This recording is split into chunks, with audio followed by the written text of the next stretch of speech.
Siamo un attimo per il ritardo nella tabella di marcia, ma stiamo aspettando gli ultimi ospiti che stanno cercando parcheggio. Purtroppo il bello delle zone storiche ha come controparte il fatto che non si trova bene, non si trova molto facilmente parcheggio. Inizieremo fra qualche minuto. Sorry for the delay, we will start in a few minutes. We are waiting for other guests.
Iniziamo.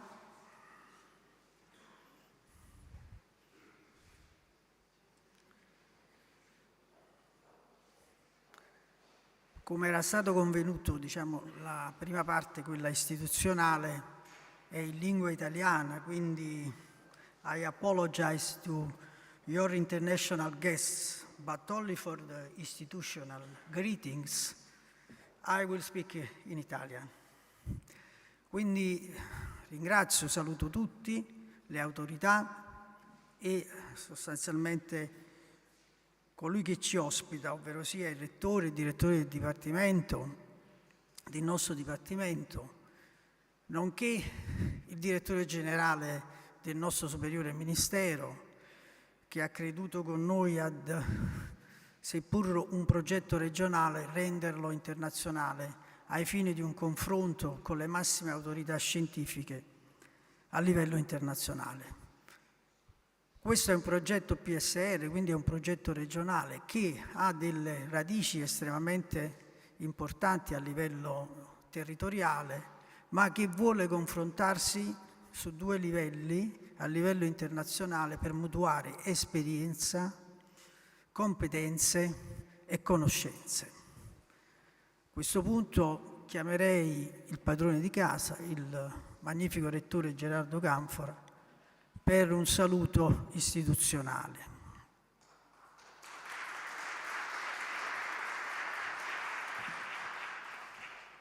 Grazie Carmine, visto che partiamo con qualche minuto di ritardo sarò veramente breve e sono veramente felice di ospitare questa manifestazione oggi. È molto bello vedere, diciamo, così tanti esperti da provenienze diverse, da esperienze diverse, confrontarsi su un tema importante. Ovviamente io non sono un esperto della materia di cui parlerete oggi, mi guardo bene dall'entrare in una qualunque considerazione, però diciamo da quello che ho compreso è un convegno, come si dice in inglese, quanto mai timely, legato a un'esigenza di questi giorni, perché è un convegno che mette le basi scientifiche per la valorizzazione del rapporto che esiste fra cibo, cultura e territori, la tipicità dei diversi territori. E questo è un fatto importante che ha sempre più attenzione da parte anche del grande pubblico. Io so che ci sono ospiti e relatori che vengono da varie parti d'Italia e non solo d'Italia, per cui diciamo da bravo padrone di casa, oltre a ringraziarvi per essere qui con noi, vi dico: trovate il tempo per visitare la città di Benevento. È una città piccola ma è un piccolo scrigno, ci sono bellezze inaspettate, è una città che ha una stratificazione di tre grandi epoche, quella dei Romani, quella dei Longobardi e il lungo periodo della dominazione papalina, ed è una città, visto che parliamo di caratterizzazione di ingredienti e il rapporto con il territorio, è una città che ha fatto del proprio cibo e della propria tradizione e del rapporto fra cibo e territorio un suo punto di forza. Quindi trovate anche il tempo magari di assaporare il cibo beneventano e il vino beneventano. Questo ovviamente dopo le sessioni di lavoro, perché vogliamo che le sessioni di lavoro siano di alta qualità, come sono sicuro saranno. Il mio augurio è di avere qui 2 giorni di confronto vivo, vivace, che possa arricchire tutti quanti e soprattutto che possa far nascere idee per nuovi progetti, nuove relazioni, nuove networking, perché la ricerca non si fa da soli, non si fa in un unico laboratorio, ma si fa lavorando in rete. Buon lavoro a tutti quanti. Grazie Rettore, anche per il tuo marketing territoriale per quanto riguarda Benevento e le sue emergenze. Lascio la parola al professore Vito, direttore del Dipartimento di Scienze e Tecnologie, che insieme a noi insomma, c'è sempre vicino quando ci sono queste iniziative. Prego Pasquale. Good morning, everybody. Welcome in Benevento. As Carmine did, I will speak in Italian only for the institutional welcome to the audience. È veramente un piacere ospitare come Dipartimento di Scienze e Tecnologie, che forse è quello culturalmente più vicino alla tematica del convegno, un evento così prestigioso e di così alta levatura. Devo dire, con Carmine noi abbiamo spesso delle lunghissime discussioni sul tema della biodiversità e della ricchezza del patrimonio genetico della natura che abbiamo ereditato. Io ricordo, forse qualcuno più giovane in sala non avrà questi ricordi, negli anni 90, quando si cominciava a parlare di globalizzazione e dei movimenti di opposizione ad essa, che si organizzarono subito i famosi black bloc, se vi ricordate, che erano queste rappresaglie quasi contro i grandi eventi internazionali che in qualche modo applicavano o cercavano di organizzare questo fenomeno così ampio che è la globalizzazione.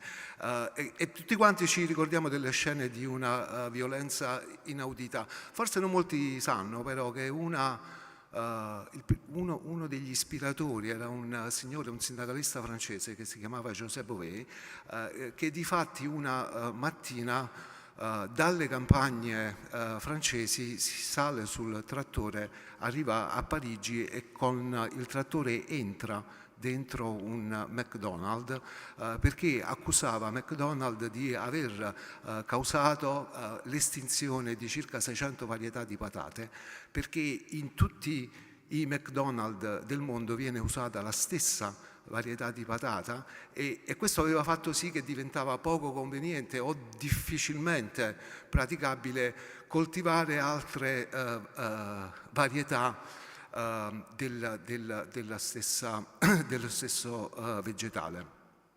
E questo ci spiega come già la sensibilità, allora parliamo praticamente di 30 anni fa, verso il mantenimento della biodiversità e della ricchezza delle varietà sia animali vegetali fosse uno dei patrimoni dell'umanità. Ed è importante che questi temi vengano affrontati e ne venga esaltata l'importanza. Per cui vi lascio ai lavori e spero che sia un meeting enjoyable per tutti quanti.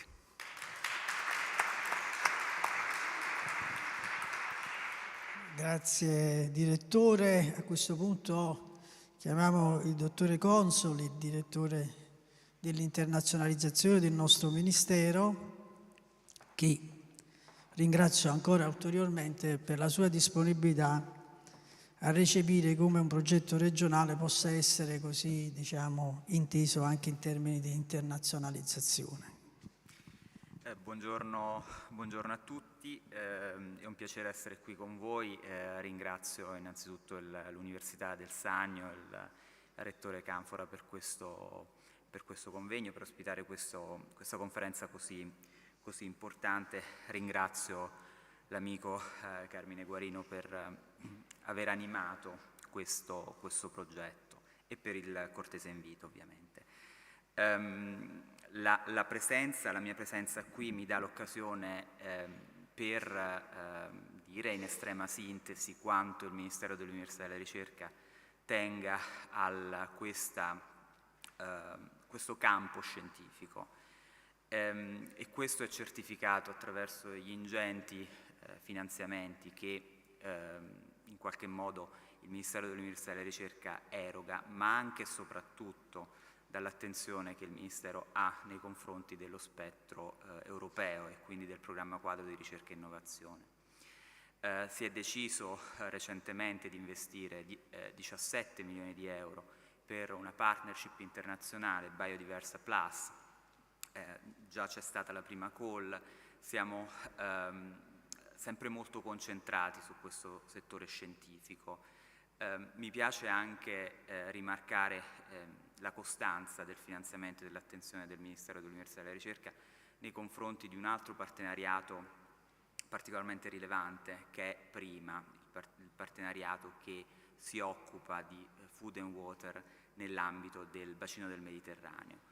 Stiamo investendo in questi anni 50 milioni di euro, adesso siamo concentrati nelle discussioni europee circa la continuità di questo importante programma.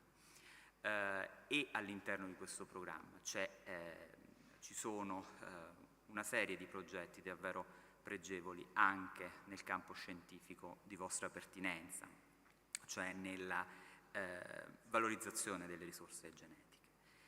E poi evidenzio anche con piacere non solo quello che è lo spettro di natura internazionale ed europea, ma anche lo spettro di natura nazionale, quindi i notevoli investimenti che il Ministero sta conducendo con le risorse PNRR. Faccio riferimento innanzitutto ai grandi centri nazionali che si stanno via via strutturando in questi mesi, ovvero quello sull'agritech e quello proprio sulla biodiversità. Da ultimo mi piace moltissimo evidenziare, soprattutto in questa sede, la necessità, l'importanza e il rilievo delle grandi infrastrutture di ricerca. Nel campo specifico voglio citare Emphasis, su cui il Ministero sta investendo, ma anche LifeWatch ERIC. Sono questi investimenti a cui il Ministero tiene particolarmente perché, come diceva molto giustamente il Rettore, è necessario che le comunità scientifiche lavorino insieme, che producano dati sulla base del principio FAIR, cioè della riutilizzabilità del dato, sulla base dell'affidabilità del dato. E per questo il Ministero sta molto lavorando proprio alle infrastrutture di ricerca che operano come veri e propri repository di questi dati. Mi piace anche da ultimo evidenziare come sia sempre più necessario che comunità scientifiche come la vostra operino nell'ambito delle grandi organizzazioni internazionali, e faccio riferimento soprattutto all'NBL, che costituisce uno dei grandi investimenti annuali che il Ministero dell'Università e della Ricerca opera. Non vado oltre perché credo di aver parlato già troppo. Ovviamente auguro a tutti voi 2 giorni di proficuo lavoro e ovviamente un grande in bocca al lupo per il proseguo delle vostre attività scientifiche. Grazie.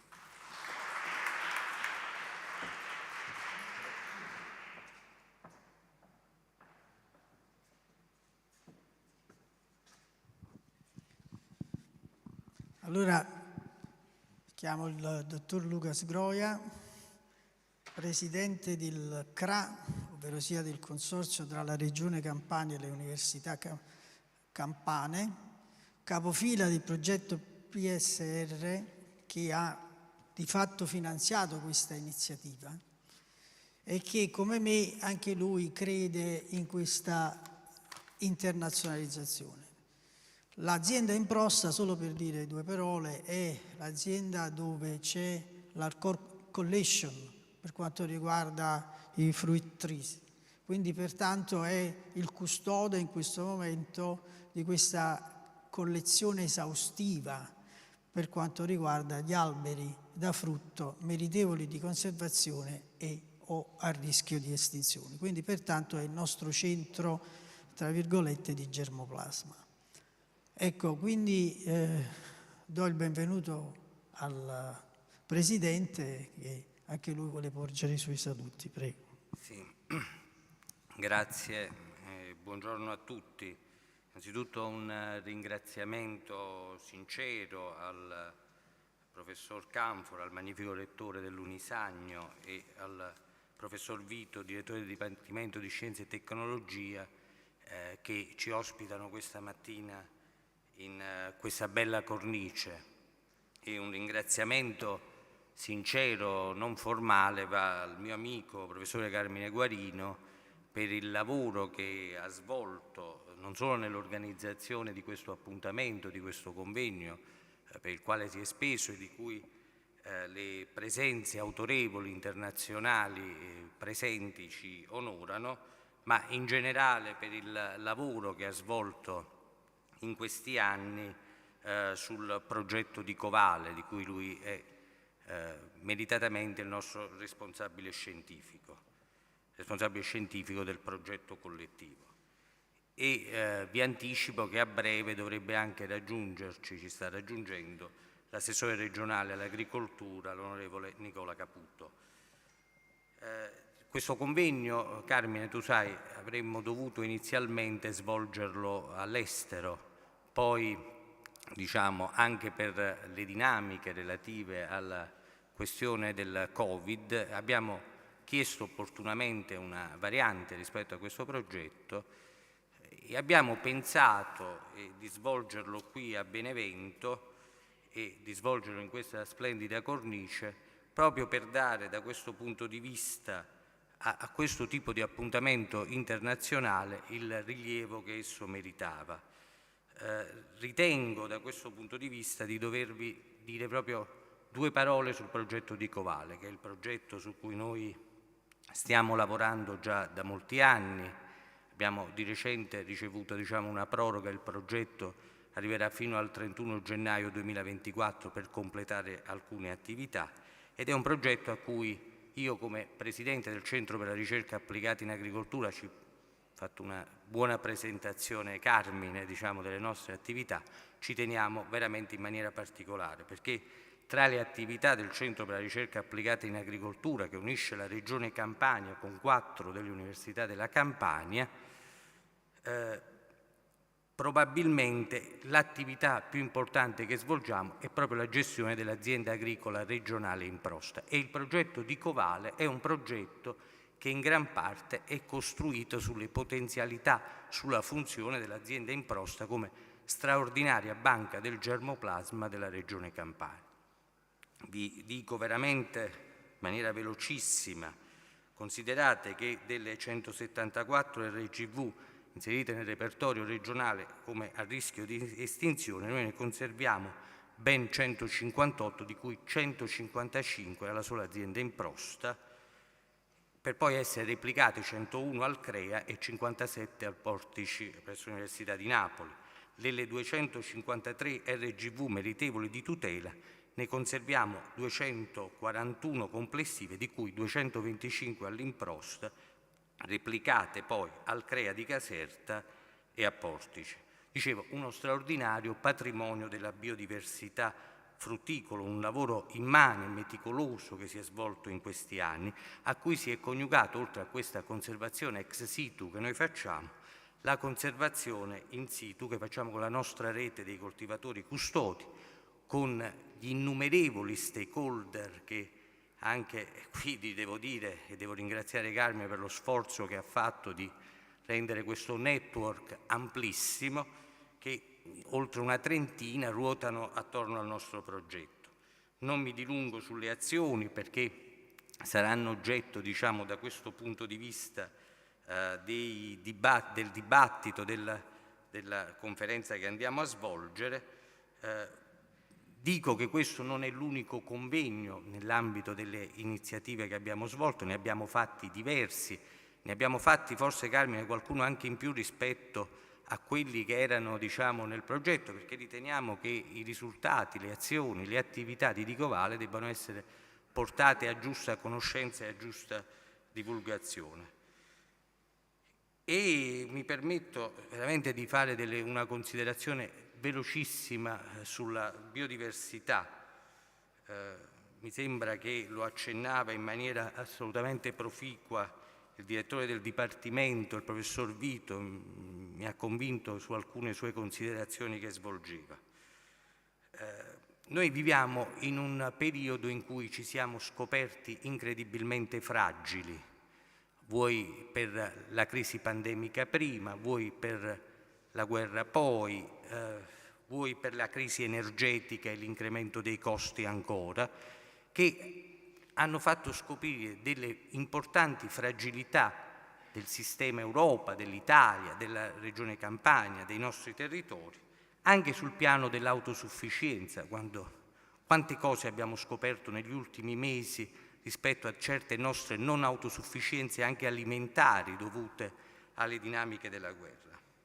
Quindi la biodiversità diventa anche un tema credo io, di ricchezza e di competitività. Ne parlavamo, Carmine, ti ricorderai, al convegno che abbiamo tenuto dal professore Di Vaio a Portici.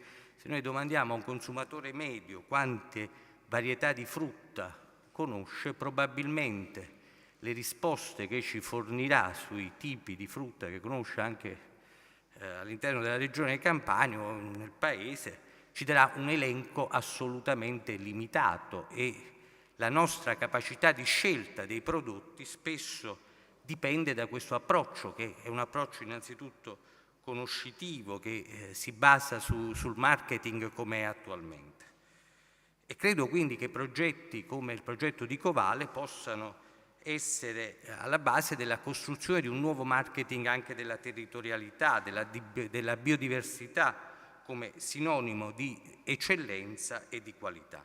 Quindi un progetto che ha sì nella ricerca scientifica uno sguardo importante, ma che ha i piedi, come dire, ben piantati a terra e nella prospettiva di quello che i risultati di questa attività possono rendere anche in termini di competitività dei territori. Dicevo, il progetto di Covale, e concludo, ha avuto di recente una proroga e proseguirà fino al 31 gennaio 2024. Ovviamente c'è l'auspicio che questo straordinario patrimonio di lavoro che abbiamo svolto, io, Carmine e tutti i responsabili scientifici delle varie azioni, non termini lì. Cioè io mi auguro che uno spazio nella nuova programmazione per un prosieguo di queste attività, per un approfondimento, per un lavoro ulteriore su ulteriori varietà, per un incremento delle tabelle, dell'elenco delle varietà da tutelare, sia lo sforzo che dobbiamo augurarci e che dobbiamo svolgere insieme. Vi ringrazio.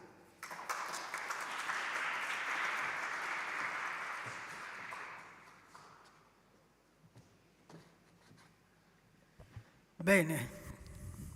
Professore Testolin, lo perdoniamo all'avvocato Sgroia, essendo un avvocato e il presidente, quando parla di tabelle, è anche un modo per stemperare, perché ovviamente siamo tutti un po', stiamo cercando di capire quando arriva l'assessore. Io sinceramente propongo, innanzitutto voglio, ribadire due considerazioni che sono funzionali a quello che ha detto adesso il dottore Sgroia.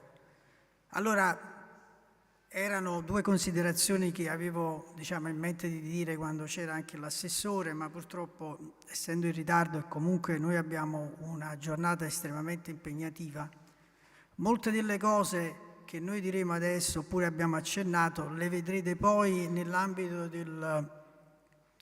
proprio della conferenza, tutti i contributi che questo PSR, che questo progetto ha dato. Ma due considerazioni le vorrei fare. Il motivo per cui noi rendiamo questa struttura così territoriale, quindi questa permeazione, questi progetti che sono estremamente applicativi sul territorio stesso, li rendiamo internazionali, e il nostro PSR abbiamo inteso intenderlo internazionale su due momenti e livelli diversi. Il primo è quello che vedete adesso. Mi fa piacere che ci sono tanti giovani, stanno ancora arrivando tanti giovani, perché il carattere della biodiversità e dell'agrobiodiversità è un qualche cosa di importante. Noi qui abbiamo la massima autorità di policy per quanto riguarda i caratteri della biodiversità, ovvero sia la FAO, con un altissimo rappresentante, così come abbiamo tantissimi ospiti che della biodiversità e dell'agrobiodiversità in particolare ne fanno la loro professione. E in tale contesto, quindi, questo è il primo livello, e noi con loro ci vogliamo confrontare, perché, come diceva Luca, noi vogliamo andare avanti su questa vicenda. Ma per andare avanti dobbiamo anche sentire gli altri, quindi dobbiamo ascoltare chi più di noi ne sa, al fine di determinare questa esperienza con grande umiltà e con applicazione.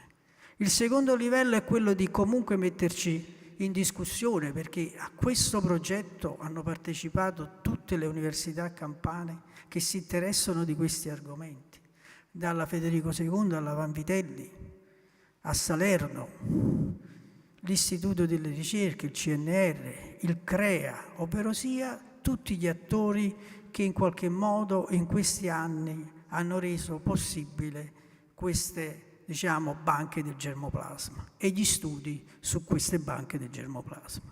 E quindi in tale contesto abbiamo inteso un altro momento internazionale, che è il momento di chiedere ad una rivista di altissimo livello per chi lavora in plant science, ovvero sia sul circuito di Frontiers in Plant Science, un numero speciale per il quale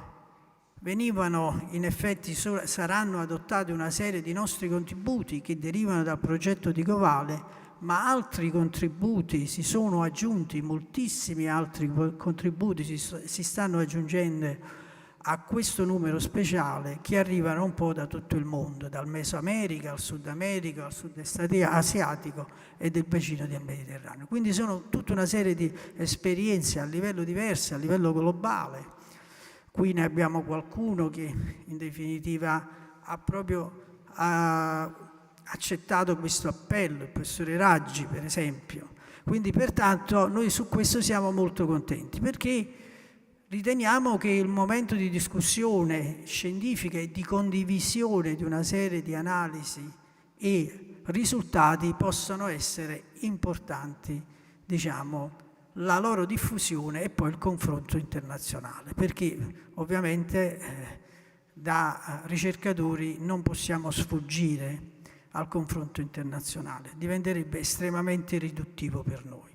A questo punto, anche se noi fremiamo nei saluti dell'assessore, io direi che facciamo per il momento il coffee break e dopodiché, quando verrà l'assessore, lo faremo aprire prima che il professore Testolin dia inizio al Scientific Committee per quanto riguarda la conferenza, il prosieguo della conferenza.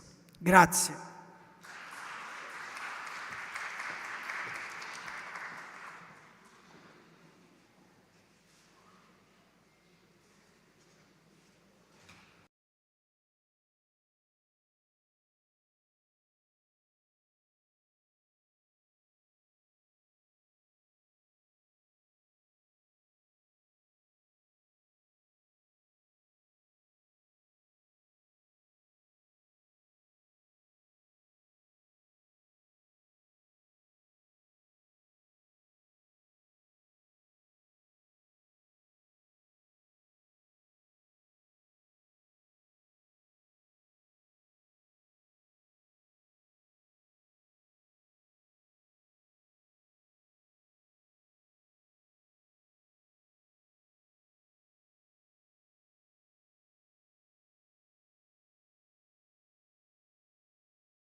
Bene, se ci accomodiamo per favore, visto che abbiamo tanto atteso l'assessore,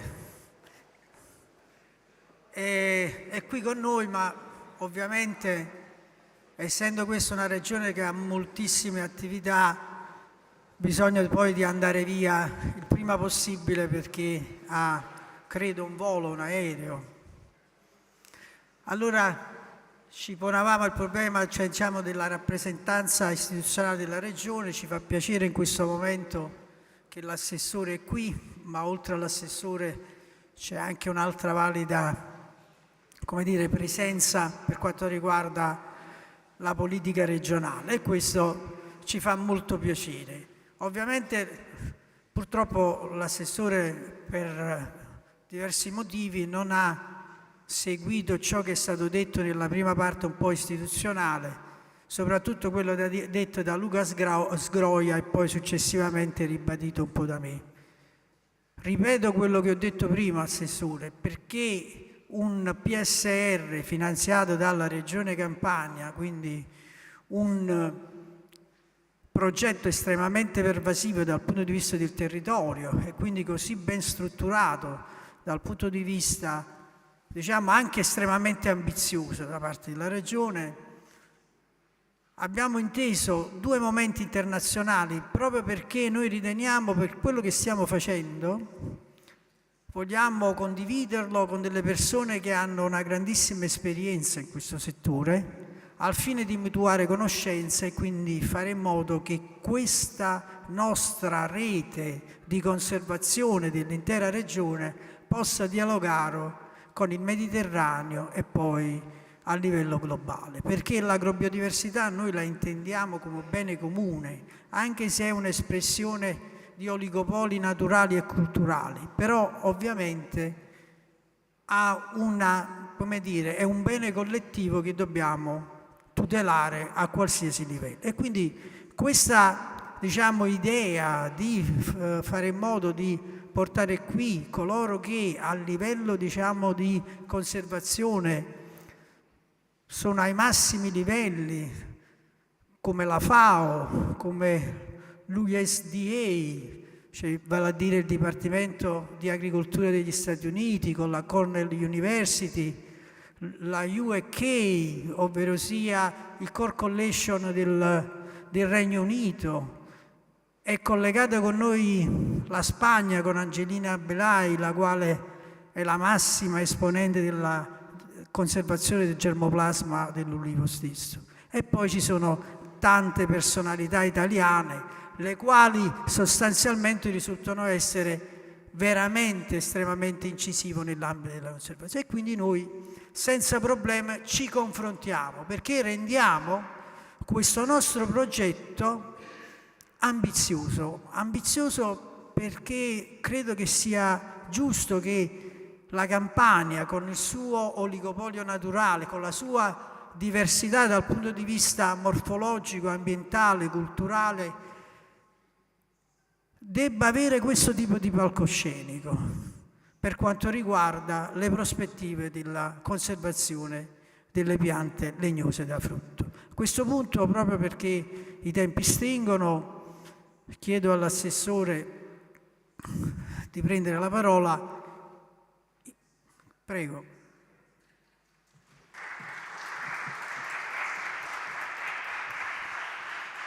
Grazie, buongiorno e scusatemi per questo contrattempo, ma ho questo volo.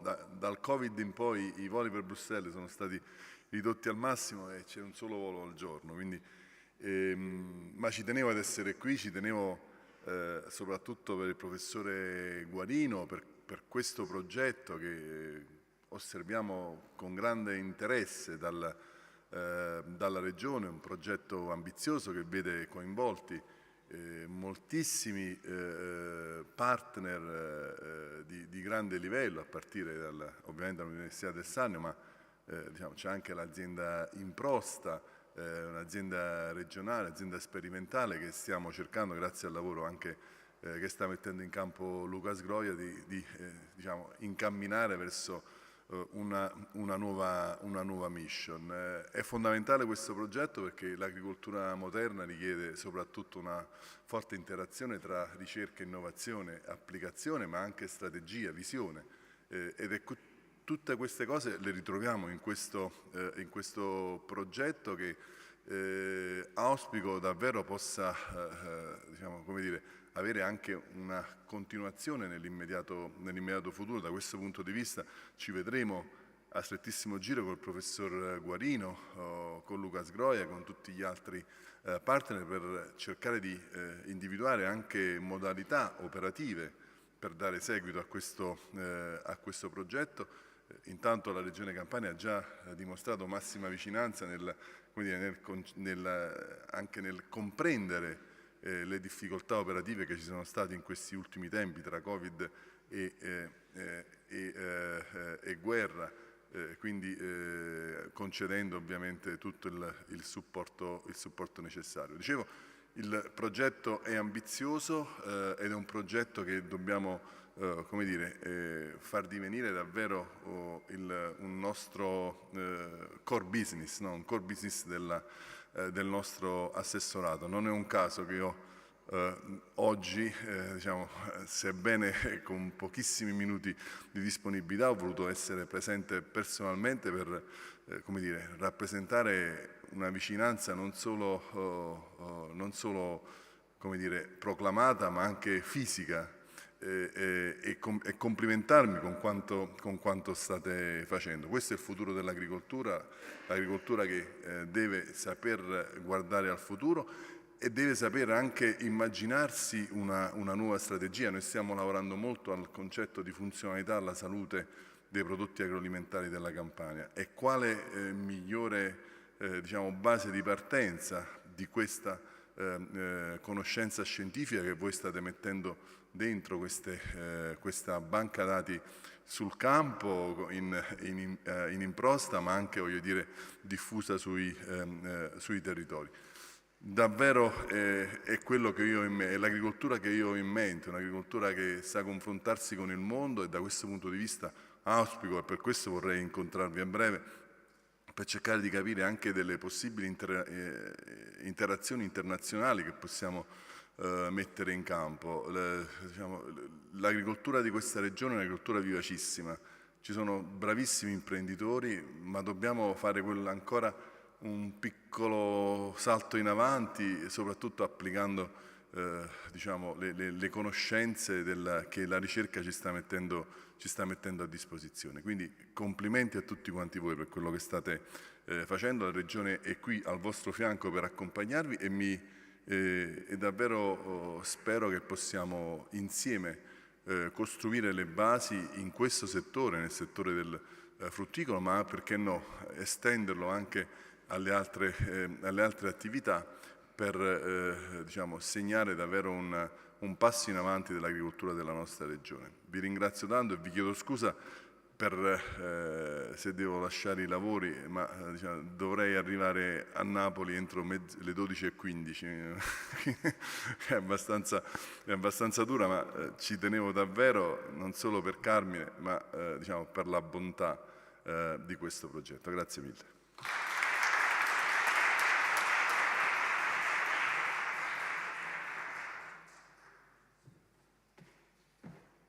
Bene, allora adesso arriviamo per la seconda parte, quindi chiamo il professore Raffaele. Mi ero riservato, la fretta poi, mi ero riservato il saluto finale ad una persona che è molto vicina al progetto e che è un po' di fianco, l'onorevole Venanzoni, consigliere regionale della Campania, che più volte mi ha sollecitato questa attività, e mi faceva piacere salutarlo. Grazie Diego per quello che fai. Purtroppo Diego ogni sabato e domenica insomma, era un martello per quanto riguarda questo progetto, quindi Nicola era ben consapevole. Detto questo, io chiamerei il professore Raffaele Testolin, che non ha bisogno di presentazioni, il mio maestro anche, grande biologo molecolare, e quindi lascio a lui tutta la prospettiva e da questo momento in poi finisce la parte istituzionale, quindi il linguaggio è tutto in inglese, quindi sì, speech English. Grazie. Thank you very much for the invitation and welcome to everybody who came to attend this interesting meeting.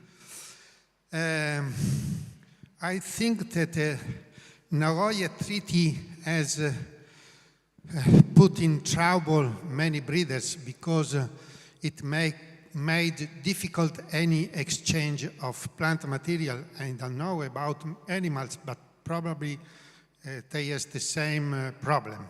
So, welcome to everybody. Let me invite the first speaker, Dr. Kent Nadogie.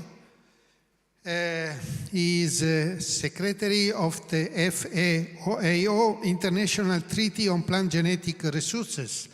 He has a great experience in law and business administration, and so he is a great specialist on legal issues related to genetic resources. Please.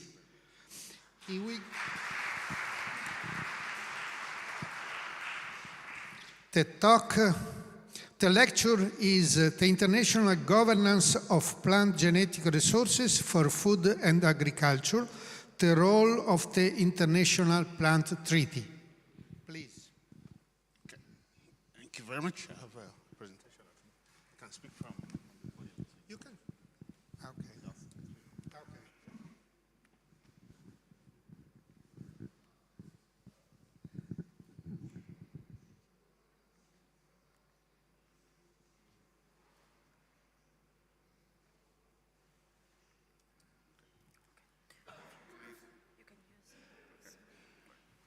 Yeah, thank you very much, Chairperson, and thank you so much, Professor Guarino, for inviting me to this very timely and important conference.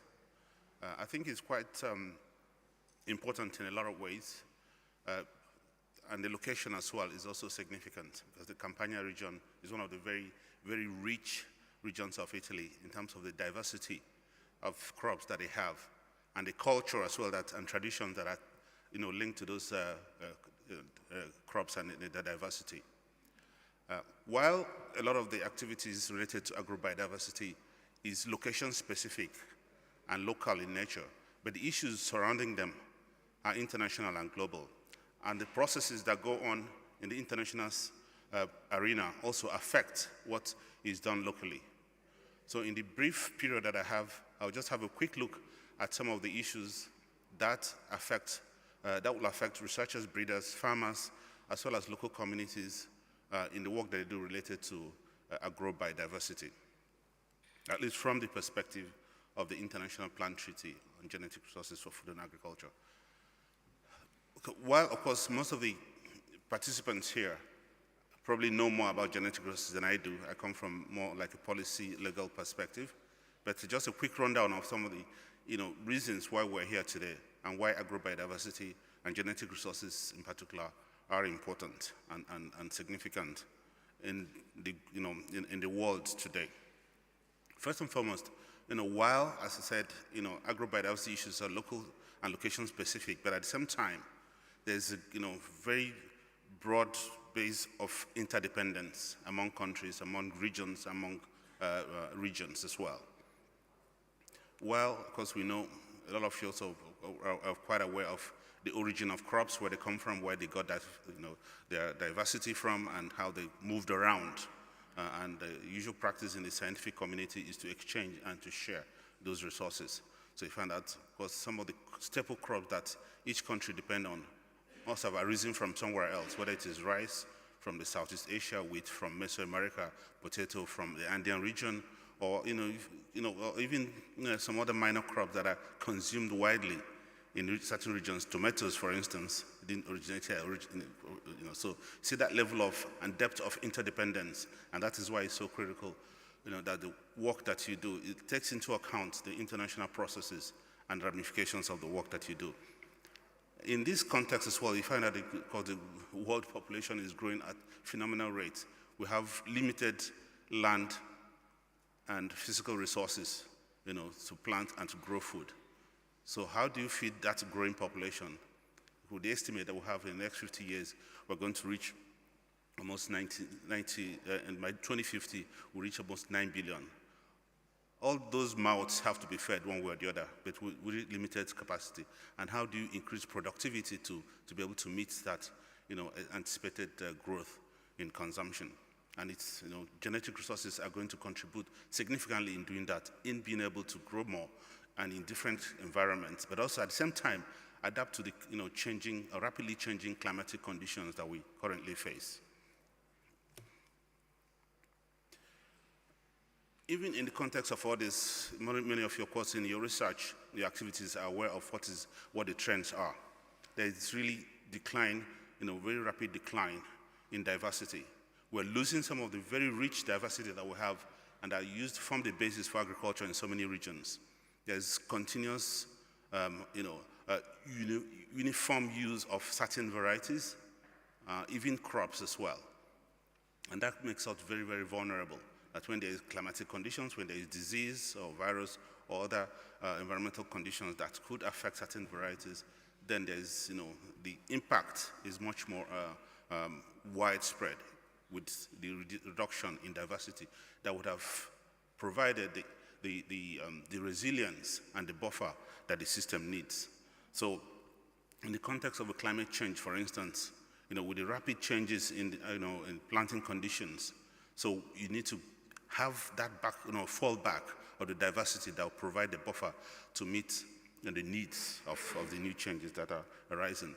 And the changes in the eco-geographical zones where crops or varieties that used to grow in certain zones are no longer suitable for that. You need to be able to have access to a broad range of diversity to be able to meet these new challenges. At the same time, we have this narrowing, not just genetic erosion, but also narrowing down of the number of crops that we all feed on. You find that very, very few crops constitute a large proportion of the cultivation, but also consumption, and provide the calories that the world needs. That also increases our vulnerability, to shocks, either environmental or those that arise from diseases and pathogens and viruses as well. So when you look at the proportion of that globally, and that's a huge, issue that needs to be dealt with. And that's, I guess, I share your concern, many of you who are also concerned about the loss of diversity, how that would impact our future and our needs, meeting future needs.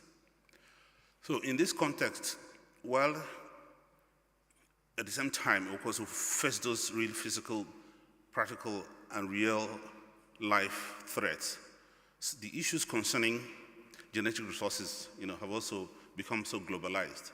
As the chair mentioned before, issues arising from Nagoya Protocol, for instance, that are making it much more challenging for researchers to access the material they need for breeding new varieties, or to exchange information as well. The question of ownership, the question of who controls that information becomes very critical. So in this regard, there's that continuous expansion of issues that are being discussed at the global level. There are new players that are coming up and playing very significant roles. Previously, in your field, it used to be geneticists or direct agronomists who are playing, but now you find new players that are coming into place, from bioinformatics to to a whole range of other players who have a critical interest to play here because of the way that science and technology is evolving. So the dynamics of the interrelationships between the different sectors and different stakeholders have been changing as a result of that as well. And that we need to keep track of. And the rapidity of that change is also quite significant. So it is proliferating and fragmenting at the same time. And it's quite difficult to keep track of these changes. And then, so that's why we should keep, be conversant. While, of course, your main concern for a lot of the researchers is in the laboratory, but issues that are arising from the global political landscape affect the work that you do very significantly. This started when the Convention on Biological Diversity was adopted, which became one of the original, internationally agreed and binding agreements that govern how genetic resources are accessed, exchanged, but also issues relating to how the benefits are shared, benefits that arise from those utilization. And the Convention on Biological Diversity led to the adoption also of the Nagoya Protocol, which became a much more specific application of issues governing access, but also genetic benefit sharing that arise from the use of genetic resources. So the convention, when it was adopted, re-emphasized national control over genetic resources, but sometimes this control creates obstacles and limitations and difficulties for scientists to access the material that they need, creating unnecessary hurdles. And then issues arising from intellectual property rights have also arisen in that regard. And more recently, digital sequence information has become a very major flashpoint of debate in this arena. Then, because the Convention on Biological Diversity and its Nagoya Protocol created difficulties for the agriculture sector in particular, where the culture and the practice is free and rapid exchange of materials without, because you need the greatest range of diversity for your breeding activities. So it was decided that there's a need to negotiate and agree on an internationally agreed framework that addresses the interest and the specific issues that arise from agriculture sector. And that is why the International Treaty on Plant Genetic Resources was negotiated and agreed. First, it was based on the recognition that all countries are interdependent, that no country is self-sufficient when it comes to the genetic resources that it needs for its agricultural production. And that also issues that relate to it, because of the interconnection and the need to continuously exchange material across borders and across regions, then a multilateral approach is needed that creates an international standardized approach that will make sure that there is certainty for those who are engaging in exchange and use of genetic resources for food and agriculture in particular, so that breeders are not hampered in the way they're able to access the genetic resources. So the international treaty was adopted in 2001, came into force in 2004. And since then, we have over 149 contracting parties or countries that have signed on to it. So which is an indication of the interest and the importance that the countries attach to the treaty, and the recognition of the significance, what it holds for agricultural production and food security in the world today. So the range of countries, from developing countries to the biggest countries and most, largest agricultural producers, from the US to Brazil to Australia to Italy, of course, which was one of the original signatories to the agreement, and the host government to the Secretariat, have all joined and realized that they need to continue facilitating the continuous exchange. But the thing is not just focused on exchange and access, but also it tries to address the concern that we have with the loss of diversity. So there's a major component of the international treaty that deals with conservation, ensure that we do not lose that diversity that we have, which creates the buffer and the foundation of our food production. And this conservation, not for the sake of conservation alone, but conservation for use, and ensuring that we conserve through use. So at least the formal objectives of the treaty, you can see, are three pillars in nature, which is conservation, as I said. Second is sustainable use. Use these resources available in a sustainable manner to ensure that they are conserved and for future generations to use. And at the same time, it addresses the issue of equity, recognizing that not all countries or regions or stakeholders have similar capacities and resources to use genetic diversity. So it creates a system where, for those who are able to use the genetic diversity, commercialize and sometimes make profit from them, are able to share some of that benefit with those that are not able to do so, or from the regions where the diversity arises from. And the main focus, of course, is on sustainable agriculture and food security. So going back a little bit on the aspect of the on the Convention on Biological Diversity and the Nagoya Protocol, which is quite topical and concerning for at least those in the agricultural sector, I try to draw a little bit of distinction between, what it provides, because the Nagoya Protocol deals with all, genetic resources in the different sectors, but mostly for those who concern medicinal, for chemical, for industrial uses. But for agricultural, plant genetic resources for food and agriculture, the international treaty applies. They have different approaches. The international treaty looks at and creates standardized format that is multilateral in nature, so that there is a pre-agreed standard, which is the standard material transfer agreement, through which materials are exchanged. And there's a certainty in that. But with regard to genetic resources that fall under the Nagoya Protocol or the Convention on Biological Diversity, you have to negotiate each time you want to use that material, while the treaty provides a very standardized, predetermined process for access. And it also recognizes that access itself is a benefit. The main basis for establishing the system is to ensure that facilitated access is granted to those who need to use the material for that breeding. So to be able to do that, the treaty creates what we call the multilateral system for access and benefit sharing, which is a notional or virtual gene pool that encompasses a number of crops that are contained in the Annex 1. Currently, 64 crops and forages, which the terms and conditions of the treaty apply. So the multilateral system also combines and multilateralizes the benefit sharing as well, so that where there are benefits or profits or sell from material that is used from the system, the money is paid back into a multilateral fund, which is the benefit sharing fund, from which development projects are carried out in developing countries.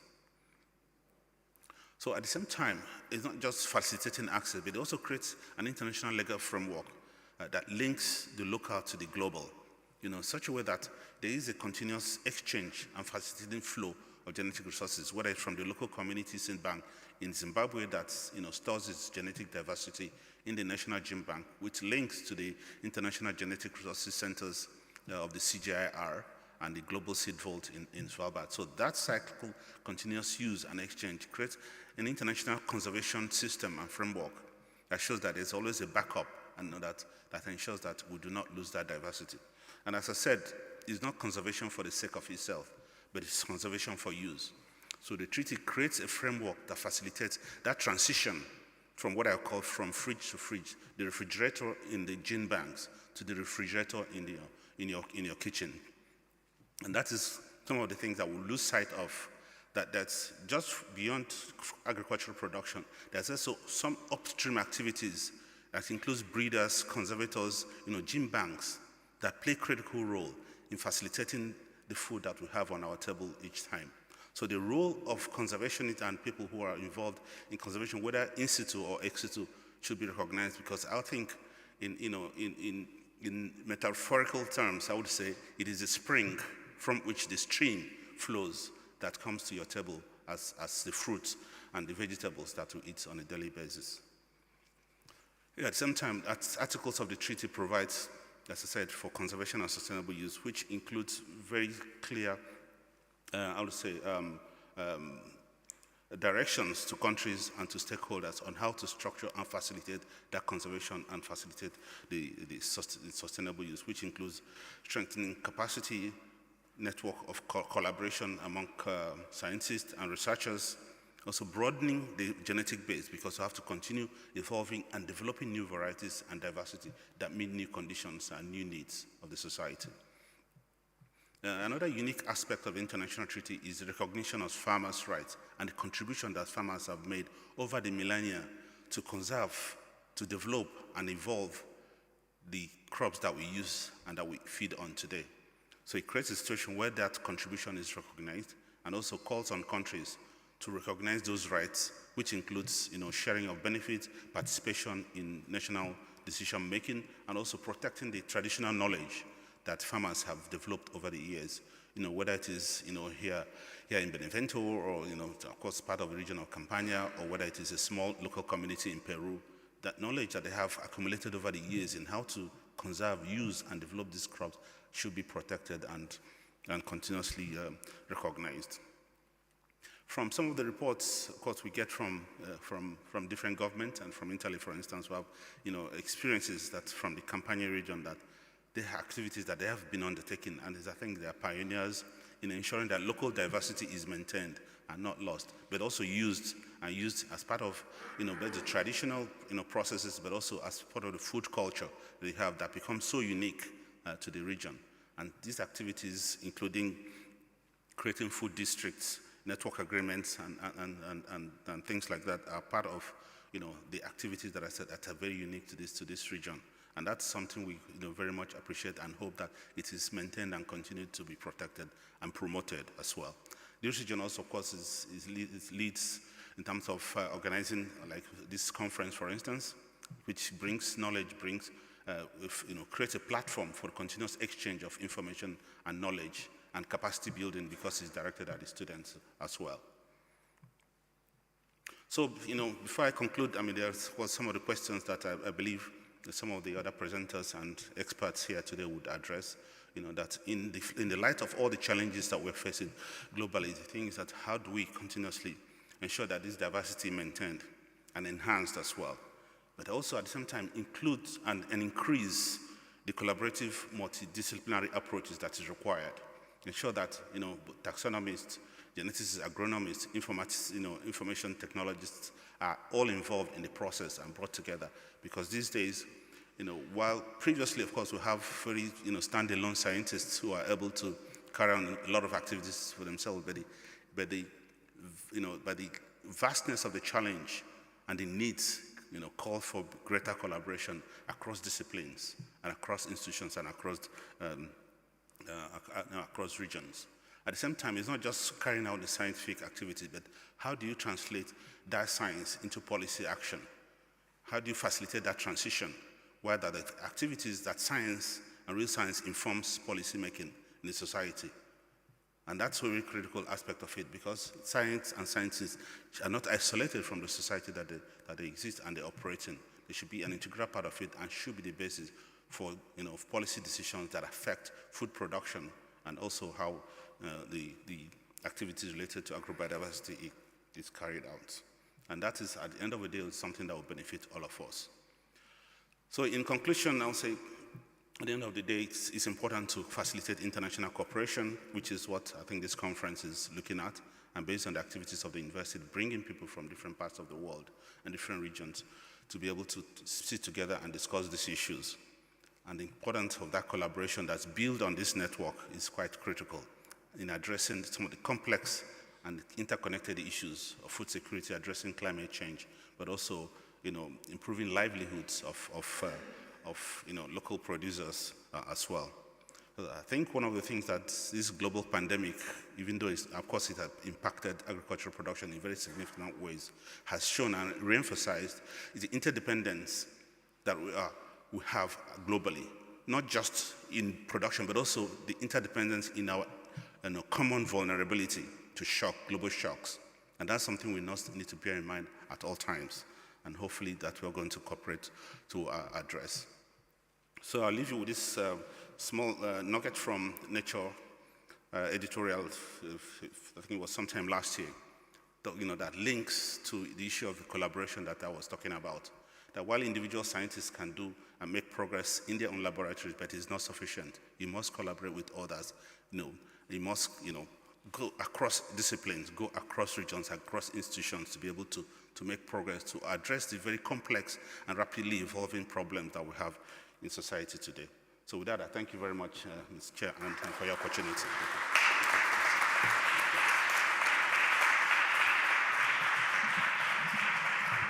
Thank you very much for your interesting talk. The organizer told me that we have time for questions at the end of the section when all speakers will sit here and the audience will be allowed to make questions. The second speaker is Ben Gutierrez. He is a plant geneticist and curator of the apple, pear, tart, cherry collection at the USDA. He did He studied biology and botany in Utah, and then he moved at Cornell University, where he was allowed to drink alcoholic beverage outside of Utah, and he got a master in plant genetics and breeding, a PhD in plant breeding and genetics at the Cornell University, and he placed it in Ithaca. His colleague Gang Yuan Zhong is a scientist, a colleague of Ben Gutierrez, and the talk will be balancing accessibility and vulnerability, managing the United States Department of Agriculture apple, grape, and tart cherry collections. Please, Ben. Wonderful. Thank you for that introduction, Raphael. And I am humbled to be here. This is this is my first time to Italy, and this is when I now think of Italy, I'll think first of Benevento, and I've been introduced to Strega chocolates, which is legendary again. So I'm so pleased to have this opportunity, and I can't think of a more idyllic place to give this talk except for in my own collection. So that's my preferred site, and so I know Raphael has been there, so if you're ever in Geneva, New York, come by and see us, and I'll give you the real version of this talk. Besides just me, it's a team of people, so just highlighting Tori Meekum, Aaron Galarno, and our research supervisor, Gamwan Zong. And as we're talking about strategies for global conservation, I'm just taking this opportunity to just introduce myself and the work that we do. And I think that that's the big gap, is we have treaties and we have all these laws that now help us and facilitate exchange of plant genetic resources. But if we don't know each other, right? If we don't know what resources we have and what makes us unique, that there's little that we can do to make progress and gain access to these unique resources. Again, and nothing happens alone, right? We have a whole team of technical staff, of farm managers, purchasers, and all the wonderful people that make our magic, right? That make the work go forward. And we're not just a tree fruit site, but we also have the world collection, or the national collection of tomatoes, brassicas, squash. We recently, United States is new to cannabis sativa for hemp. And so we recently started a hemp collection at our site as well. And so there's a lot of activities, a lot of collaboration for the seed genetic resources, and also our group with the clonal genetic resources. And just taking a step back, what we do is beautiful, right? It's so enjoyable, and it delights the soul to look at the genetic diversity that's out there and kind of behind the scenes of what you see at a grocery store. And so here's just some nice array of some corn, some maize, carrots, squash, and tomato. And then these are my crops. So I get to work with, I think I have the dream job of the curators within our system, of working with tart cherry and apple. And my collaborator Aaron Galarno manages the grape collection. Just taking a step back too, and this is from Aldo Leopold, one of my favorite authors, and one of the founding fathers of American conservation from the early 1900s. And he taught there are two spiritual dangers in not owning a farm. One is the danger of supposing that breakfast comes from the grocery, think of Carrefour, right? And the other, that heat comes from the furnace. And in the US, in the United States, only 2% of the population is involved in any way with agriculture or food production. And that's a very small proportion, whereas we're all consumers, right? Like we all depend on agriculture for our livelihoods. And so just for making that connection back to people. And I think that's changing a lot as smaller markets and consumers become very deliberate in what they buy and where they spend their money and how their food is grown. But I see as a germplasm manager, educating the people that there's, rich diversity behind our food, right? It's not just beautiful scene at a grocery store. There's a lot of work and a lot of research and development that goes into production. As part of our United States National Plant Germplasm System, Geneva, which I can highlight here is just one of 20 sites within the U.S. dedicated, and each one has a special assignment of crops. Again, we have the best assignment, but other tree fruit crops are maintained in Corvallis, Oregon, Davis, California, Parlier, California, Riverside, California. So that's where our major citrus, our vitis, our European wine grapes are maintained there. And very unique sites are found in Miami, Florida, Hilo, Hawaii, and Mayaguez, Puerto Rico. And these are somewhat interesting because they're redundant sites because of how volatile their climates can be with hurricanes, tropical storms, and everything else. We have a tremendous network within the MPGS, the National Plant Germplasm System. And so really just looking at these numbers, it's just so impressive. And I know that Kent highlighted some of that natural diversity that's found. Most importantly, right, is this number here that we distribute almost 250,000 samples internationally every year. And so it's not just conservation for the sake or only benefiting the United States, but it's really to redistribute that. And we have a really simple mission to acquire, maintain, characterize, and distribute plant genetic resources. And again, more philosophy of a French geneticist, famous, Francois Jacob, diversity is a way of coping with the possible. It acts as a kind of insurance for the future. And I kind of hold on to that thought because sometimes we don't know what the value of our collections or what unique trees or fruit crops might be. And you really have to see the potential in some of the interesting things that we maintain. So I'm just going to walk through our core mission and kind of highlight some of our unique activities, starting with acquisition. And the beauty of true fruits is that we're preserving this heritage, right? It's not just cultivars from modern day or the past. It's really this cultural heritage that makes what we collect timeless.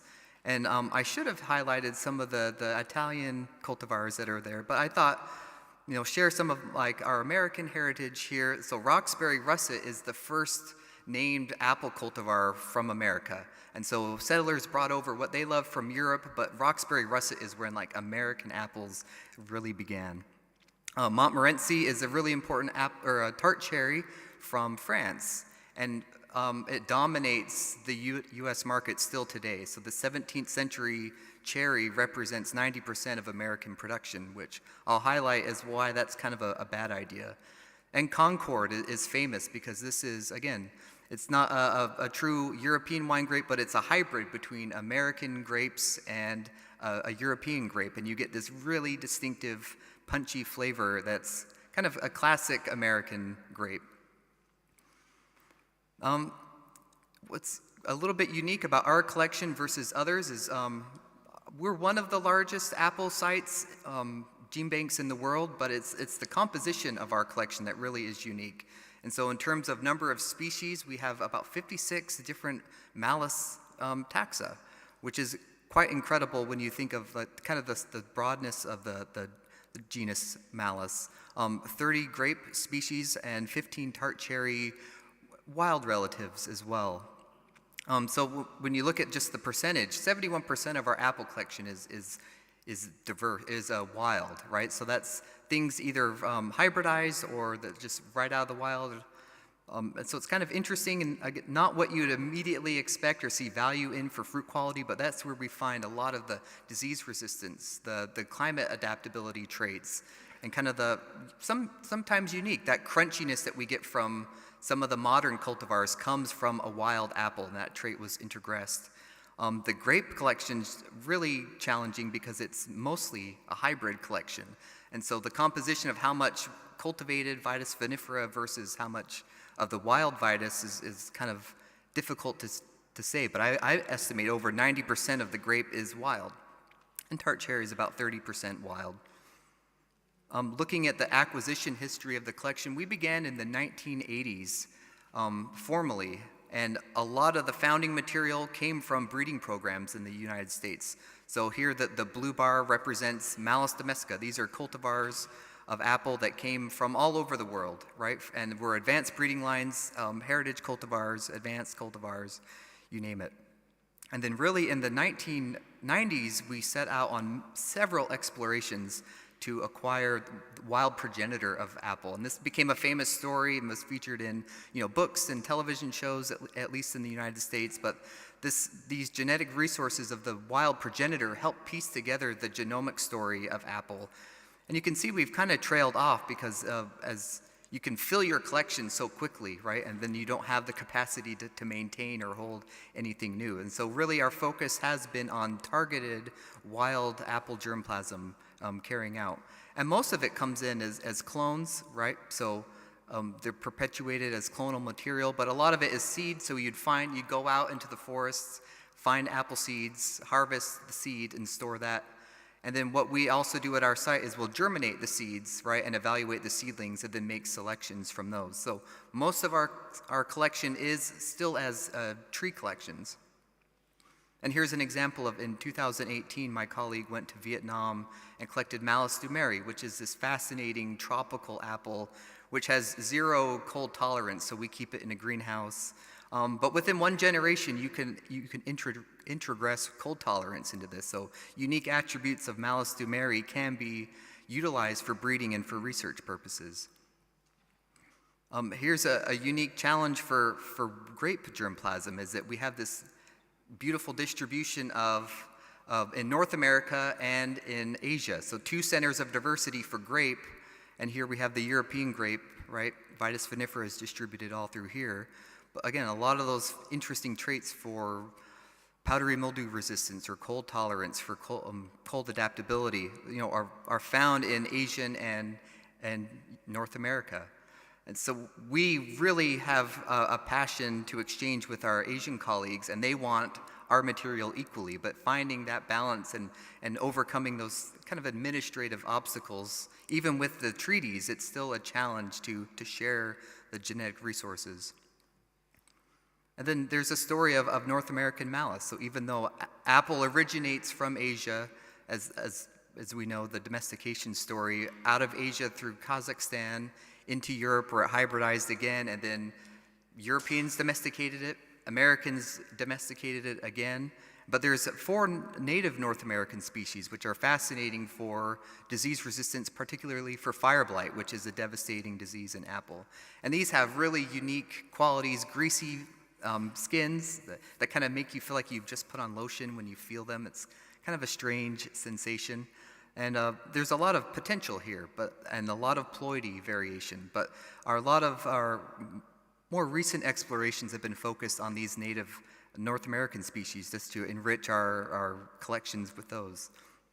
Moving on to maintenance. Again, we've spent the last 40 years acquiring material, and it's a challenge to maintain some of these crops. And I think Kent showed this picture as well, the Svalbard seed vault, right? And so sometimes when we talk gene banks and genetic resource management, this is what we think of, right? Like safety and security, and things are well maintained and preserved.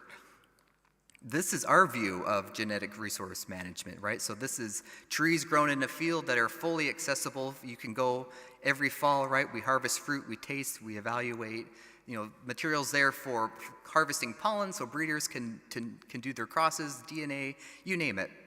They're out there and accessible, but they're also tremendously vulnerable, right? And so you can imagine that we're sitting on a 50-acre farm with, again, there's technical errors that sometimes trees get damaged, or heavy wind, rainstorms that bring in a lot of challenges for us. But this is simply how we have been propagating the collection so far. There's a lot of techniques out there, but we just use good old-fashioned grafting, right, to perpetuate our material. I highlight this because it's maybe unique for Europeans that we have self-rooted grapes. So one of our gifts to Europe was the pest phylloxera. I'm sorry about that, by the way. So phylloxera is a North American pest that devastates the European wine grape. It just demolishes production, but we have a native resistance to it. So because our composition is so heavily on North American or Asian species hybrids, we can just self-root, which makes it really easy to perpetuate and to clone. material. And then when we have winter dieback or other issues, they can grow back from their roots. So it's very fortunate for us.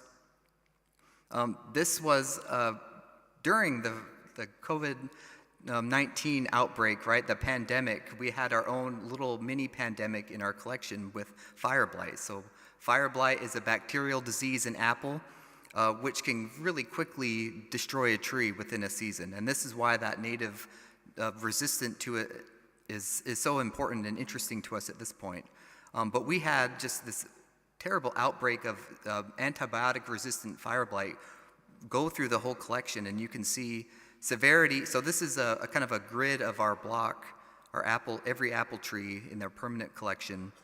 And the color denotes disease severity. So with increasing disease, you see increasing purple color, right? And so there's a lot of purple. And this is really sad for a germplasm manager to have to see in their collection.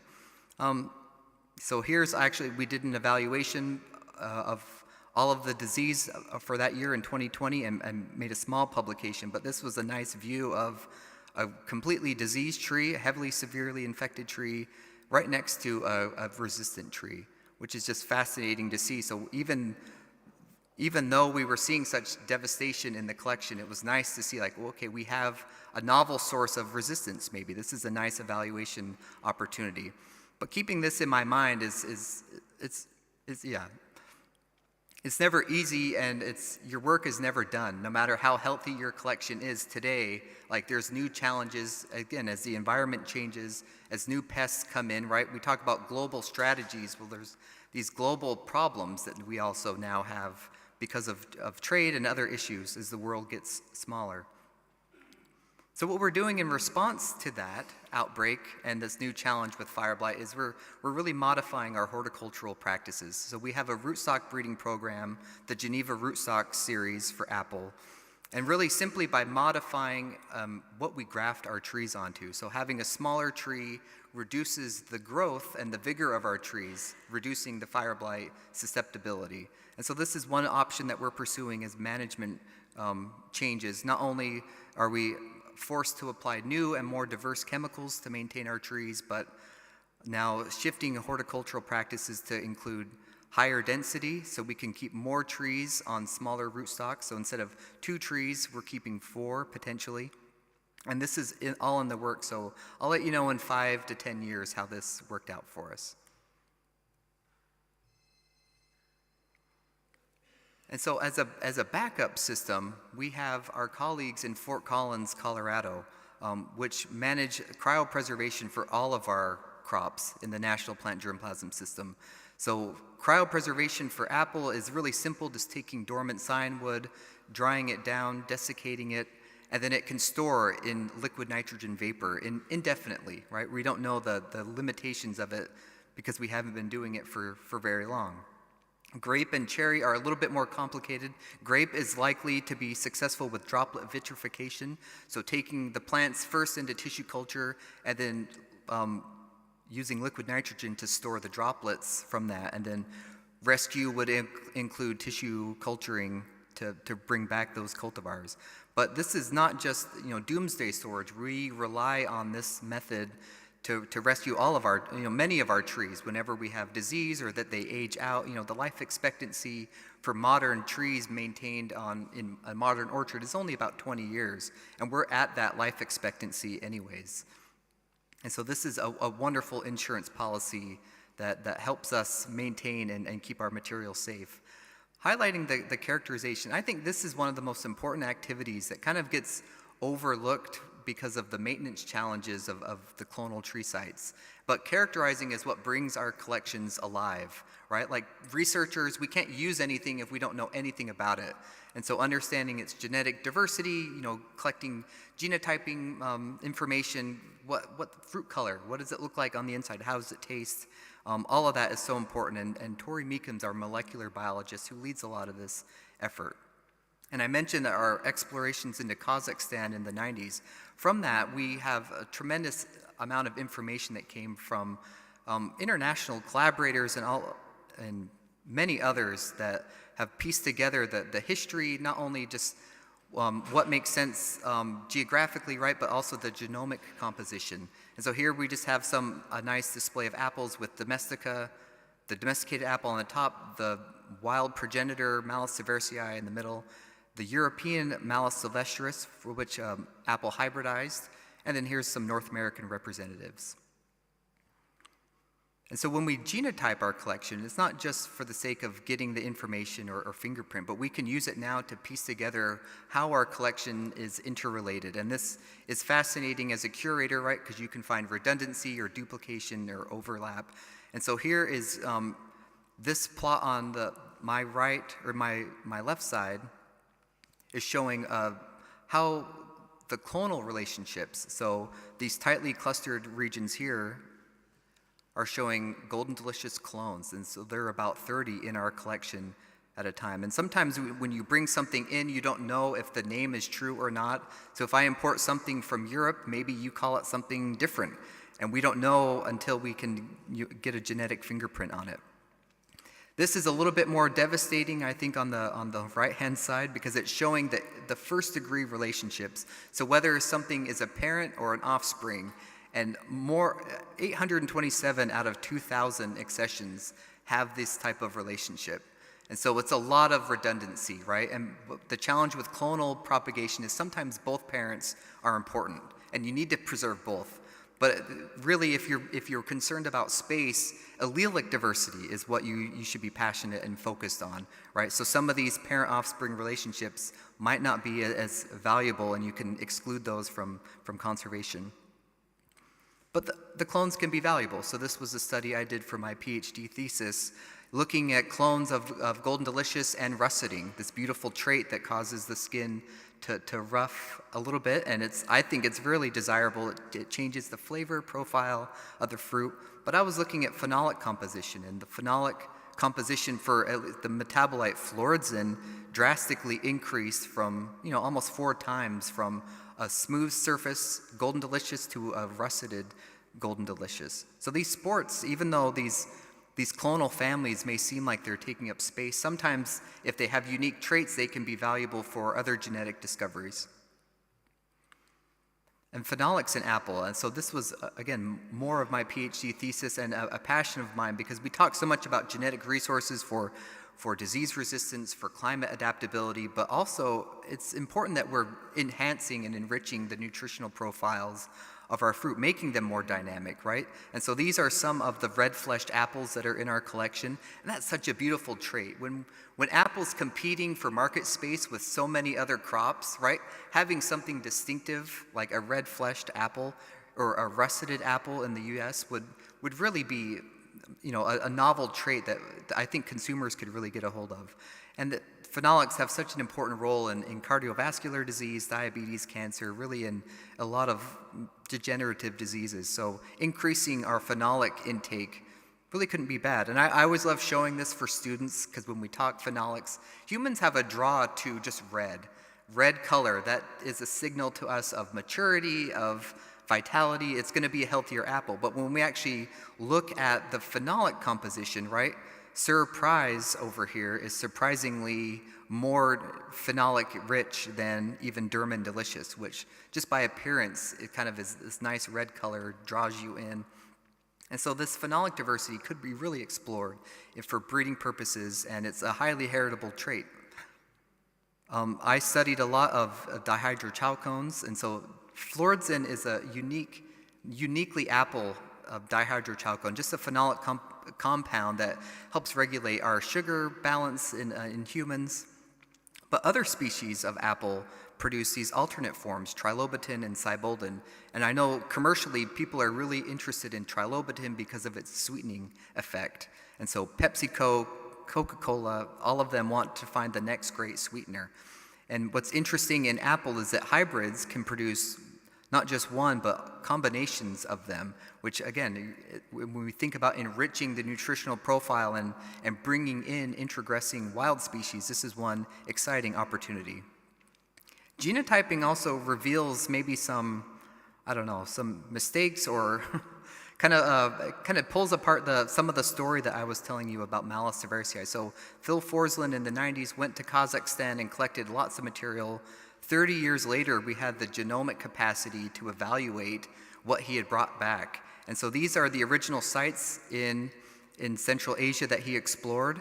And now these pie charts show the composition of how much Cerevisiae or domestica or hybrid that we found. And surprisingly, we found a lot of hybridization, a lot of admixture, because apple will just pollinate quite openly. And a fascinating example was that we found in Kazakhstan, they collected Rosmarina bianca, an Italian cultivar. And at first we're like, okay, this had to have been a mix-up because there's no way that like this Italian cultivar would be in Kazakhstan just hanging out. But no, it had offspring that had intermixed with this Italian cultivar. So somehow this thing was truly there in Kazakhstan, spreading pollen and hybridizing with Malus cerevisiae. And so it's kind of an interesting story, maybe a cautionary story for any of us that go out into the wild and collect germplasm, because it's not always what you think it might be. And again, what's in a name? What does a name or a taxon even matter? Because these are all Malus prunifolia, and so there's so much in the literature about what Malus prunifolia can bring, right? But which one is true? Which is it, the small fruited one, or is it this large fruited one, or anything in between? And so a lot of the time people are hesitant to utilize your genetic resources because they don't trust that you truly have what you think you have. And so here's another example of genetic profiling that helps us clarify the hybrids from the more pure species, which would be found here. We have the same challenge in grape. As I mentioned, most of our grape are just called grape hybrid, Vitis hybrid, and it could be a vinifera, a European American hybrid, a French American hybrid, or it could be any number of species. And so these two grapes, Stout Seedless and Napka, are both called hybrid, yet one is 90% vinifera and the other is 10% vinifera. And so again, using genomic resources, I was able to piece together the ancestry of what a hybrid might be and kind of give it a number, from 0 to 100%. And what was interesting is when I compared bloom date, or the growing degree days, or how many heat units it needed, a particular accession needed to bloom, we saw this increasing trend with Vitis vinifera, right? So if you increase the percentage of Vitis vinifera hybrid, you see an increase in growing degree days, which again, it's kind of pulling together how much of that species really has an impact on phenological traits. And if you start to look at even the color distribution, so Vitis cinerea, right? Like you see distinctive blocks of what species is contributing to these phenological traits. We spent a significant amount of time, and nothing compared to what Europeans have done looking at phenological traits over time in grapes, but this was our attempt, and to look at broad genetic diversity in Vitis species. But again, you see a lot of potential for bloom variation and for verism, right? That color change moment in grape. And this is really important for cold climates, where in New York State, we want to delay bloom or to delay bud break as long as possible, have an early bloom and early verism because we have such a short growing season. And so here's like just the distribution of these unique traits. So you can see already that there's a tight connection between, if you're early bud break, you're probably going to be early bloom. And so breaking that genetic linkage is kind of a challenge. But there are examples of early bud break or late bud break and early bloom. And not many, but there's at least genetic resources that we've profiled that researchers could pull into their program and explore more genetically. The same case for early bud break and early verism, or late bloom, early verism. And so we can look at now our collection is much more characterized, allowing others to have access to that. But we really do have a unique climate in New York State. If you look at the map and the cold, or the climate distribution of the United States, right? So our California is quite similar to the production region in Italy, and this is where most of our grapes are grown. But unfortunately, we have a water issue, and so that's really driving production north and into regions like Minnesota or New York State, where things are not as well adapted to European grapes, but at least we have the climate or the water resources to better manage that. So what sets the limit for New York State is just cold adaptability. And we've been working with a plant physiologist, Jason Londo at Cornell University, to really understand the endodormancy and ecodormancy, right? The controls of what keeps a grape dormant, right? And what releases that dormancy. So it's not so much how cold hardy is something, how much cold can it handle, but it's that release of cold dormancy that's become really important that we characterize in our collection. Because what's happening is that our springs are becoming so volatile that our grapes and our cherries and our apples are leaving that dormancy phase and blooming, and then you're going to have a cold winter frost. So we're getting a lot of frost damage, which devastates our industries. So having characterized and understanding that in grape quite extensively, we're moving into tart cherry. So tart cherry and cherry production was really heavy in New York State, and all of that moved westward because of cold. And now because of drought, it's moving back eastward. And so this time, hopefully, we can be prepared with better genetic resources that are characterized for specific cold environments, right? So not knowing just how cold can they get. I mean, you can see some of these are cold hardy down to -20 Celsius, right? But you can see this quickly, how soon that they leave. This is a plot over time, right? So this would be October through March. And just how quickly a particular accession leaves cold dormancy is important, as that's what's critical for us. Finishing up with a tart cherry, we did a thorough evaluation over 6 years of tart cherry fruit quality. And again, our industry relies solely on a single cultivar, Montmorency. And so this horizontal dashed line shows where Montmorency fits in terms of the sugar content, the acid, the weight, the pH, the phenolic composition. And for most traits, it scores really low. So the U.S. could really benefit from just adopting, simply changing cultivars, right? And so that's especially true for Montmorency tends to bloom really early. And then you're just going to lose your crop. And this happens almost every other year in our northern climates where tart cherries are mostly produced. So all of that characterization, right, like feeds into distribution. So hopefully all of that effort in characterizing doesn't just like die there with a publication, right? But it lives on so that researchers actually access and request material from us. And so this is just showing briefly our footprint, right? So this is heavily in the United States, over 100,000 items shipped, within the U.S. Obviously, we're limited because of plant quarantine, but we've had an impact almost on other major regions where apples, cherries, and grapes are grown. And so this is like a matter of pride for us, and we want to build this up so that we're actually sharing more of what our unique resources and our unique collection holds with the rest of the world. Apple is by far our most popular crop, and in 2020 we saw a severe decrease due to COVID-19, and then an even more dramatic decrease because of our fire blight challenge. So we didn't want to distribute fire blight to anywhere in the US or in the world, so we really have restricted the distribution. And it's not just plants, but it's data that we share and we try to distribute with the world. And so we have a central database for all of our material, and maybe some of you have used, this is GRIN, the Genetic Resources Information Network. It's kind of clunky, it's kind of difficult to use, but it's there, it's transparent. And I wish other collections would kind of adopt similar type platforms, because it's really frustrating to read papers and they make novel discoveries and you can't find where is this thing held, what is it called, how can I get access to it?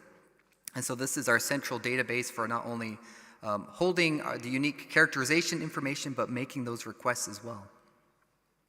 And just finishing with our distribution, this is some of the end products. These are some beautiful grape hybrids bred by Gallo Winery in the United States from our unique resources. And so you take some of our pretty inedible North American grapes and you hybridize and you work with them back crossing to Vitis vinifera, and you can develop some pretty beautiful products from them. Again, then these hold improved yield, environmental adaptation, disease resistance, and then there have been so many studies of inheritance and gene functions for countless traits from our collaborators. It's so important that we share what we have with the world, and so we share it with students through internships. We do open houses, public tours, just to get people excited, get the next generation interested in plant genetic resources. Here's just some of our intern highlights, studying melatonin, looking at more phenolics in apple, chemical analysis of Vitis vinifera, and trunk diseases in grapes. So they kind of work on any number of products. And a few acknowledgements from our team at the USDA and Cornell University, and I'll save questions for later. Thank you.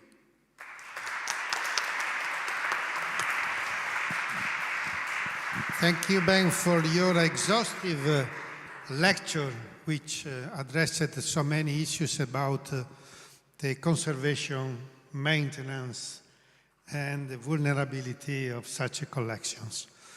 The next speaker is not here, and she is Angelina Belai. She is an Albanian brilliant olive geneticist, and she is the curator of the World Olive Germoplasm Collection of Cordoba, Spain.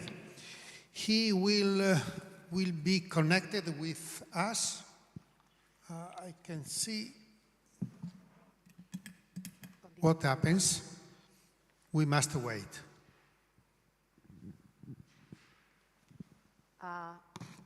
Good morning, buongiorno.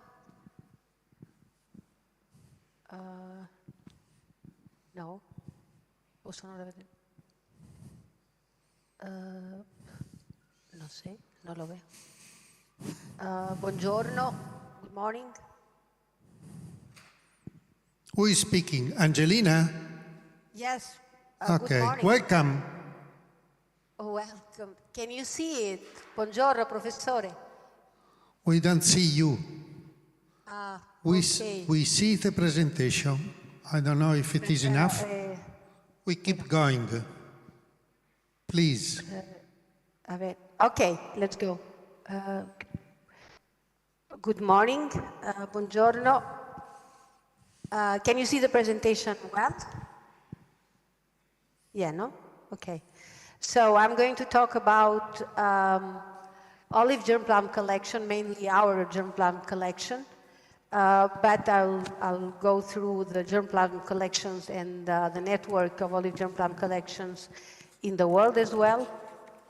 We do believe that olive germ plum collections are and should be a bridge between the past, the present, and the future of olive growing.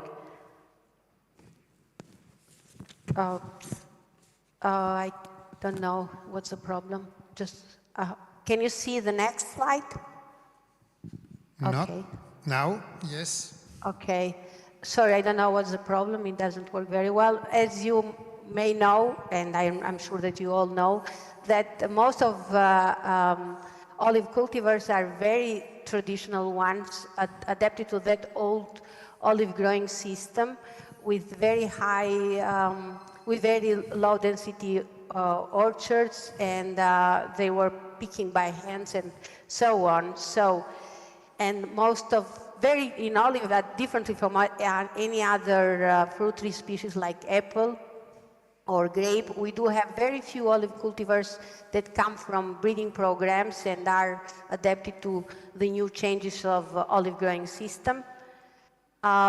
Most of the cultivars that we already have in olive are very ancient. In fact, in recent studies in many archaeological sites, there have been found stones and the other data that indicate that most of the cultivars that we already have in olive, they are centennial or probably millennium ones. And in any olive countries, Mediterranean or beyond Mediterranean areas, you'd find that most of the cultivars traditionally were found diffused around their original area of origin or diffusion. You have the example of Spain. You can see that the different colors represent different cultivars, but that could be the same image for all Mediterranean countries. In any area, in any region, you'd find local and traditional cultivars typical of the area. That probably indicate a possible local selection of the cultivars, which was followed with the distribution of the cultivars from the East Mediterranean area, where they were selected around both the sides of Mediterranean south and north. In addition, another characteristic of olive cultivars, which I think it's also common also in other fruit tree species like grape or probably even apple, is the fact that very generic naming has been used to name the cultivars. Normally, cultivars are named according to their area of origin, shape, size, color, and that has led to the presence of different denominations or different namings for the same cultivar, which means synonymy cases, or the same naming or denomination for different cultivars. And that has led to the presence of homonyms. This is the reason that we have a huge number of cultivars. We have a huge genetic patrimony in olive, and we are very lucky to have it. And you can see that the number of the cultivars estimated in the world is more than 2,000 according to FAO data. And according to the IOC data, around 1,200 cultivars have been catalogued in germ plant collections of around 54 countries. But these cultivars have more than 3 different names, probably because of the general criteria of naming that I mentioned before.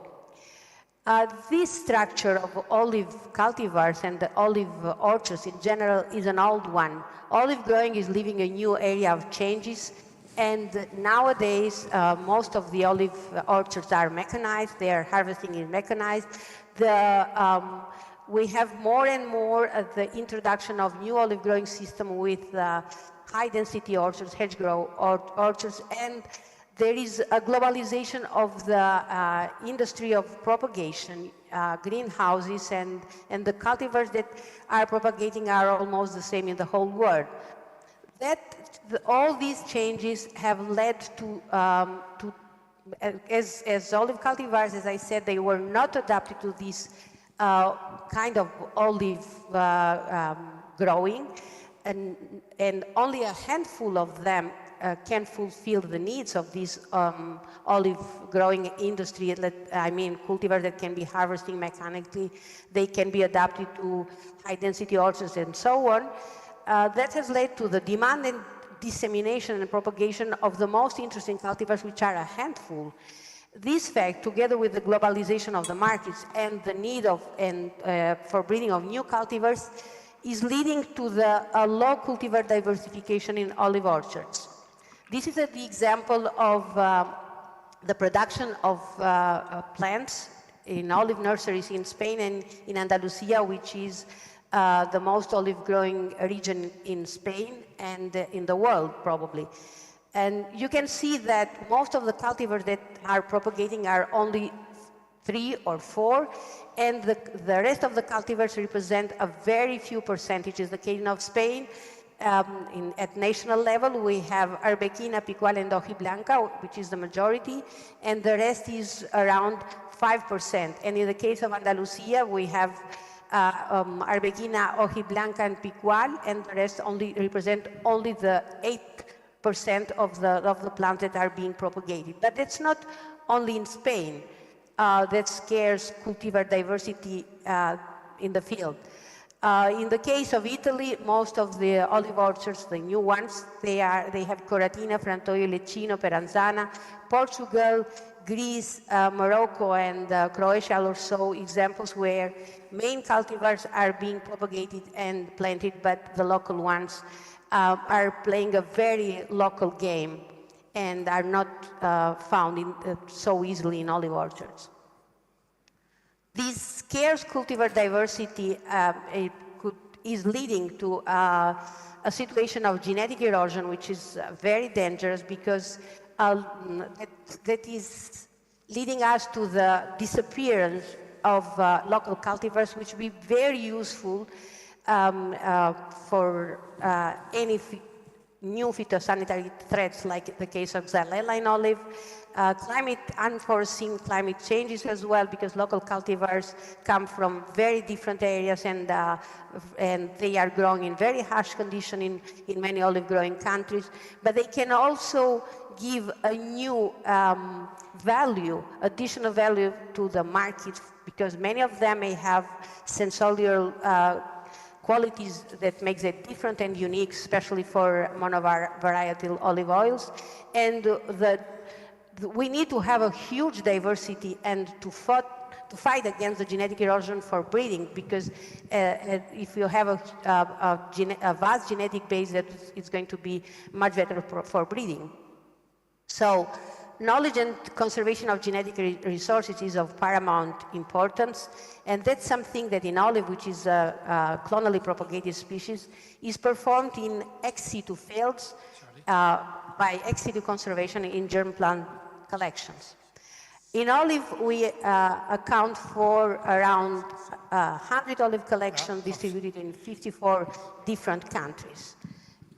And many of them have been joined in the network of International Olive Oil Council, IOC.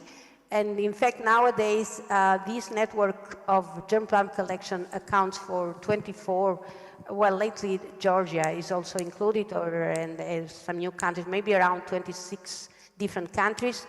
And this national bank, this international network of IOC has permitted the creation of national banks of reference with autochthonous healthy representative material from each country, and has led to the establishment of international banks of reference.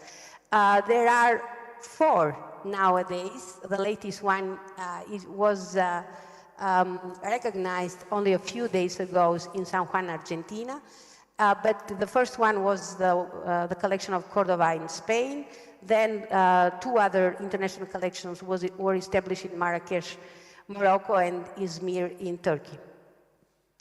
The awareness of the importance of conservation, maintenance, and safeguard of olive genetic resources led to the establishment in the 70s of the first World Olive Germplant Collection, the first international effort to maintain, preserve, and evaluate olive cultivars at international level. It was an initiative of FAO in collaboration with the National Institute of Agriculture in Spain with the support of IOCs.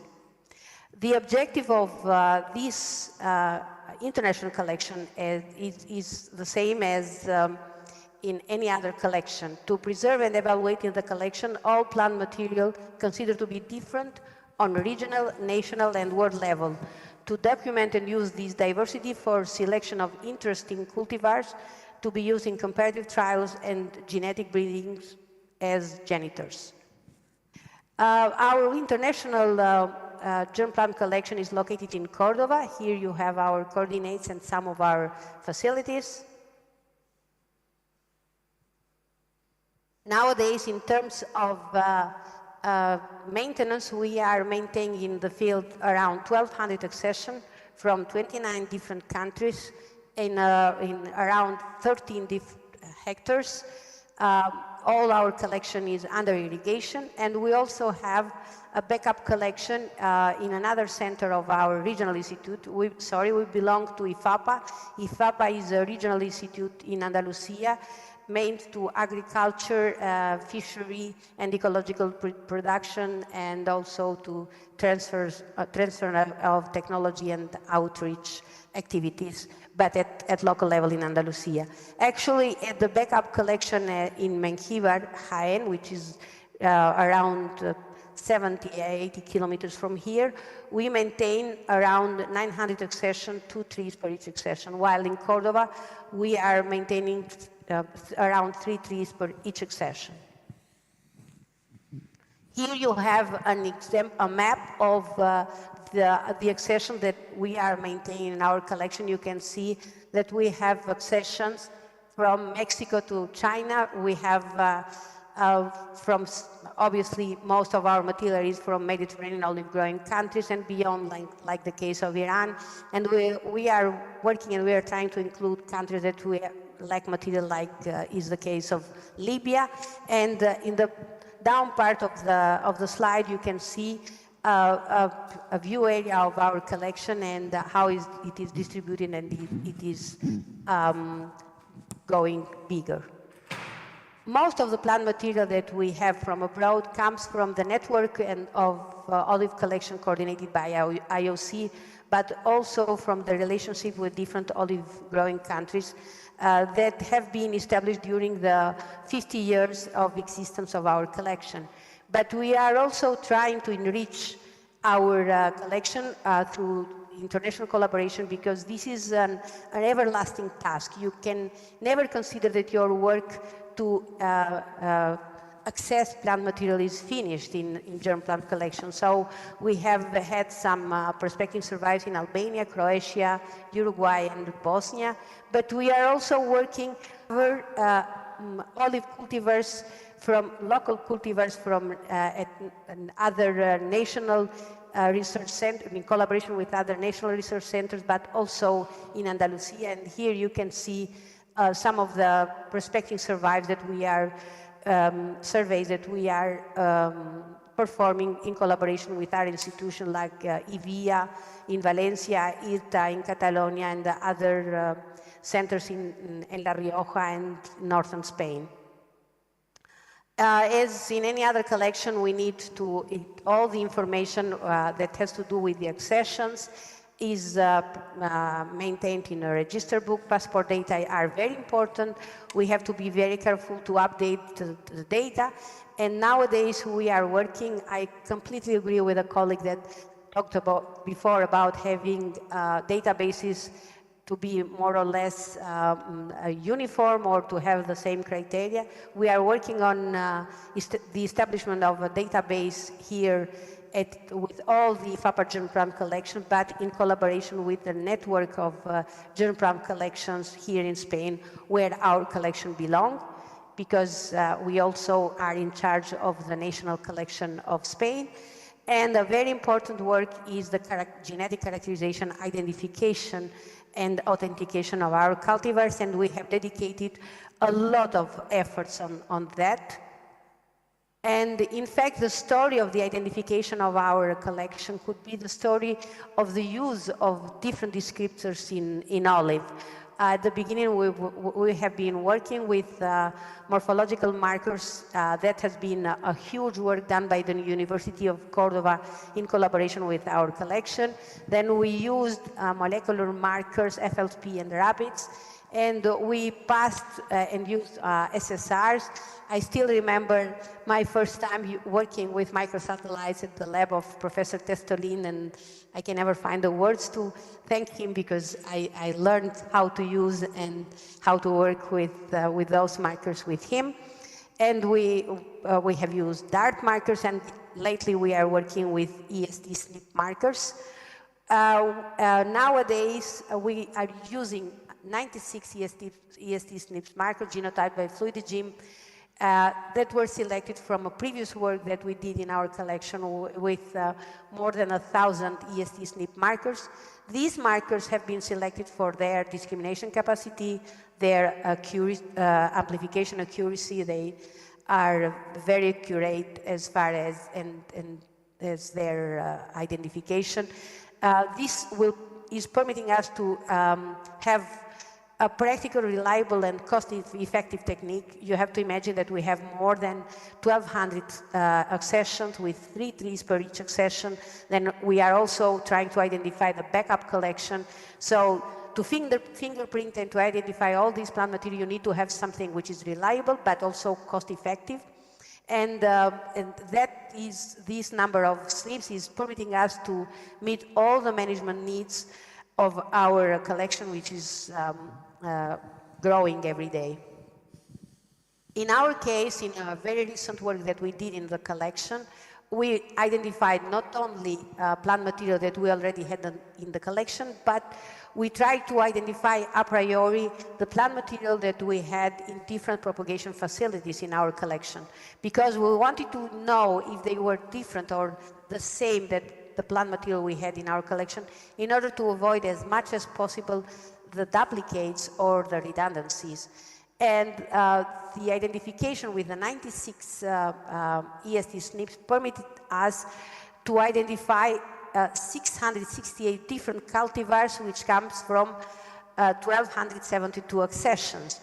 520 of them were already planted in the field, and 148 belong to the new plant material that we had collected in the last years, which means that we still need to continue with the prospecting surveys, and we still need to go there and to try to find the plant material that we do not have yet in our collection.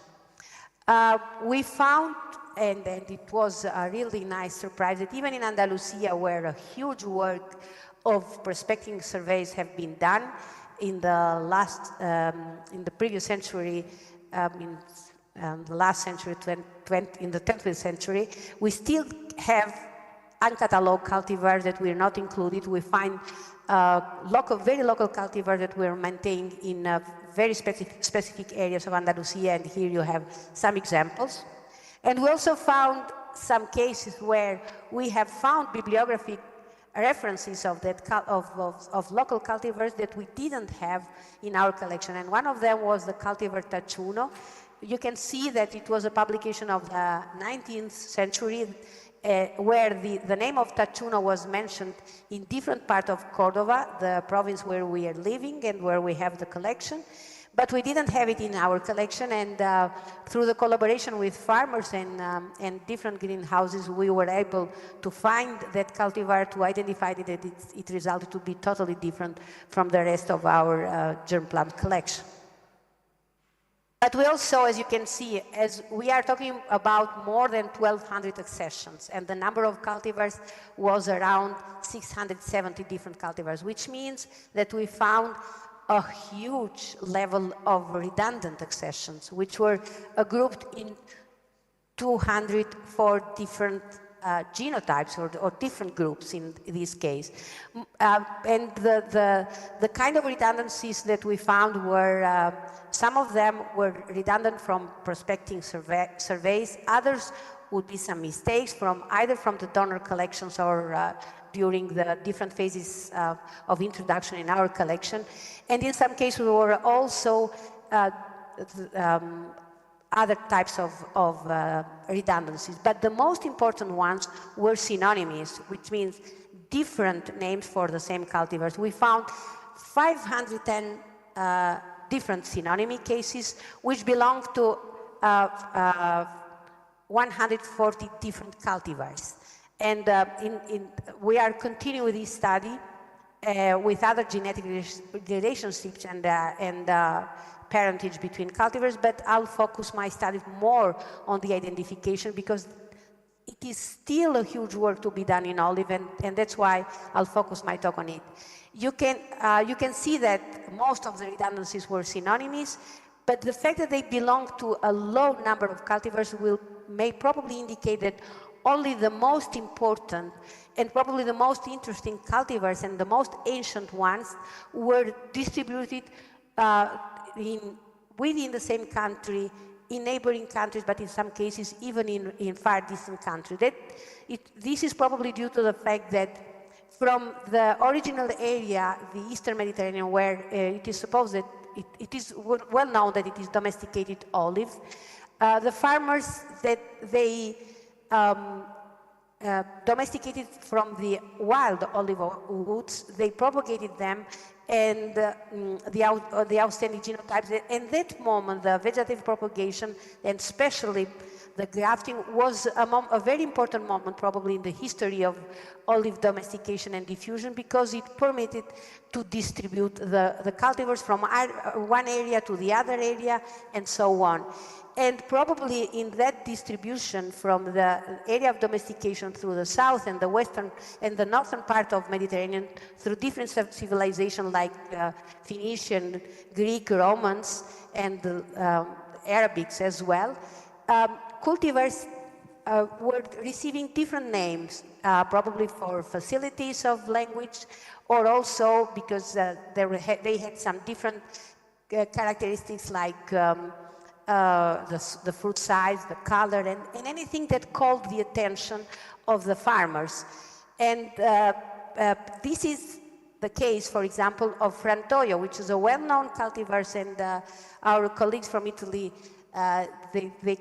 they know much better than me this cultivar. Frantoio is the main olive cultivars in Italy, and we found that in the plant material that we have in our collection, that we had synonyms of cultivar Frantoio all around the country, in the islands, but we also found some synonyms in the Eastern Mediterranean area. It is very difficult to decipher the migration direction of all cultivars, and in this case, being so important, we cannot exclude the fact that the Romans, who knew the cultivar and knew how important it was, may have distributed the cultivars in the Eastern Mediterranean, although we cannot ensure, as I said, the direction of migration. It is also found in California under the name of oblonga, so you can see how the same cultivar receives different names in different parts of the country, nearby country like the case of Cayetier in France, but also far olive growing countries like Lebanon and Syria in this case. Another example of synonyms in neighboring but also different country is safrawi. Safrawi means yellow in Arabic, and we found 17 accessions that belong to that cultivar. Most of them were from the Eastern Mediterranean area. We also found olive trees from very ancient orchards in Jordan and Lebanon, which belong to that cultivar, in Turkey as well, which can which can mean that this cultivar is very ancient and was very well known there in this area. You can see that from Syria, it was distributed in the whole area, and then you can see that it was almost expanded through the coastal area of Turkey. In all these parts, receiving a different name, and then in the islands of Greece, where it is called Trovolia, in Albania, where it is called Marci, in Italy, it is known as Grossolona, but I know that there is another synonym there, but we do not have it in our collection. If I'm not wrong, it is called Sant'Agostino. And when he arrived in Spain, in the islands, Balearic Islands, and the northeastern Spain, it was named like Cirujal, which means plum, or plum shape in Spanish. That's an amazing example how the same cultivar was distributed around all Mediterranean area, receiving different names. But we have it also in our neighboring countries, neighboring areas. One case that called my attention was the case of Ulliri Tiranus, which means the white olive from Tirana. Tirana is the capital of Albania, my country. And we found synonymous, different names of the same cultivar in our country, but we found this cultivar with the name Žutica, which means yellow in Montenegro, with the name Bjelica, which means white in Croatian, and like Maiatica di Ferrandina, with the name Maiatica di Ferrandina in Italy. In the case of Croatia and Albania, you can see that it's directly a translation of the name in a different language. Probably it was very difficult to say Ulliri Bard in Croatian, so they called it like Bjelica, but that means that they knew that it had that name. As I said, it's difficult to know the migration if it came from one side to the other, but the fact is that probably they had the know-how of that cultivar, and they knew that it was important for something, and they renamed it. The same case can be said for Bianchera, which is a cultivar from, if I'm not wrong, from Venezia Friuli region, and Bianchera, it is known as Istarska Bjelica or Plementa Bjelica in Croatia, or Istarska Bjelica in Slovenia. Again, it is the same the same name. Bianchera means white in Italian, and in Croatian and Slovenian it means the white olive from Istria. Istria is very nearby Italy, so it's very that can give us an idea of the interchange of plant material and information between neighboring, but also between very far away olive growing countries. To me, that also means that olive genetic resources are a human patrimony. I mean, they do not belong to any particular country, and borders in agriculture are really artificial. We have always been interchanging plant material and information in olive, and that's, a lesson for us, the scientists, because farmers have done it all during the centuries of cultivation, and we should do between us as well. This is another nice example of that case. I'll go very quickly through it. This is known as Grossa di Spagna in Italy, but in Greece and in Turkey, they know it like, or they call it Gaidorelia and the Cesaitini, which means the same, big donkey olive, because the fruit of that cultivar is really big, and it has got another name in Dužica in Montenegro. We also found a lot of cases of homonymies in our collection, and again we found that it was the same genetic criteria was used in olive countries. Olive cultivars were named according to highlighting traits like the color of the fruits or the leaves. You can see here different denominations or different names of cultivars in different languages. I talked before about the white and the yellows. It was the case of Safrawi, and Safrawi is found with different names in every different country. The green or color is also especially for cultivars which are late ripening cultivars. It is called verde verdale, which means green in different Angelina, languages. sorry. Yes. You have 2 spare minutes. I saw you have 73 slides, so I'm afraid. I'm going quickly. No, I'm going to do it. Okay. Sorry, Professor. We have homonymy cases again here. That the identification of cultivars have permitted us to the correct identification to do an ambiguous agronomic evaluation, which is a complex, multi-annual, and costly task in olive. We have evaluated for different traits like vigor, resistance to verticillium. We are working on Xylella fastidiosa, searching for resistance and tolerance sources. We have found some interesting cultivars and some interesting results, but it's still very early to talk about it. We are working both in Italy and in Spain in this case, because we have this disease even in Spain. We are working also on quality traits like tocopherols, phenols, and other traits. We are also working on sensorial analysis, and we organize outreach activities like open panel day tests for olive growing test sector, industry, and for the citizens. Here you have some examples of it. And this is an example of interesting traditional olive cultivars with good sensorial traits. And, but we are aware that in order to suggest cultivars, we need to do agronomical evaluations in different comparative trials, because with only 3 trees per cultivar that we are maintaining in our collection, we can give only a general idea of the diversity that we have.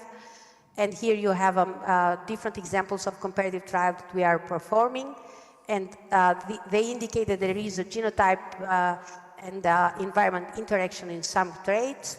We are also using our genetic diversity for breeding, and you have here the example of some of the crosses, and 6 new olive cultivars resistant to verticillium or adapted to high density orchards have been obtained from their crosses. We are working Angelina, on, sorry, you must go to the end.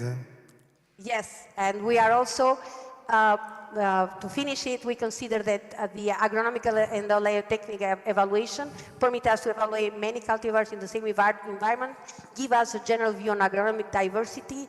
It is a diversity source for breeding.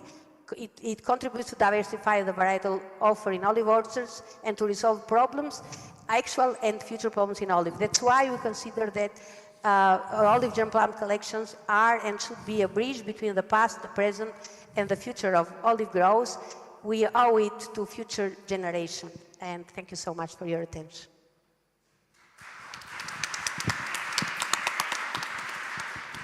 Thank you, Angelina, for your topic on olive. Most of people didn't know so many problems that has the conservation of such a germplasm. We move to the next speaker, who is Matthew Ordage, Matt for Friends, and he is a scientist at the Department of Crop Science in Reading, UK. He is also the curator of the National Fruit Collection at the same university. The topic is the UK National Fruit Collection Experience of Collaboration at a local and international scale. Please, Matt. Okay. Thank you, Raphael, and thank you firstly to Professor Garino and the organising committee for inviting me here and helping me get here yesterday as well. I wanted to really just reflect in my presentation. A number of the other speakers have already talked about the issues of collaboration and the importance of collaboration in germplasm management and what we do as a community.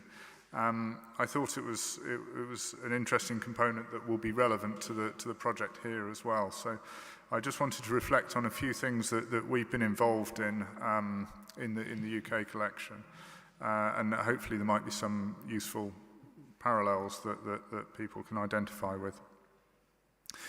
Firstly, I just wanted to give a brief. I'll try and keep looking forwards and using the pointer on here, perhaps, because else I'll turn away from the microphone.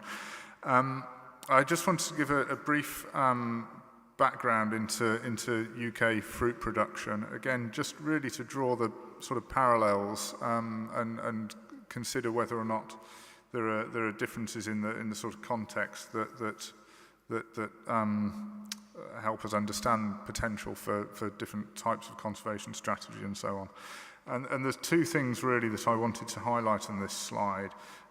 Firstly, down in the map, these are government statistics, and the nature of government in the UK is that some of our things are done across the whole of the UK, some of the things are done in England only, some of the things are done in England and Wales.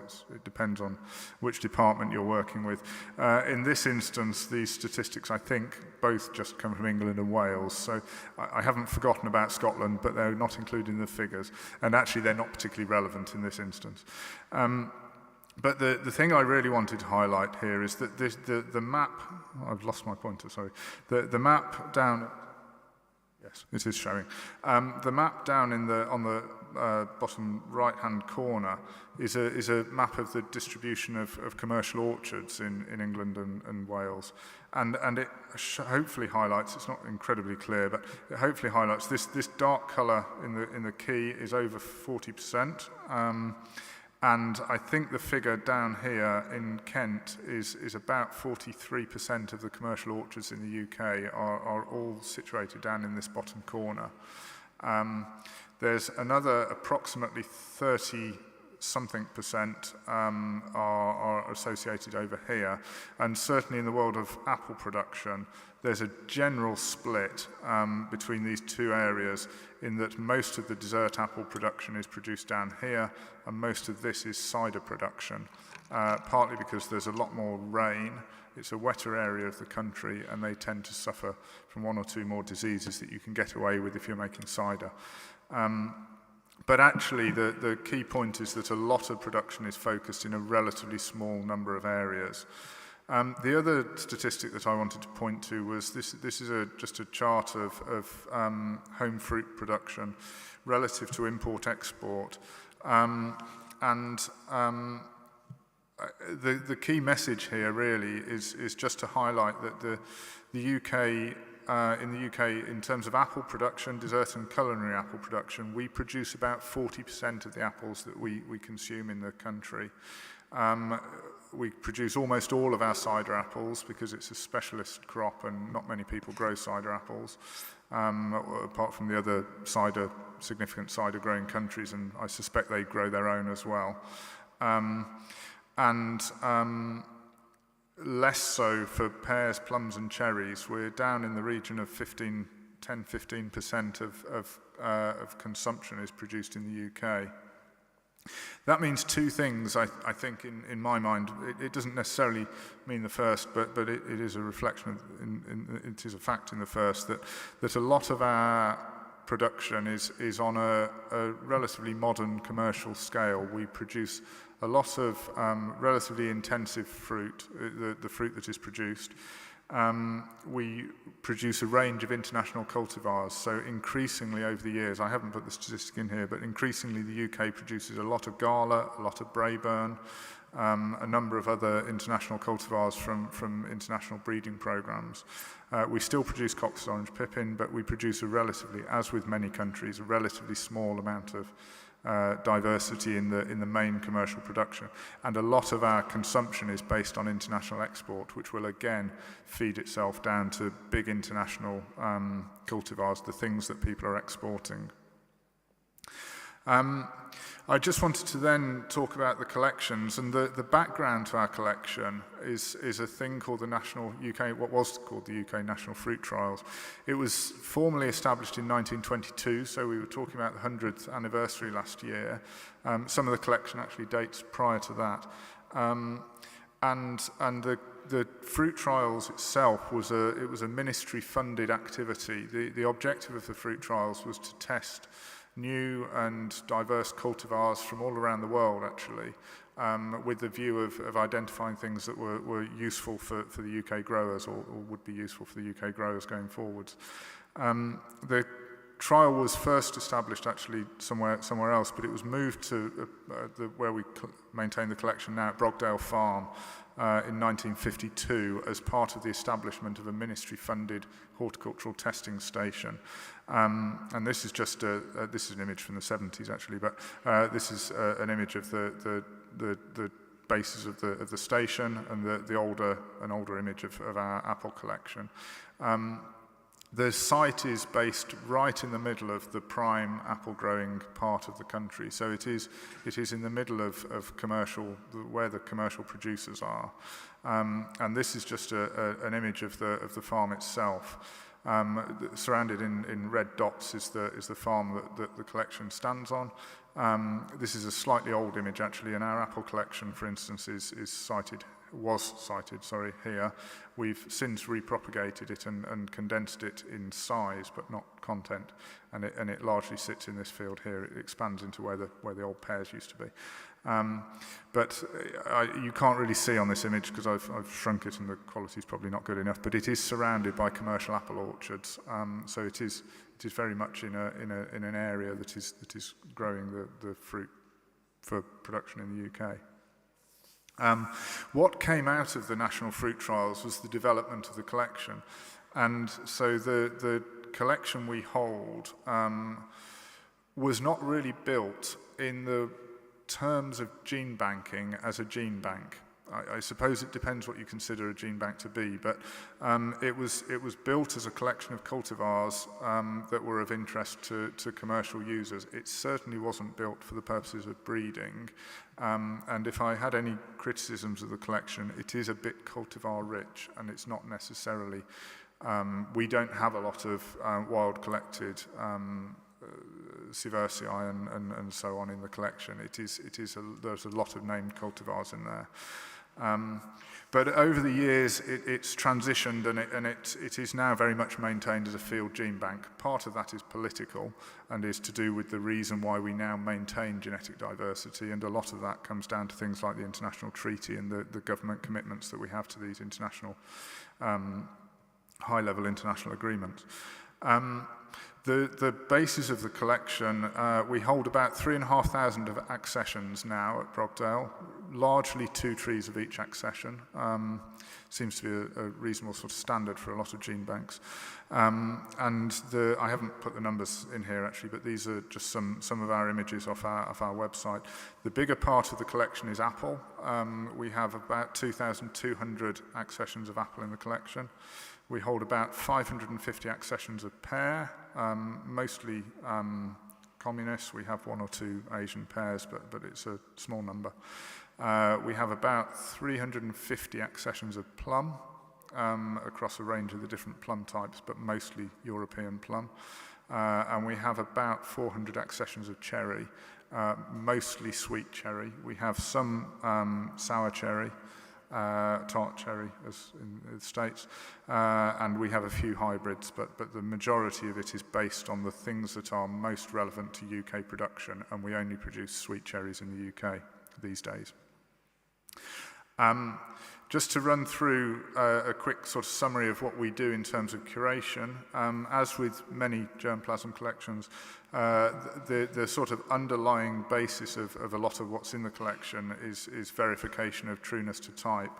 And a lot of that work was done, I confess, before my involvement as curator. But there's been a significant amount of work done comparing back to these classic old, this is an image from the Heritage Pomona, and confirming the trueness. I've lost the marker again, sorry. I'll point at it. If I can hit it, here. The Heritage Pomona, and we have a whole set of descriptive information that confirms that our things are what we believe them to be. We have a program, relatively small program of characterization. Here we are, thank you. We collect characterization data in line with international standards. This, I'm sorry, hasn't replicated very well, I don't think. It's marginally visible, but it's an SSR fingerprint. We use SSR fingerprinting partly in the maintenance of the collection, partly to check trees in, and we've done some bits of diversity study, and I'll talk a bit more about that in a moment. We then run a database, a publicly available database on the collection, and the objective of the database is to house all of the information that comes out of these curational programs and make it available to people. It doesn't show here very well, but it is a searchable database. You can search for characteristics, and you can search for accession numbers and names and find all the information that we have that we have online. We did have a program of cryopreservation. We put an end to it some years ago, really for purposes of funding. The government funding was being reduced. It was the first thing that we could remove at no expense to the main collection. So I think we saw it very much as an insurance policy, and it was less critical than the fundamental maintenance of the collection. So when we had to reduce the cost of running the collection, the first thing that went was the cryopreservation. And I think it is slightly notable that there isn't yet, I know there's some discussion about it, but there isn't yet an equivalent to Svalbard for the clonal tree crops. And there is discussion out there, I understand, on whether or not there might be an international cryopreservation bank being developed. The fundamentals of all that we do really are about making the collection available, and this is just an image at the moment. My colleague, our horticultural curator, is down at Brogdale collecting graftwood. We're in the process of trying to send some to Ben, for instance, as a complete coincidence that I found out the other day. But we supply graftwood out from the collection on an annual basis, twice a year actually. We supply budwood and graftwood, and we do that in line with the treaty commitments and or otherwise if it's not relevant to research, breeding and training. I just really then wanted to talk a bit about the collaboration that we've been involved in and my sort of experiences. And a lot of that comes down to ECPGR, the European Cooperative Programme on Plant Genetic Resources. I'm sorry, I didn't expand it because I suspect many people will know the acronym. And we're involved in both the Malus Pyrus working group and the Prunus working group. I haven't put the Vitis working group here, which I am actually involved in technically, although we don't actually do very much in Vitis because we have a very small collection of Vitis, and other people in Europe have much more to do with Vitis than we do. But we feed everything we have into Eurisco. All of our listings are in Eurisco as the European database, which in turn forms into Genesis, I think, and therefore links up with GRIN Global and the other international databases. One of the things that I would sort of like to flag up, and a small project we've got that's supposed to be starting this year actually with ECPGR, is part of the objective is to try and have a quick consideration as to what's in Eurisco from various different countries. And increasingly I find myself speaking to colleagues in ECPGR who say we have a collection that is in the public domain, it's effectively a national collection, but for some reasons of national politics or reporting, it's not listed in UNESCO. And I sense there's a lot of important material out there that is really public domain, nationally run collections that are not currently listed in UNESCO. I'm not going to resolve that in this project, but we will open a window on that, I think, and I think it's certainly something that people need to think about. And I don't know the politics behind it. I suspect there's various things to do with regionality and what gets recognised as national in terms of UNESCO listing, but it seems to me that there's material missing from that system all around Europe, I would say. We've been involved in a couple of projects, certainly in the Malus Pyrus network, and I'm a bit limited what I can point to these because they haven't been written up yet properly, but two projects, one EcoHIS-PY, which was a Pyrus project, and a second project called Pomefruit CNE, and that's characterization and evaluation. The two objectives or there's a running theme through a number of the ECPGR projects that have been run in the last few years that is to do with trying to identify, partly as an example, subsets of local cultivars from a range of different countries and generating some coordinated characterization data and usually fingerprint data. And that's exactly what's happened in EcoHIS-PY for pears, and there's a small booklet being produced at the moment that will describe those.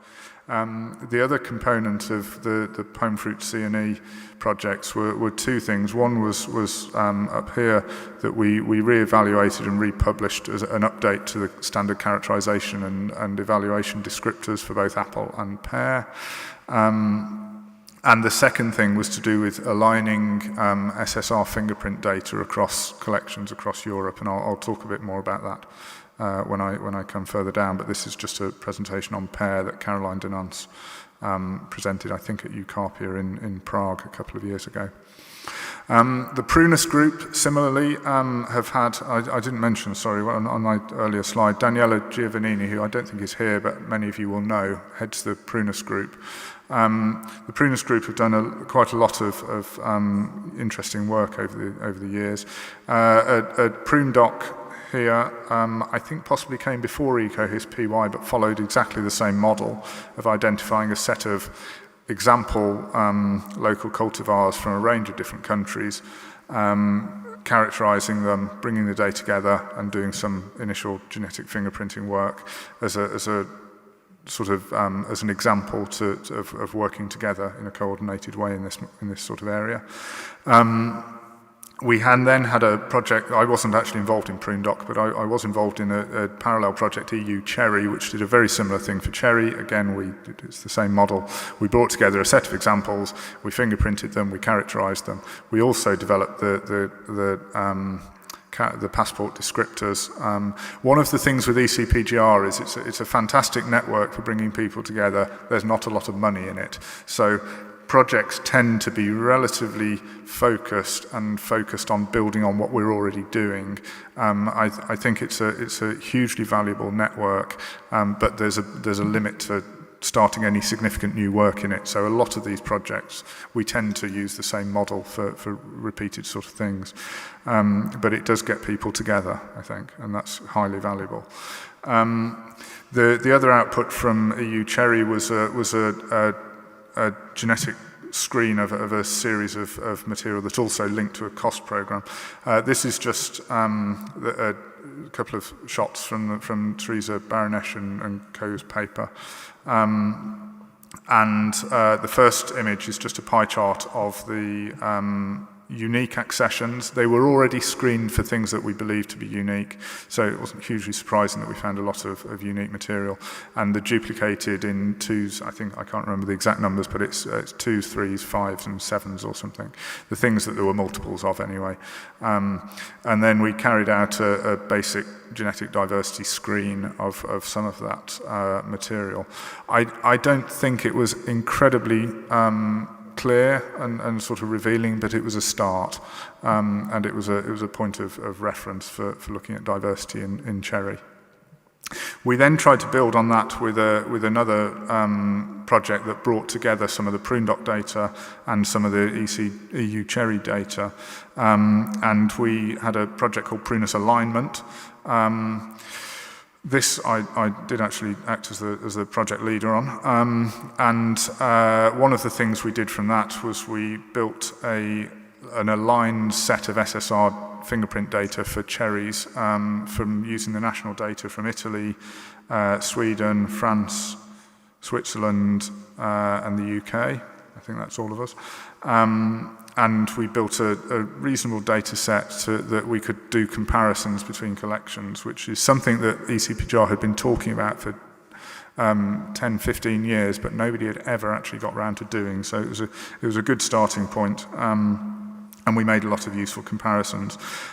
We made a recommendation of a standard set of plum primers, again, to try and keep people working in a coordinated way that could be compared at a later date. And we did an initial screen of diversity and a study on the diversity within the plum material held in local accessions in a series of different countries. The other element of international collaboration that certainly that we've been involved in has been through European funded projects, and we were involved in the Breedomics project. The initial point of the Breedomics project was to try and look again at diversity across different countries, and this is in Apple, and we focused on again identifying local holdings of things that had arisen in each country. So I'll raise a query of that in a moment, but there was at least some sort of partitioning of diversity that could be identified across regions of Europe if you look at the material that originates in each of those countries. And like I say, I'll come back to that in a moment. One of the interesting sort of sidelines that came out of that work was there's an image here from a study led by Helen Moranti and the team at INRA, where we started looking at parentage, and Ben highlighted there's a lot of parentage relationships in these collections. This was a method to look at errors if one assumes everything to potentially be a parent or offspring of everything else, and then counts how many genotyping errors would arise if that was the case. You can then try and identify those with a lot of things have a lot of errors and clearly aren't parent-offspring relationships, but there's a set of things that came up here with extremely low error rates, and we determined all of these to be genuine identified parent-offspring relationships. That then developed into another bit of a sort of sideline in some ways, where certainly from and it might be a UK specific sort of interest, but ultimately we identified the parentage of Cox's orange pippin, which is a big international cultivar, and the parentage had not been known or it had been incorrectly documented for many years. But that came out of an extra piece of work that Scholl-Erik and the team presented, I think, at the Rosacea's conference in China, I think, and that was finalised by a paper led by Nick Howard that was looking at triploid pedigrees. I won't go into the detail of it, but it was an interesting thing that span out of these initial data and collaborative efforts. The last thing I want to talk about is to do with local collaboration, and really one of the interesting things we've been involved in recently has been to do with UK local fruit enthusiast groups. There's been a whole set of groups developed over the last 20, 30 years or so in regional groups. They're largely amateur groups, but a lot of them behave in a very professional manner. And they've developed collections, they've collected material, they've identified things, they've done all sorts of work, all on a morphological basis in the past. And what came together a few years ago was a chap called Peter Laws was developing a website called Fruit ID, and his objective was to try and support some of these local groups with the ability to store data and identify their material through web-based sort of systems. Excuse me. But what actually ended up coming out was there was an interest in doing DNA fingerprinting and NIAB, EMR, East Malling Research, as many people will recognise them, were offering a DNA fingerprinting service. And what Peter really did was bring the groups together to commission that fingerprinting service in a number that made it economically viable. The data they were comparing to was on our national fruit collection. All of those, there was a first data set generated at NIAB EMR, but we share all of our data with them. And they fingerprinted a whole set of material from these local collections and some other material that was included alongside it from private individuals and various other findings. The original objective, I can remember the first conversation I had with Peter, and his concern was whether or not he could bring enough of the groups together to run a 96-well plate, because his understanding was that the economics would drop significantly in price if they could get 96 samples together from amongst these groups to try and put one whole plate together, and then they could afford the reduced price. I published a paper last year, and at that point they'd analysed 3,373. I think they're now up to about 6,000 samples. It expanded hugely when the technology became available to people. And the study that we carried out on this material, and I thank Raphael actually for some advice on how to deal with some of the data in this.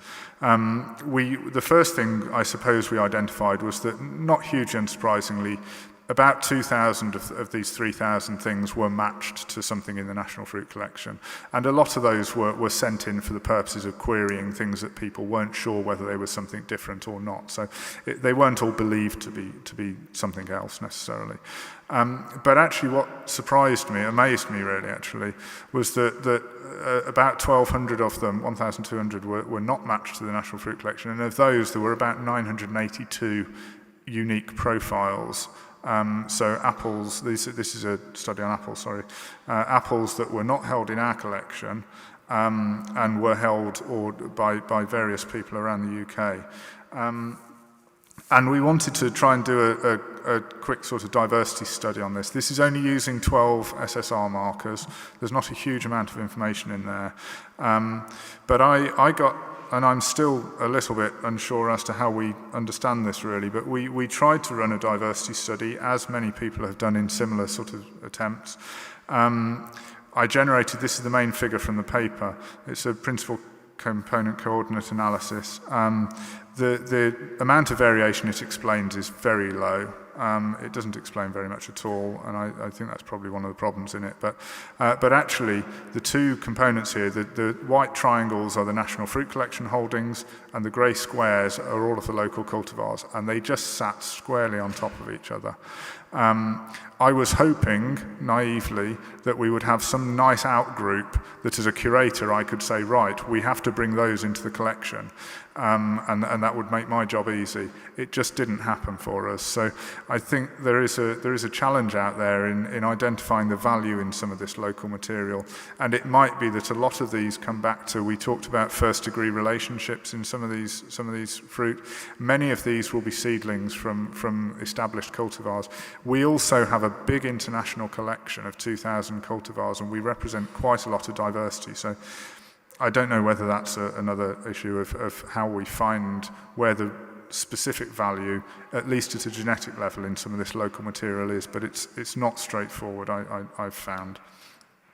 One of the other things that came out of that, though, was that we had all of these new findings and people valued them, so somebody needed to do something with them. So we developed a thing called the Register of Local Cultivars to just try and get them documented. And we commissioned an expert panel.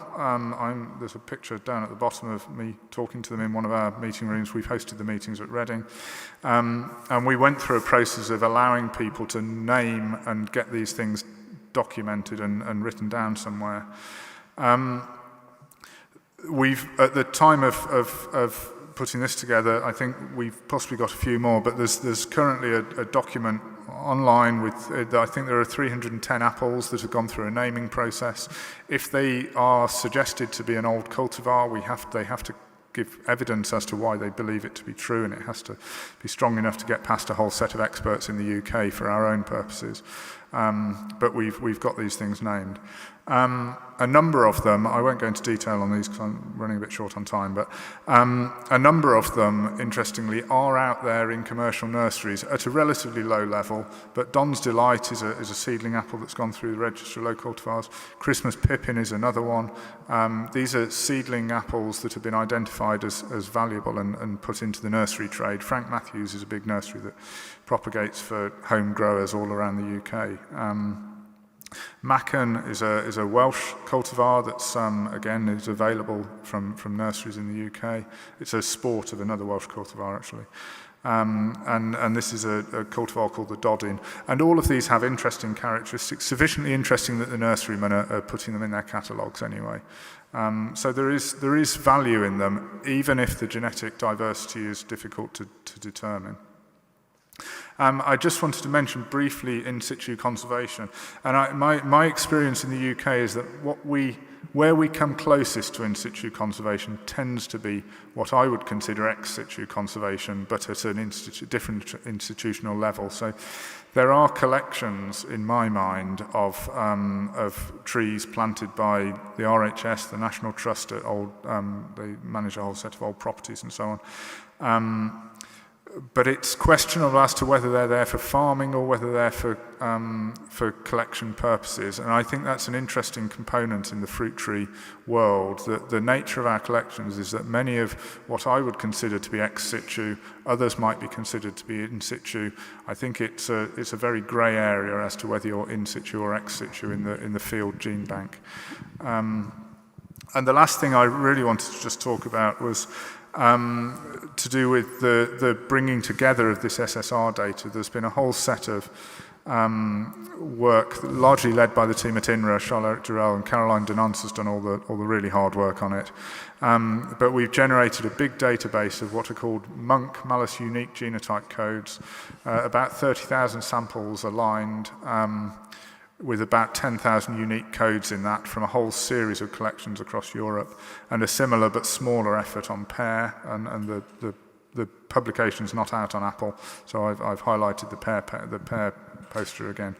And I just wanted, if I've got 1 minute left, to highlight two immediate examples. One of them comes back to Ben, actually, again. A thing called Sherrington Norman we have in the UK. We have it in the National Fruit Collection. We had denamed it because we had it under a different name that we didn't believe it was right, but we didn't know what it was. A number of the local groups have got the same thing. The best name they had is Sherrington Norman, and it's in the USDA collection as Sherrington Norman, which we need to talk about at some point.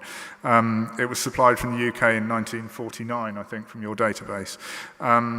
It's been identified to match a whole set of holdings in France, where we believe it probably comes from.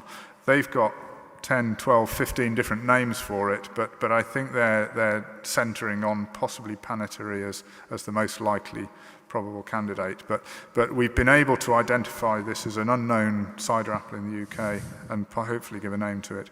And the last one is another example, which is, again, slightly fascinating, that this is an apple that was entered into the system. There are three, sorry, you can't read this, but there are 3 trees at an old blacksmith's cottage in Herefordshire, 3 matching trees. The only identification within the whole of this European database is one accession called Pippin d'Or Faux, with Marc Latour in Belgium, which is obviously not Golden Pippin, but he doesn't know what it is. I haven't spoken to him properly. And the only other holding is an accession called Citronable in Denmark that came out of a private collection in Denmark. So we don't know what this is. It will get resolved at some point, but it is a great way of being able to bring together these distant things. There's the 3 trees in the UK, 1 in Denmark and 1 in Belgium that we know of. Nobody would have brought those together without this sort of work. So it's an interesting sort of area. There's a lot of people involved in it. I haven't got time to mention them all. And I'll bring that to an end. Thank you. Thank you, Matt, for your appreciated lecture. I appreciated especially your effort to make harmonization of different fingerprinting from different collections. We have, I think, a few minutes for discussion. If there is any question, please, I would suggest to come here to have a microphone.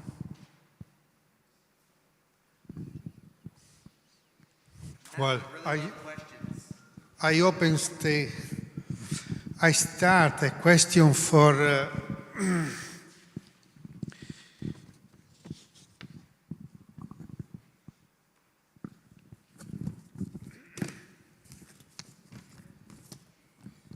question for Kent. I think in the international treaty there is an important philosophy which is, you call it equitably sharing of benefits.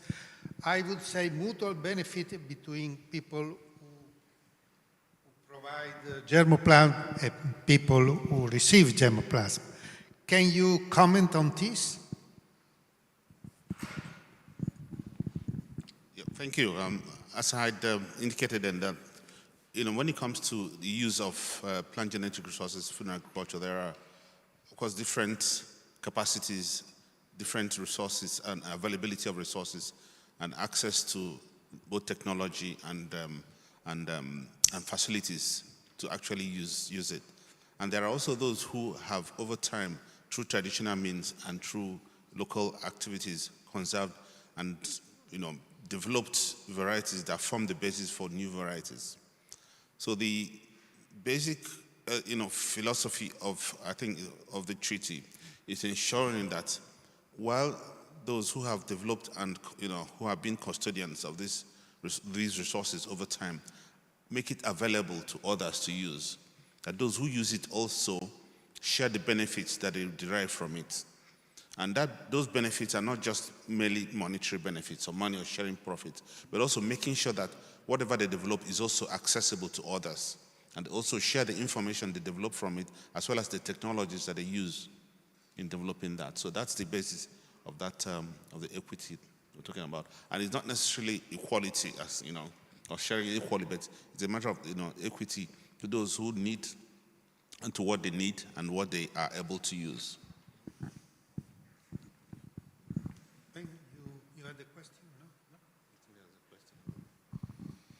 I have a question.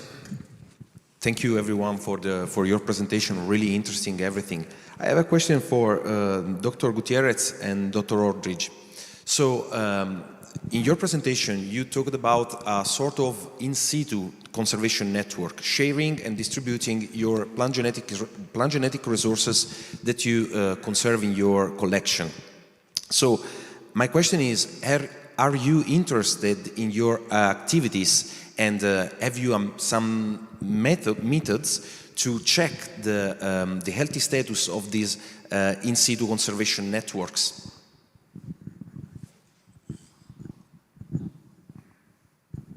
Yeah, thank you, Ben. I'll go first, shall I? I think in terms of the UK, we were talking earlier actually, I don't think we really talk about in situ conservation in that respect. It's something that falls below the radar largely in my experience. And I think with the local groups, I said I'm not quite clear whether they are, I see them often as ex situ conservers. Within some of those are small commercial specialist producers, but quite a lot of those are actually planted collections rather than farms necessarily. And I think one of the things we lack in the UK is a clear networking opportunity for those sort of those conservers. I think it's partly because I don't actually think there are very many of them. And I think the vast majority of people who who farm apples are farming on a strictly commercial, they're only interested in commercially viable top sort of level cultivars. But actually there are quite a lot of organisations who maintain orchards and things like the National Trust and the RHS, which are the National Trust maintain lots of old houses and interesting historical sites in the UK. And a lot of those old houses used to have orchards in the days when people used to produce at home. So there is opportunity for them to have a more recognised role in maintaining some of these more diverse varieties. But I think they will always tend towards historic rather than any modern things, I think, in some ways. So they will look to the cultural sort of heritage varieties, I suppose, rather than engaging in gene banking, I suppose, in some ways. I would say from a perspective of the crop wild relatives, there is a pretty substantial network in the United States to conserve in situ conservation. However, for apple, it's because it's so highly heterozygous and outbreeding, that in situ conservation is insufficient, I think, for conservation, because of just the longer they sit out in the wild, the more highly likely that they'll be inbred with, or they'll be interpollinated with domestic apple, and then kind of diluting that native species, which is having as pure of species as possible is what's ideal for us. The same for grape wild vitis. The major challenge is just urbanization in the United States. I mean, so wild grapes are pretty weedy, and they are just easily removed or readily removed rather than conserved in the United States. So it's unfortunate, but so the target is to conserve as much land as we can, but also harvest as much of that native diversity and bring it into collections.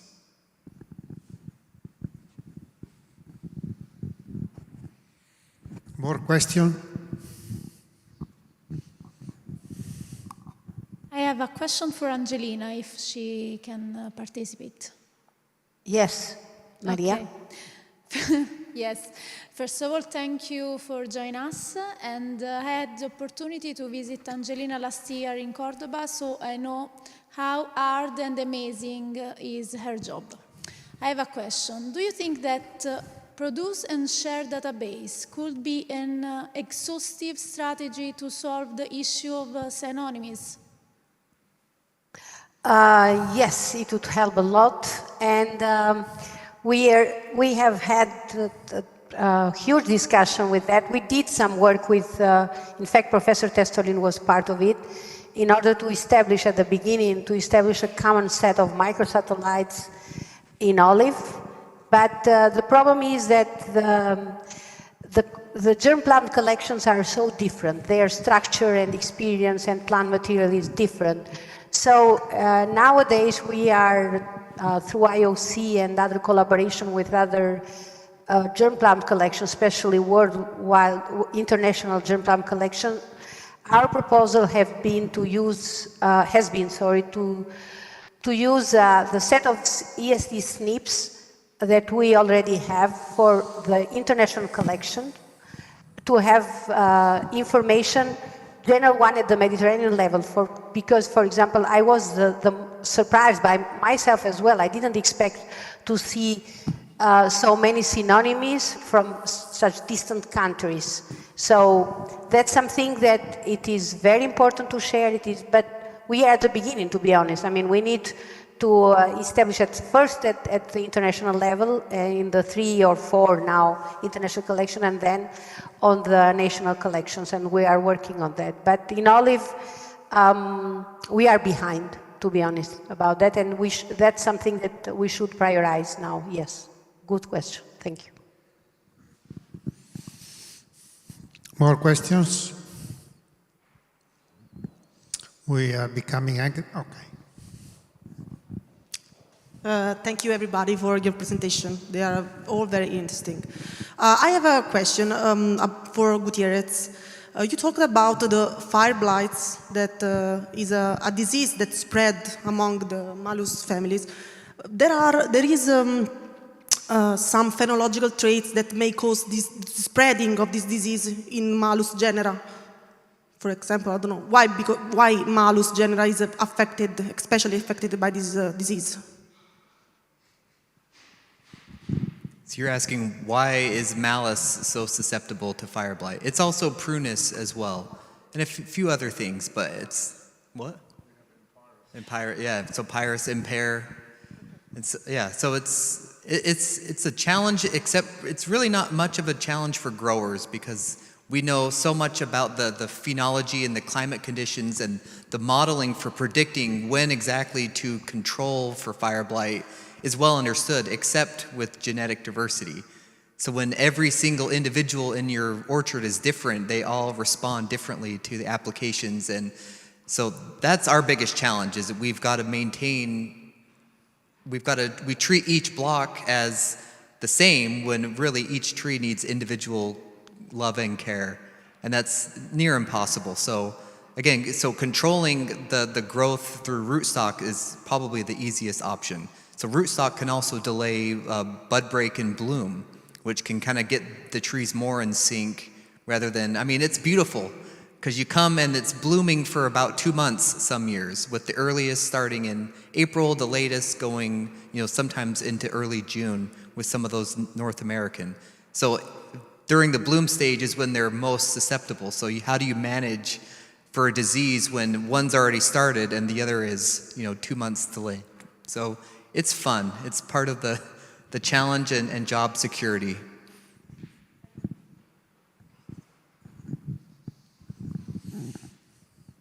More questions? Yes, please. Hello, and thank you to be here, and thank you for your very interesting presentation. We listen about in situ and ex situ conservation, but we also know that social memory is very important, is fundamental to face loss of biodiversity. So my question is for Dr. Nadozzi, and I would like to know something more about the actual and the future programs or strategies of FAO to support the link between local knowledge and agrobiodiversity conservation. Yeah, indeed, a very good question, but also complex. But first, let me start address this issue of ex situ, in situ conservation, which I think is a very, very false dichotomy. Trying to distinguish between those. I think they overlap and are interdependent, and they're both very necessary elements of the conservation strategy and system that we have. So, trying to create that, this demarcation is usually not very helpful, at least not in practice. The treaty has quite a number of programs where it tries to address that. The issue of both community knowledge and social knowledge, as you said, but also indigenous knowledge. Part of that is linked to the issue of farmers' rights, where there's a request and there's an expectation and a call on governments to ensure that local knowledge and traditional knowledge related to plant genetic resources is protected and promoted in such a way that it comes back to ensuring that diversity is maintained. Because that local knowledge is what keeps the diversity at that local level. Because a lot of times, not because of their commercial value that they are maintained and kept, but because of the cultural value that they have, that are important to the society and the local society. But also, over time, it also has that spillover benefits to the broader global community, because they provide some of the buffer and also certain threats that could be useful to address either future diseases or climate change that arises. So that's one of the fundamental areas of work that we do, trying to encourage local activities that maintain that local tradition and local resources and practices that support those resources.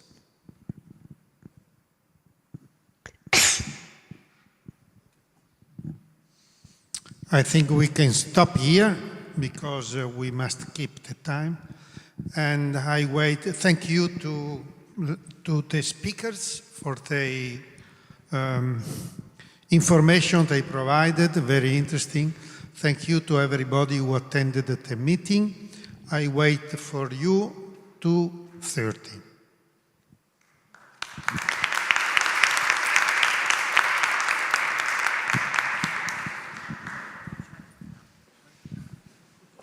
Thank you so much, sir. Thank you.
we start again the new section, and I will check if you are awake.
Good afternoon to everybody. We start the next section, and let me invite Professor Rosario Schicchi. He is Professor of Systematic Botany at the University of Palermo and the Director of the Botanical Garden of Palermo University. He will give the lecture in Italian, but you can see the slides are in English, so it could be easy to understand also for people who is not familiar with Italian. The topic of the lecture is the monumental fruit trees as a biocultural heritage of Mediterranean landscapes. The case of study of Sicily. Please. Thank you. Non si sente. Non si sente? Ah, sì, ora sì. Gli alberi monumentali hanno sempre affascinato l'uomo e caratterizzato i paesaggi in cui insistono. Parliamo di alberi monumentali con riferimento a quelle piante straordinarie per età, per dimensioni, per forma, per rarità botanica, per il fatto di caratterizzare i paesaggi o per l'interesse storico, culturale o religioso. Gli alberi monumentali che abbiamo studiato in Sicilia sono oltre 1000, di cui 367 olivi e 700 piante appartenenti a 45 generi diversi, di cui quelli di interesse alimentare afferiscono ai generi Arbutus, Castania, Ceratonia, Fraximus, Malus, Pistacia, Prunus, Pyrus e Vitis. Si incomincia a parlare di alberi monumentali in Sicilia, ma anche in Italia, con riferimento al castagno dei 100 cavalli, su cui esistono dati a partire dal 1500.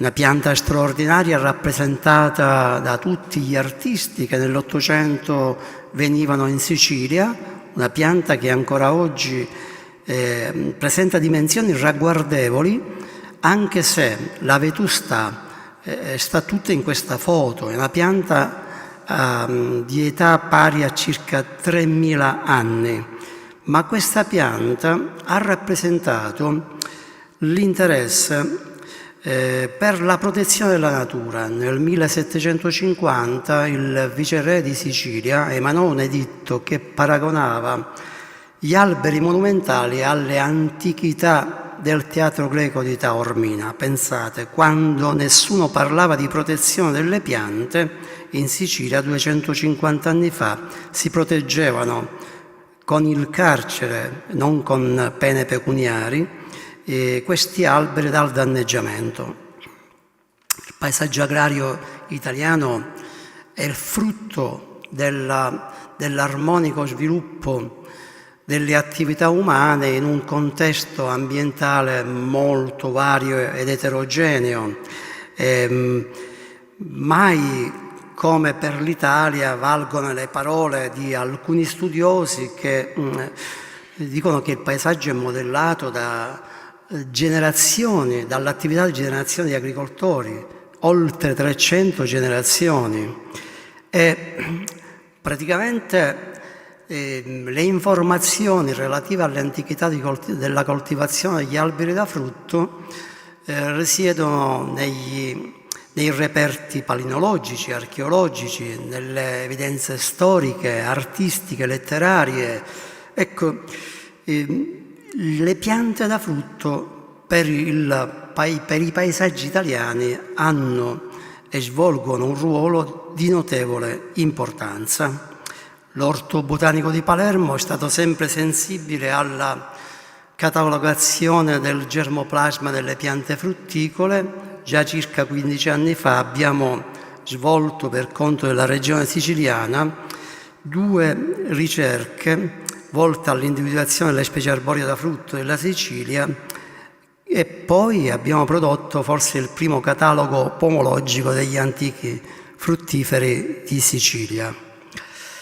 Ma facciamo un viaggio attraverso gli alberi monumentali da frutto, che sono beni unici e irripetibili. Il patrimonio genetico di queste piante difficilmente potrà essere replicato, quindi come i beni marmorei hanno bisogno di manutenzione e anche di adeguati interventi di valorizzazione.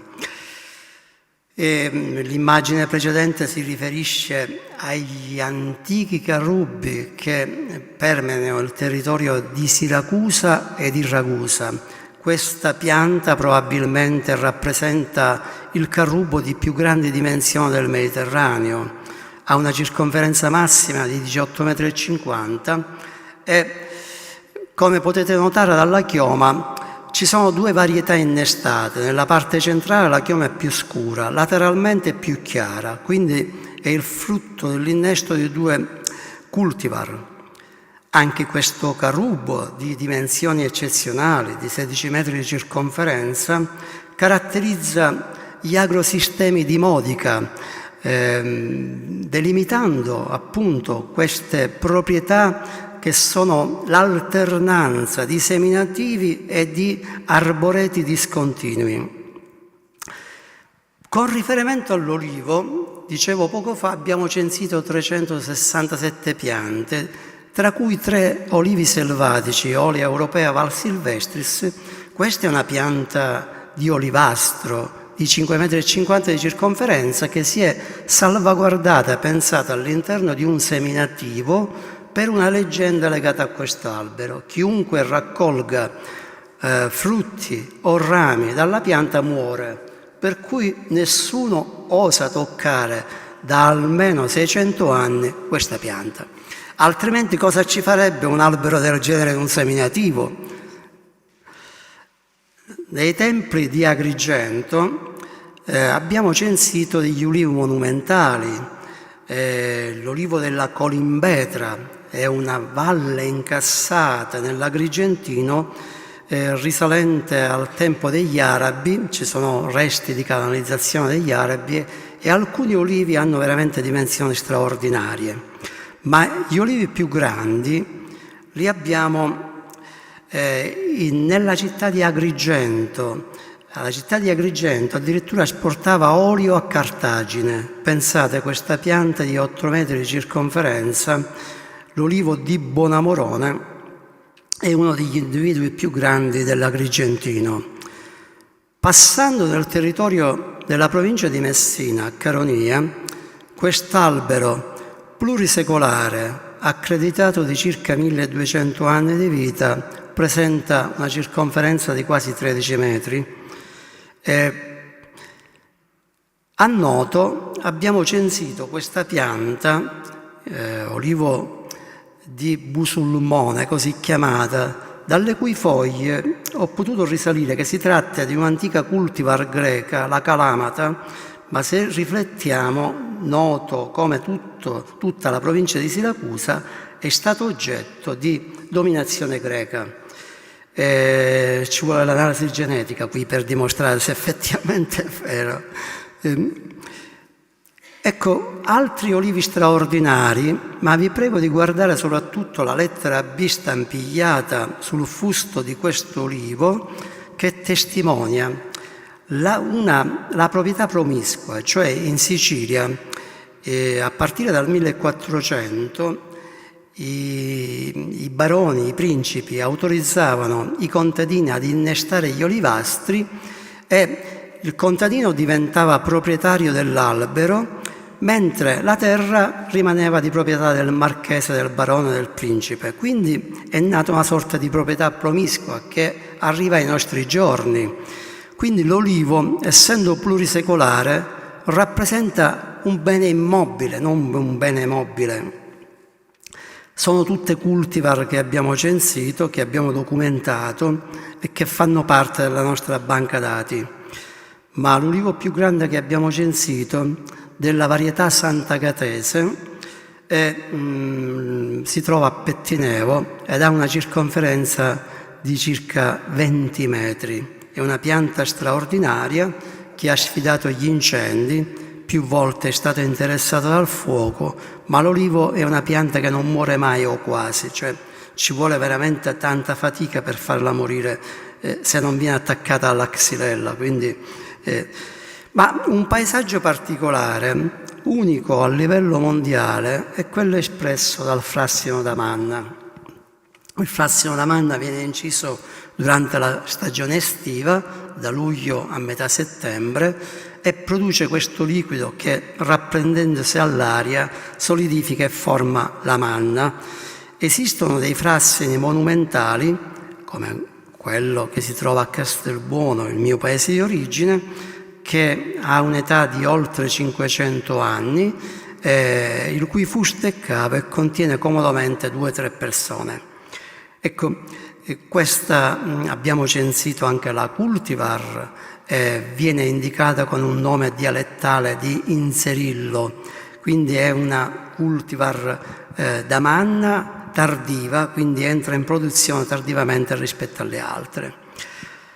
Passando alle piante afferenti al genere Pyrus, abbiamo descritto delle specie nuove come quella in esame, che è il Pyrus vallis lemonis.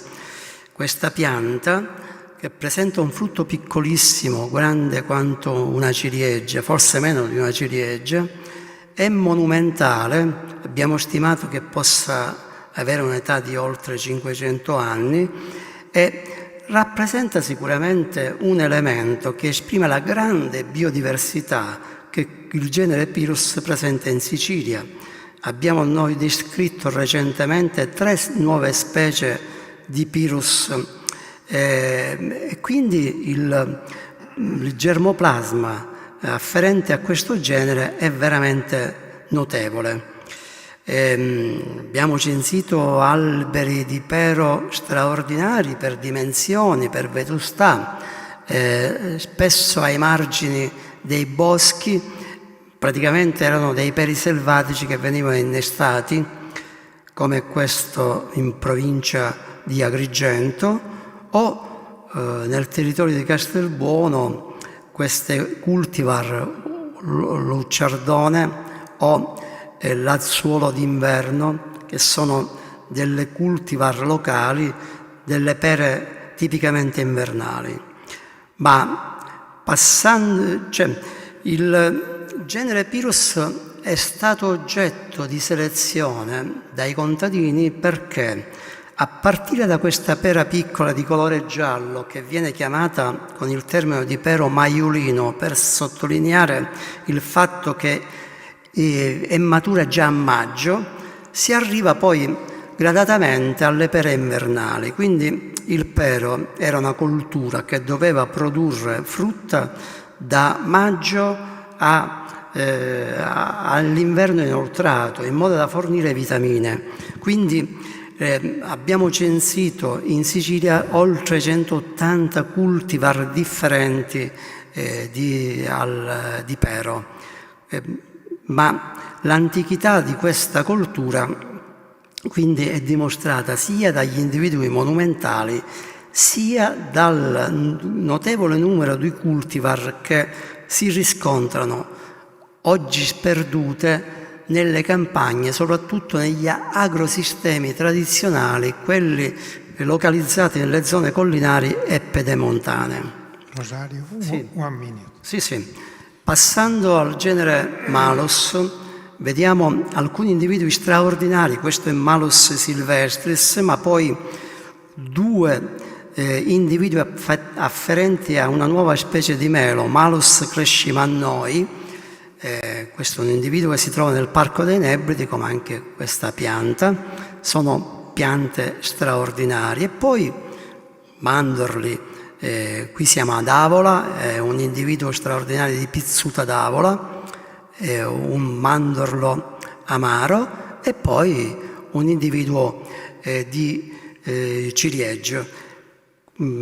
Per ragione di tempo, ometto di presentare altri generi, ma volevo concludere con questa pianta bizzarra che è frutto di cultura e di natura. Vedete, la pianta è Pyrrhus valles demonis, ma all'interno è cresciuto un faggio, all'interno del fusto cavo, per cui questa è una pianta straordinaria bimembre. Quindi la natura ci riserva emozioni e sorprese veramente ragguardevoli. Grazie per l'attenzione. Thank you for such exciting presentation. The next speaker is Ignazio Verde. Ignazio Verde is a scientist of the Research Center of the Ministry of Agriculture in Rome, and he is a coordinator of the national project for the implementation of the FAO Treaty in Genetic Resources. He will give the lecture through the web.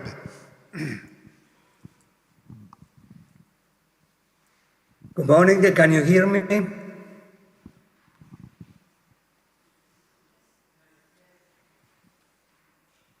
Hello, can you hear me? Yes. Okay. Keep going. Thanks, Raffaele. Good afternoon to everybody. Today I will illustrate an issue, the digital sequence information, DSI, that for sure will have important effect on the exploitation of the genetic resource, but it can have also importance in a very important issue on the advancement of science, knowledge, and innovation, not only in agriculture. Sorry, okay. Okay, I won't speak about the, sorry, I see something I don't want to see, okay. About the importance of agrobiodiversity, I'm sure that this morning you discussed well, but I will say that agrobiodiversity to be used, they need to be preserved, of course, and characterized, but it need to be used. To be used, we need to warrant access to everyone that won't have the genetic resource, to use the genetic resource. But as well, we need to warrant the benefit sharing. We need to share the benefit with the local community that preserve important genetic resources for food and agriculture.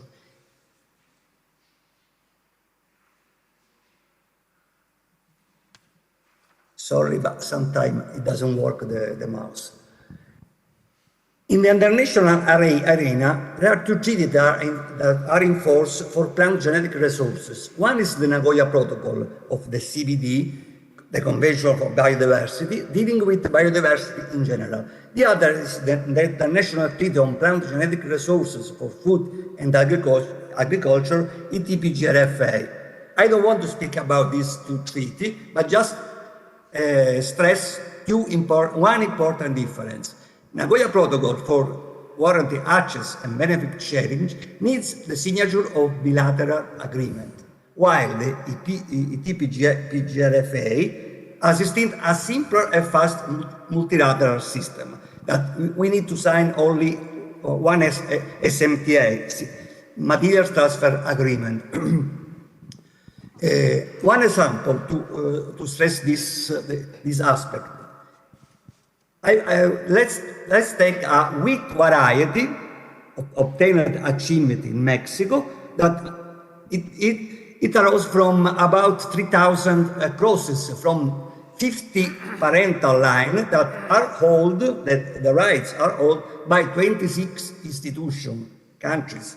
If a third party wants to access to this resource, according to the Nagoya Protocol, we need to sign 26 different transfer bilateral agreement. This is some practical. This is because the agricultural genetic resources have an important, some uniqueness and peculiarity. They are coming from one center of breeding, so it's a peculiar particularity. Let's see when the DSI, the Digital Sequence Information Issue, start. It started at the CBT conference in Cancun, the COP13 in 2016. Some developing countries bring on the table the issue that the sequence data associated with the genetic resource should follow the rule for access and benefit sharing of the Nagoya Protocol. A new term was coined, Digital Sequence Information, or DSI, not yet definitive, is a placeholder and not defined. An ad hoc technical expert group, ATEC, was set up to study the implication of DSI on the Nagoya Protocol and define its purposes, application, and rule. As a domino effect, this issue come to the FAO, International Treaty for Plant Genetic Resources from Food and Agriculture, to the pandemic framework that deal with influenza virus and coronavirus virus, and with the Convention of the Law of the Sea. This is strange.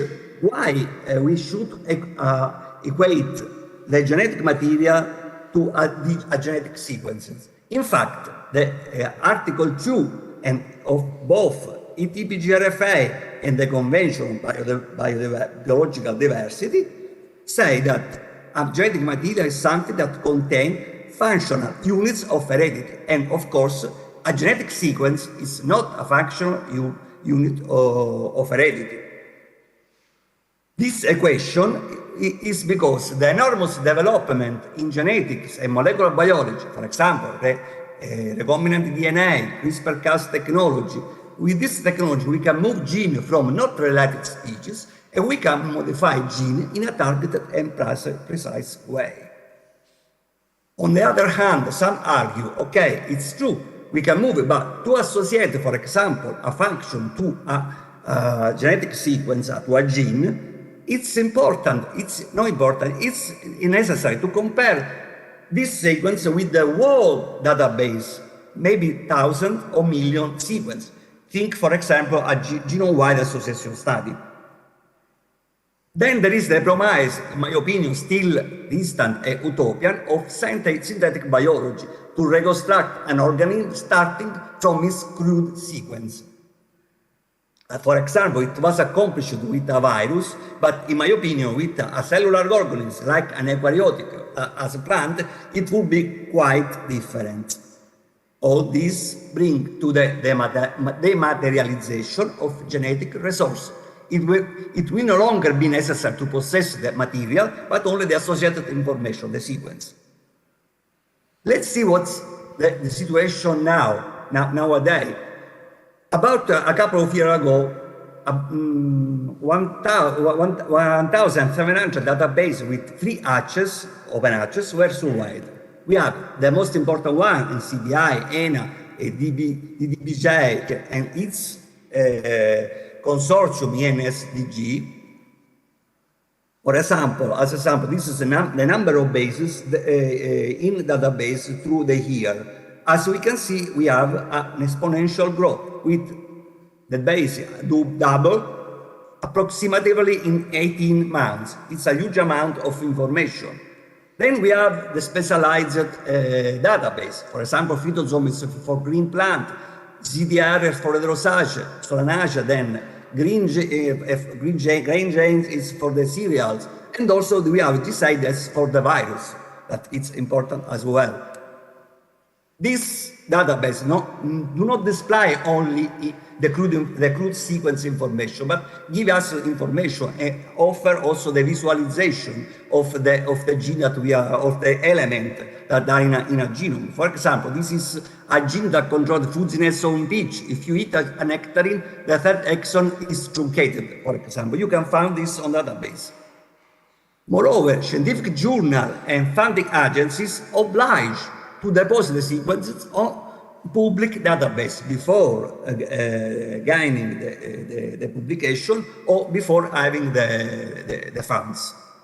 Moreover, assembled genome drafts are made available, publicly available to scientists even before the results are published in a journal, according to international agreement. To see what's the importance of this, what we have now, let's think the last 3 years, the pandemic of the last 3 years. In January 2020, a new emerging virus was sequenced. This virus was the one that caused the COVID-19 pandemic, and after the sequence, every scientist in the world can have access to the sequence and start studying. For this reason, we have, in less than 1 year, we have sequence, vaccine, and tampons to track and trace the diffusion of the virus. On the other hand, the developing country and local community want to share the benefit that derive from the genetic information associated with the traits. We can argue that open access is in itself a non-monetary benefit. But for example, an international institute in Kenya was able to eradicate virus, an endovirus, banana streak virus in the banana, using the CRISPR-Cas technology. And this was, of course, possible because the sequence of the viruses and the sequence of the banana genome was freely available on online, open access, so they can perform the virus eradication. But there are limiting factors. The institute in Kenya is not the normality. In this country, we have a lack of infrastructure, technology, skills, economic availability, the so-called digital and technological divide. So they are not able to apply this technology and exploit the information that are available freely for everyone. All these opposing interests block negotiation in the various fora. For example, 3 years ago, in 2019, it was the strengthening of the multilateral system of the international treaty was blocked also because we have opposing view on this aspect, on the SI. I will skip the digital, the issue of the name. It's not so important. And I'm going on to see what the SI should include. It's not clear yet. The ad hoc technical working group present this table where we have 3 groups plus the associated information. Group 1 deal with DNA, the RNA sequence. It's all the information about the DNA, genotyping, marker, structural annotation are included in this group 1. Then we have the group 2 that includes group 1 plus the protein and epigenetic modification. This is okay, of course, but we need to know, because of the redundancy of the genetic code, we have that a single protein sequence can be codified by different DNA sequence, for example. In group G, in my opinion, start the problem, because in this case, DSI would include also phenotype. We start for metabolites, and we arrive at associated information. We have also the phenotype and even the passport data. Of course, if this will be the future reality, we can have serious problem with the germplasm collection, the gene bank. Gene bank will become a mere list of a number and code, because we can access directly to the phenotypic information, if a plant is resistant or not, is tall, or if it's late or early ripening. Before signing the agreement, we should know. What are the options on the table? 1 minute. See, okay, I try to start. The options on the table, the status quo is not acceptable.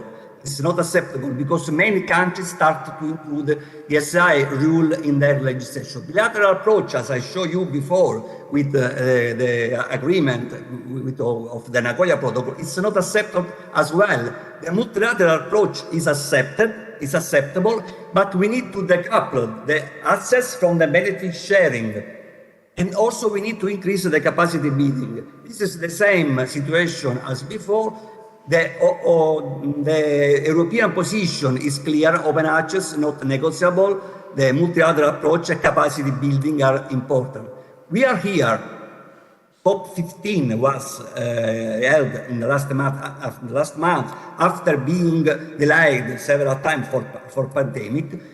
We have more expectation on this conference, but usually I think they don't take any important decision. But something important some important issue were taken over there. They recognize the divergent view. They recognize that other fora, as FAO, can have a specialized approach. They recognize that tracking and tracing is not practical. A multilateral approach would be better because it hinders research and innovation and would guarantee open access and the capacity building as well. Scientific community has not been involved in this process. Scientists barely know about this issue, in my opinion. Recently, a DSI scientific network present an open letter to CBD. What they ask is the same that I told before. You can access this information at this website. They publish also a paper. I invite you to read the paper and read also the open letter. If you agree, please sign it, because it's important that science start to be involved in this process that is still on. COP15 is over, but the project is still on. Thank you. I finish. If you have a question, I'll be happy to answer your question. We collect all questions at the end of the session. Okay. Thank you, Ignazio. Next speaker is Lorenzo Raggi. He is a plant geneticist at the University of Perugia, and he is expert in genetics resources of annual crops. The talk is analysis of landrace cultivation in Europe, a mean to support in situ conservation of crop diversity. I must recommend to all speakers to keep the time, because, please. Good afternoon to everybody. First of all, I would like to thank you, the scientific committee, and in particular Professor Guarino, for inviting me to present some of the results we got in this analysis of landrace cultivation across Europe. So before I move to the result of our study, I would like very briefly to remember you that we are, at the moment, we are really experiencing a high rate of loss in biodiversity. And for what regard the part of biodiversity related to cultivation, so plant genetic resources, this is mainly due to the fact that modern agriculture mainly relies on modern cultivars that are basically without any genetic diversity, so mainly hybrids or pure lines in allogamous and autogamous species. However, landraces are still over there. They are still cultivated in Europe. There are several reasons for this, but the most important are that they can be very good in low input environment, where they can perform better than modern varieties. And also because, especially in countries of the south part of Europe, like Italy, for example, it's very common that these products from landraces can reach very high price in the market. So this is another reason why they are conserved. So we think that if we make a rational use of agrobiodiversity, we can also help to conserve diversity in a general meaning, and also we can help agriculture to cope with, for example, climate changes, because one of the consequences of climate changes is climate unpredictability. And what we can do, we can increase the diversity of our cultivation to respond dynamically to these traits that are coming from the climate change situation. But we have a big problem, I would say more than one problem, because it is quite difficult to track landraces in situ. There are several reasons for this. The community that is still managing this type of materials is quite heterogeneous, so it's not easy to reach all the different stakeholders that are involved in the process. In addition, the number of sites involved could be extremely high, I would say huge, if we consider, for example, the whole Europe. And in addition, the adoption or not of landraces is a very dynamic process, so it can change quite a lot year by year. So we do not have complete knowledge of the landraces where they are cultivated, and we are the stakeholders, and we don't also have the knowledge on how we can increase the adoption of landraces. That is very important if we want to increase their use across the region. So this is the framework in which the Farmers' Pride project was financed, a project led by University of Birmingham in the person of Professor Nigel Maxer, that is very active in promoting in situ conservation of both landraces and crop wild relative. So basically the general idea is that like we are in a situation like this, so where interaction among all the different stakeholders involved in plant genetic diversity conservation in situ are not very well constructed. I think this was also mentioned by the first speaker of this morning session. So the idea is to build, so to try to strengthen this connection to get out value of the improved connection among stakeholders. So the idea but the very last and main goal of the project was to lay the foundation for the development and establishment of an in situ network for conservation and sustainable use of plant genetic resources, including both land races and crop varieties. Indeed, during the project, we demonstrated that stakeholders that are involved in the process are really willing for such a network, because more than 70% of the stakeholders we were able to reach in a doc-developed survey say that they were interested in this network. So what we did, basically, we developed an ad hoc template for recording the occurrence of land races in situ across Europe, and this template was spread to the different countries through the partners of the project, but also through the ECPGR that has been already named today a national coordinator. So asking for records of sites where land races are still cultivated in Europe. All the received data went through different filtering and analysis, and we ended with 19,000 records of cultivation of land races across Europe. That is the highest number of records ever collected for land races in this region of the world, from 17 different institutions. So we were able to include both public and private companies and NGOs, universities.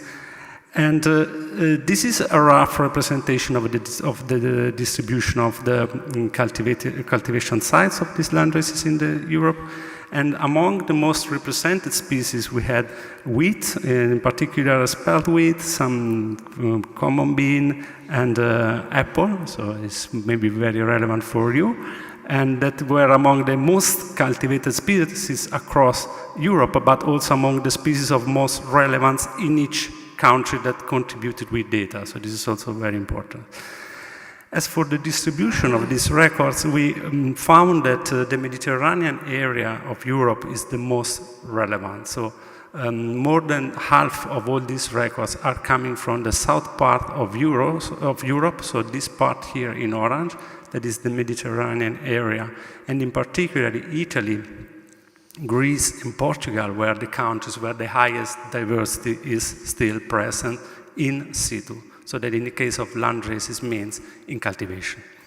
The other biogeographical regions were also important, at least the continental one, but then the other less and less important. We then wanted to check the distribution of these land races, also taking into consideration their presence in protected areas of the Natura 2000 network. This is a big network of protected areas that is common to the whole Europe. And we were quite surprised to find that almost 20% of cultivation sites of land races in Europe are actually occurring in protected areas. So these materials somehow also experience some kind of protection. And these sites, in total, they host more than 70% of all the species we were able to record. That are almost 200 different species, crop species. Situation can be quite different in the different countries. So concerning both the area that is included in the Natura 2000 network, as well as the percentage or proportion of cultivation site in the protected area, as well as the coverage of the total number of species that is present in protected areas. And here in the figure are a rough representation of the cultivation sites occurring within the network Natura 2000. We then move to the identification of hotspots. So here in the map, what you see is the first presentation of land races hotspots and their distribution across Europe. And again, also in this case, the highest number are related to the south, so to the Mediterranean part of Italy. As in this case, hotspots were identified taking into consideration both the number of cultivation sites in a delimited area, as well as the number of different species occurring in that area. Of course, this is only a first analysis of the hotspots, so we want to reiterate the process, trying to include more sites, even more spread across Europe. But at the moment, this is a good starting point for identification of most diverse parts of this region. And also for the other countries that are represented in the project, we also find some areas that are particularly rich of diversity, not as much as in the hotspots, but still relevant in proportion to the number of land races present in these countries. As for tree species in particular, we ended with almost 4,000 records of cultivation sites. About 25% of these sites are, at the moment, we know that are located in the Natura 2000 network, and almost 50% of these sites are in the hotspots that we already identified. The most important species, of course, apple, but as well as pear, cherry, grape, and olive, according to the data we were able to collect. And again, also with special reference to tree species, the Mediterranean area is the most relevant across our European region. Another point we wanted to study during the project was how can we increase the adoption of landraces in the end, so but making some leverage on the added value of the product we can obtain from landraces and increasing at the same time the accessibility to these materials that is not always very easy to access. For this purpose, we create a collection of case studies of landraces that were basically provided by several of the partners involved in the Farmers' Pride project, and we asked to describe this conservation of landraces using a very well-defined standard template, so that they were able to produce some quantitative descriptors from the text they sent, trying to make a quantitative evaluation of the added value and the accessibility of this material. So because we wanted to test with statistical analysis to demonstrate if some factors can significantly affect, so increase the added value or accessibility. We ended with more than 90 case studies, almost 100, distributed across Europe, also in this case in covering quite well all the different biogeographic regions that are present in Europe. So we hope these case studies are representative of different situations. And applying a statistical analysis, we were able to demonstrate that added value of the materials can be statistically increased when the strong promotion activities develop for the resource, and this is very relevant. So farmers that work with landraces, they need the help the strength to promote their products. This is very relevant to increase the value of what they are growing. And also when the resource is managed by a consortium of farmers. So we think that is very relevant also in this case to push, to help farmers get in contact, create consortia around these resources, because in this case they can earn more from the cultivation of landraces. And of course, I think that everyone knows, at least in this room, that the conservation must be strongly linked with the use, otherwise it will be very difficult to conserve all the diversity we have in Europe or in Italy, in these countries where landraces are still cultivated. As for the accessibility, we also demonstrate that promotion can positively, so that increase the accessibility to the resources. So what we can conclude from this study, so basically that landraces are still out there, they are still cultivated, but they are managed by a very complex stakeholder community, so it's not always easy to reach all these different actors. Differences among the European countries are very strong. We think they are both real differences because, for example, the highest number of cultivation sites are from the south of Europe, and this is very logical. We know that in this part of Europe we conserve more diversity than in other parts, but we think that is also a difference of knowledge because for example, countries like Italy invested a lot of money in tracking these materials, trying to help farmers in keep cultivating and doing some characterization. So it's a difference in the number of resources, but also in the knowledge of such resources. Very interesting, we found that quite a relevant part of these resources are currently grown in protected areas of the Natura 2000 network, where also crop wild relatives are occurring. Very recently, we published a paper in this special issue that Professor Guarino was referring before, where we are demonstrating that also crop wild relatives of some of the key genera in Italy are occurring in Natura 2000 network. And this for us is very relevant because we could think to protect both the two most important components of plant genetic resources, so landraces and crop wild relative, using the same sites. That could give more value to money we invest in this important thing. We also were also able to find some factor we can work on to increase the value of land races. So I think this is an important perspective for the future, so try to help farmers and get more value from their land races, so to push them in still consider land races for their production, and also increasing the contribution that the cultivated part of diversity can give to the Farm to Fork and the European Green Deal, promoting again the adoption of land races. So as from our results, we think that it's possible to to establish an in situ network for the conservation of land races and crop wildlife. I mean, at least from the scientific part of the problem, we are trying to accumulate evidences, so like for the identification of the best sites, so that in a, we hope, near future could be the basis for the development of the network.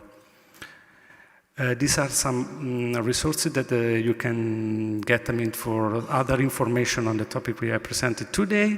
These are those partners that were involved in the project that I would like to thank you, because provided data about cultivation of land races in their country. And of course, I would like to thank all of you for your very kind attention. So thank you.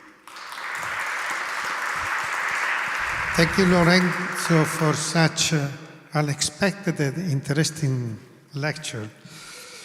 The next speaker is Massimo Gardiman, scientist at the Viticulture and Enology Research Center of the Ministry of Agriculture in Conegliano. He is also the curator of the grape germplasm collection.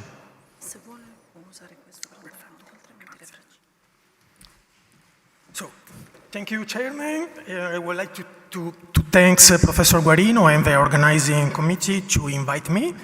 And I try to talk you about this particular crop, that is the grape, that is only partially used as food, with the table grape or raisins, but the major part is used to make wine. That is not a food, strictly a food. Okay. No, this one. Perfect.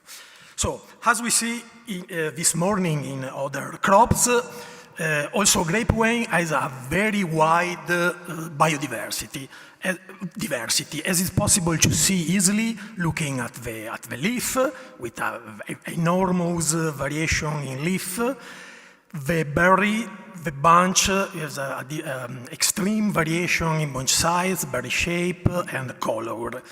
But also other parameters that we don't look, we can see by eyes, is like a metabolic content and other phenotypic traits.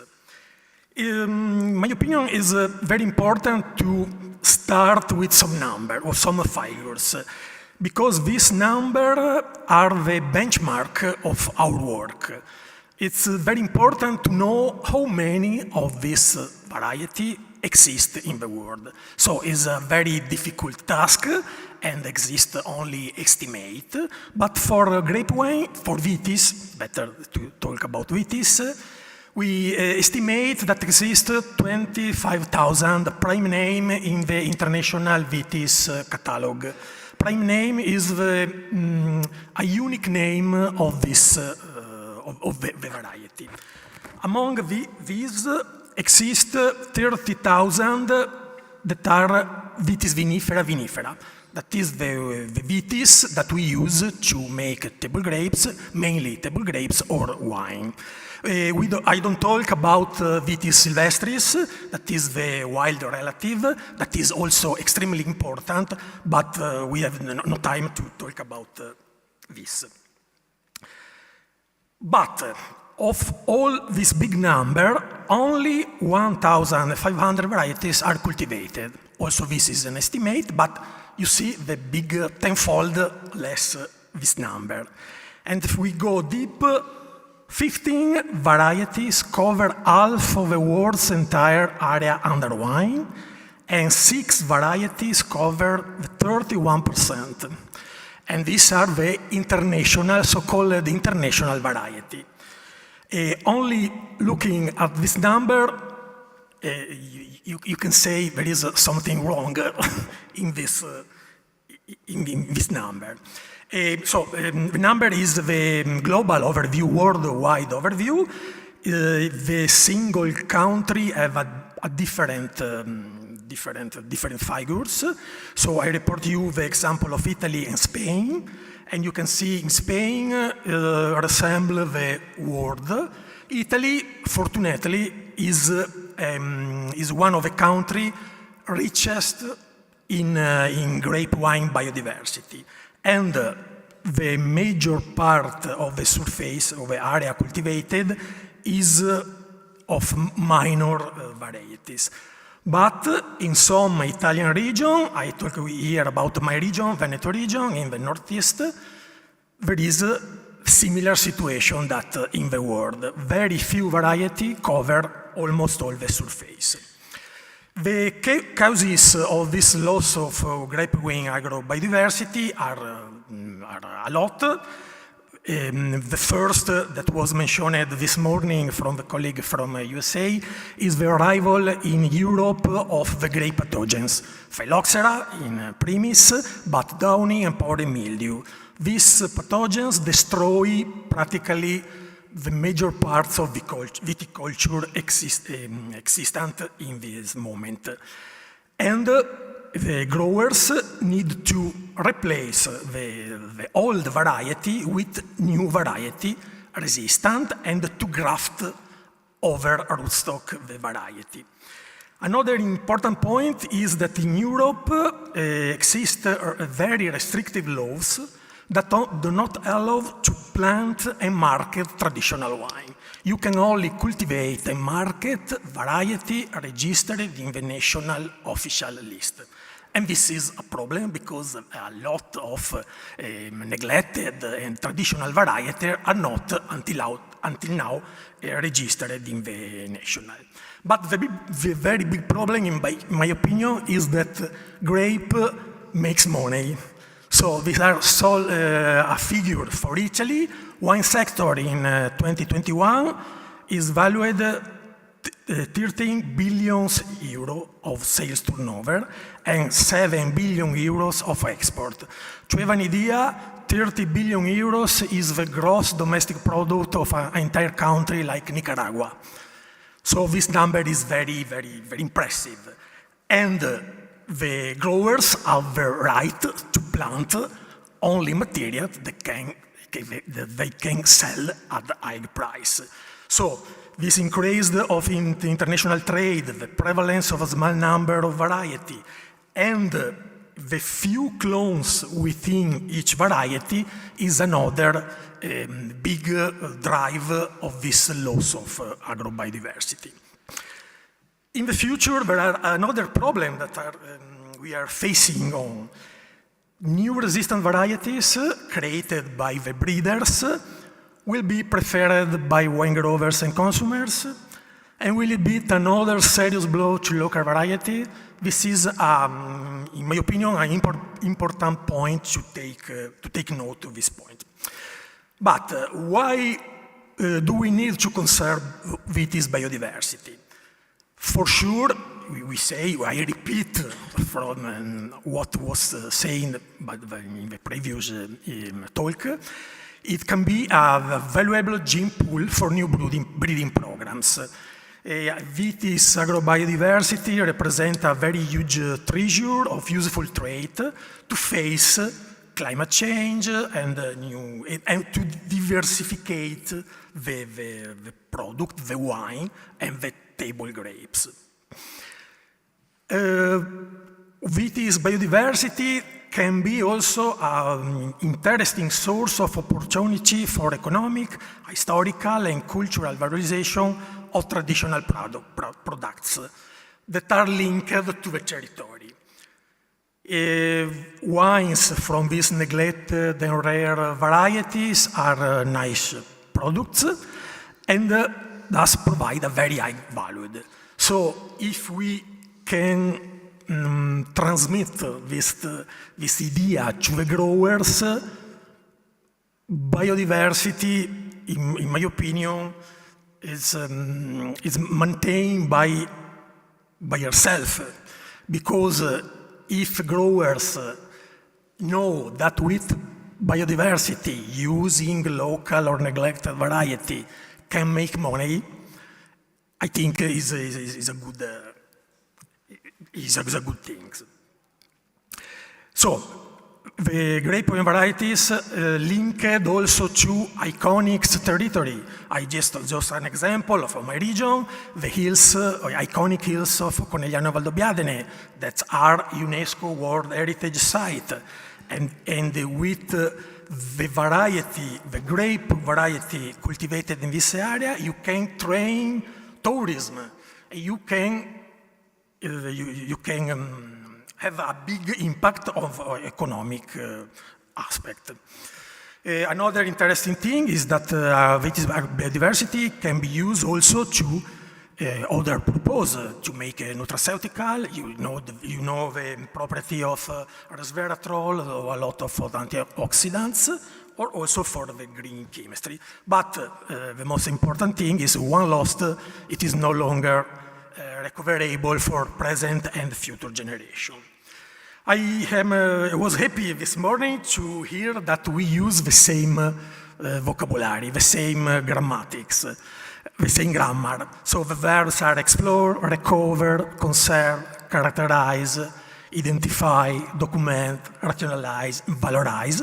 And in the case of vitis, our work is to valorize in primis accession with useful characters and wines with historical memory of a territory, because I think this is the two most important thing. Exploration to identify wines across the territory, to recover. So the first steps is to make a DNA test. Is very quick. We use 12 SSR, and this say immediately if it's a new accession of an old one. Conservation is made, I think I talk about my institute, in 4 sites, and we conserve about 6,000 accessions. That correspond to about 2,000 different varieties.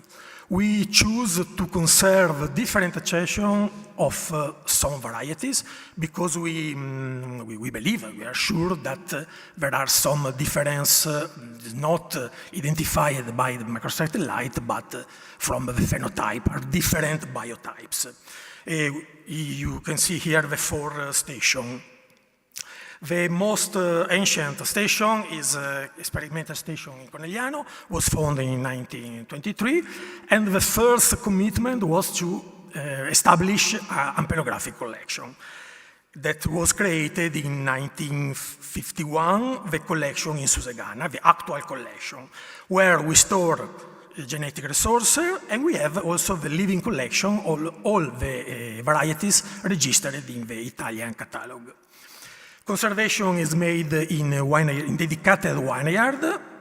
We conserve 5 wines for each accession. For only few accessions, we also use in vitro conservation under normal or slow growth condition, and we are starting to cryoconservation. We have not very good results, but the work are in progress. Here are some pictures of our collection in Susegana. Also, another important step is characterization. Characterization is made also of phenology, ampelography, also phenotypic traits, also DNA fingerprinting. That Professor Testolin was one of the pioneers of this work. And also agronomical traits, that was very important for the valorization, the metabolomics, the variety, and also the health aspect. This is an example of how the interest of the local minor varieties in my region. You can see in the last 5 years, almost all the minor varieties increased the surface. And this is a good thing, because a lot of this variety was recovered with the process that I showed you before.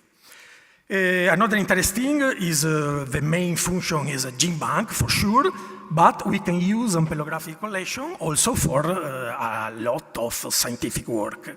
And just show you two last work that we contribute, and we are very proud because half of the accession come from our collection in Conegliano. A very quick look at what's happening in Europe. Exists ACPGR, I don't talk about because we also know what is. And in the frame of ACPGR, there is AGIS, the Gene Bank Integrated System, and Eurisco, that is the catalog. Some numbers about VITIS. In Eurisco exist about 15,000 accessions. In AGIS, only 100 more. Of this accession, 13 come from my collection, our collection, and just to show you some figure. In the frame of SPGR, there is a VITIS working group that work trying to do to give to all the people some standard for the conservation of VITIS accession and operational field gene bank collection materials. So I have finished. Some acknowledgement. Firstly, our Ministry of Agriculture for providing long-term support to the maintenance of the collection, to some regional administration that give us some spot fund to solve some particular problem, and for sure to all my colleagues that I try to coordinate in the four collection. And also thank you for your attention. Let me spend 2 seconds to wish a very happy birthday to my institute, that this year is the 100th birthday. Thank you, Massimo, for your presentation. We realize that you are fond of grape, and this is good. Next speaker is Angelina Nunziata. She is scientist at the Research Center of the Ministry of Agriculture in Caserta, and she works on species like chestnut, pear, fig, and pomegranate. Please, the topic, the lecture is morphophysiological characterization of for the identification and definition of autochthonous cultivars, a case study on the use of UPOF descriptors in pear. Please. Okay, thank you for inviting me. As the speaker before me told, we share a common vocabulary, so we share the fact that we characterize cultivars for several purposes, among which the most important is the identification of the cultivars, and the second one is the documentation of the characteristic of a specific cultivar. This is a very badly posed question, which is the best method for variety identification.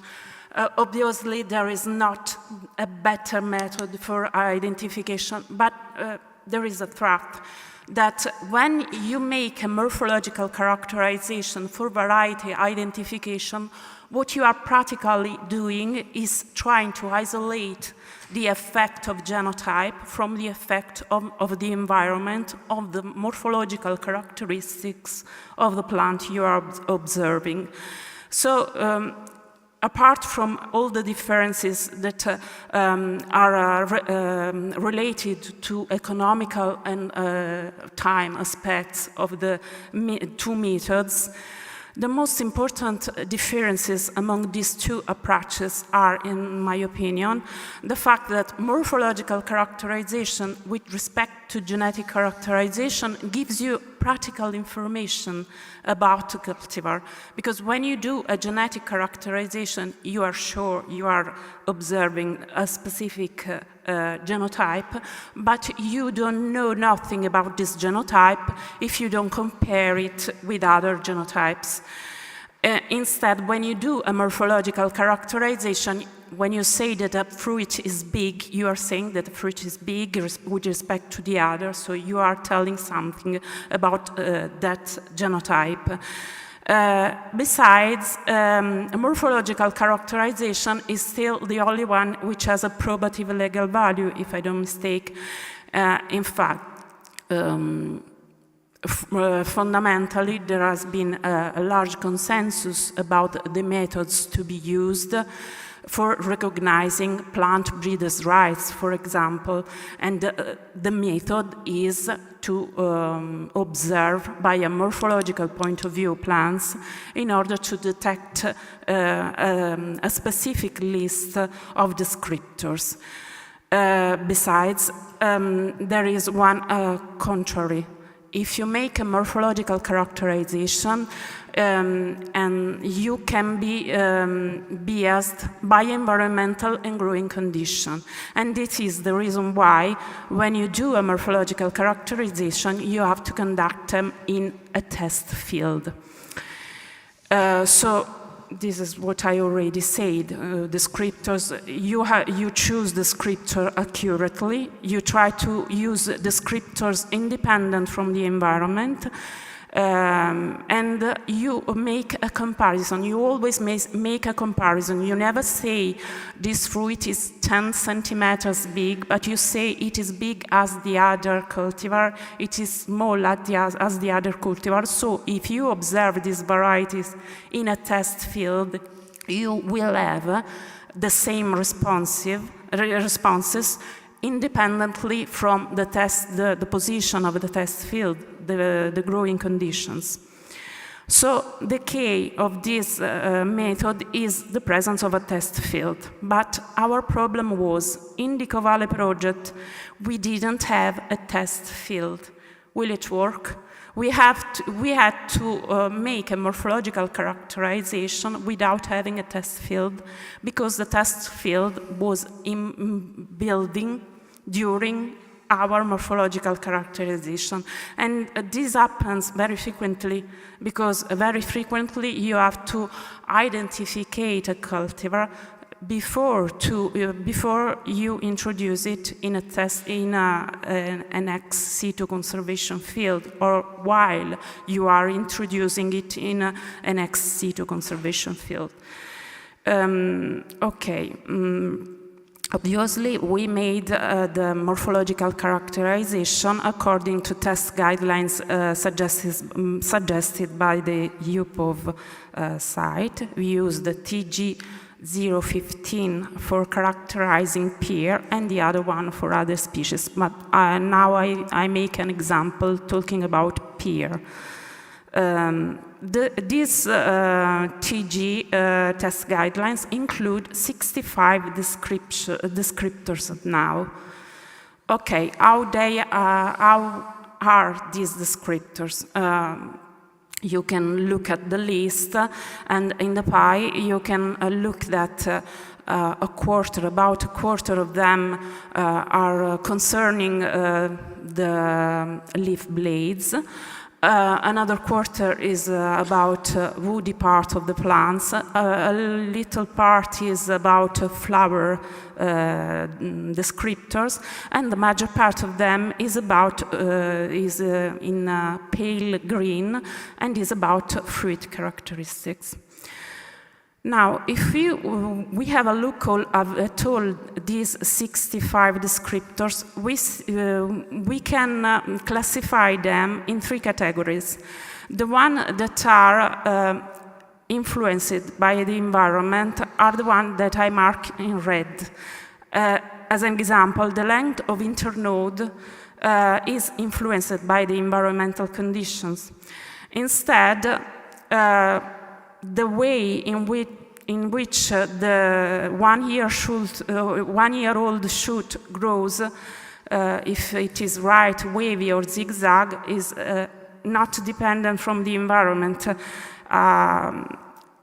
a descriptor that is completely independent from the environment, and as an example is this, the size of the bud support of the 1-year-old shoot. If a cultivar is genetically programmed for having a large bud support, it will always be large, independently from the conditions in which the cultivar is cultivated. So if we made this classification on all the 65 descriptors of pears, we see that the major part of the descriptor are independent from the environment, but there is a quarter about of descriptors that can be sometimes influenced by cultivation conditions, and there is a small part that is highly influenced by the environmental conditions. The 10 cultivar of pears that we characterized are spread in Campania region, but fortunately the major part of them were included in a previous project that was Frutta Antica del Matese, and therefore they were in a growing field already in cultivation on the Matese mountain. And it was the field that you see in corresponding to Borrelli cultivar, this first image. So the plants were at this stadium of growth. Instead, other cultivars were collected from the mother plant of this field because they died in this field. So evidently we were observing plants in very different ages. And another cultivar was out of this project and was grown up in a very, very different condition. This pennata is commonly spread in Amalfi Coast and is growing on a volcanic soil in very different conditions. So anyway, we make all the characterization, all the 65 descriptors. Fortunately, flower description is strongly independent from the environment, and in fact, there was a major part of the characters of the flowers that are independent from the environmental conditions. Instead, fruit are strongly dependent from the environment. These are the 10 cultivars we characterize. But also on the fruit, there are some characters that are independent from the environment, as the one that you see here. So the way in which the sepals are spread and mature fruits. At the end, we made a data collection that was made in this way. We have 65 columns. In each column, we recorded a number that you can see here. For example, for the character 55, 1 for the converging sepals, 2 for the erect sepals, and 3 for the spreading sepals. So in each column, you can read the value we recorded for each cultivar. For evaluating if this method worked, we also made a genetic characterization. We used 12 SSR picked from literature, the one that has suggested for variety identification for pears, and they were randomly distributed on chromosomes, and we had distinctive genetic profile. Again, we had a table, a numeric table in which on each line we had the cultivar, and on the columns we had the data we had collected. Okay, for comparing, for understanding if our morphological data were reliable, we simply compared them to genetic data in order to understand if the variability collected was comparable. And in both the principal coordinate analysis that we get, we have that about 70% of variability is represented on 2 axes, and we found some similarities in the way in which the cultivar spread on the data sheet, on the sheet. In fact, in both cases, we evidenced a green cluster of 3 varieties, and in both clusters, we evidenced that Scamorza is a part. Obviously, no one of these 2 principal coordinate analysis is the best one. We are also doing a more in-depth analysis by genetic markers. We are using a SNP detection, in-deep SNP detection, so that we will have a more accurate image of how diversity is spread in these cultivars. In conclusion, I can say that despite we didn't have a test field, it seems working well just the same. Thank you for your attention. Thank you, Angelina, for your talk. I suggest you to pass your observation to Yupov, who doesn't accept almost anything, but we can hope your observation could be accepted better than the previous one. And you saved also 1 minute. Next speaker is Clizia Villano. She is scientist and plant geneticist at the University of Naples, and she works on grape biotechnology. The talk is Genetic Diversity and Adaptation Footprints in the Genome of Grapevine Clones of Southern Italy Varieties. Thank you so much. First of all, my talk will be about the investigation of grape diversity in some varieties of southern Italy. First of all, I would like to thank Dr. Gardiman that was in a really good talking about this biodiversity, because grape wine is really complex, and this diversity, we can find it at varieties levels, at the clonal levels, and as we could see, we had different types of varieties, the international and the autochthonous ones. Italy is particularly rich of varieties, and the Italian growers tend to preserve those autochthonous and minor varieties. This diversity can be divided in 2 levels, the intervarietal level and the intravarietal level. The intervarietal level is the level that we saw when we compare different varieties. In the grape case, we can see, for example, Aianico, Greco, Falanghina, or Malvasia.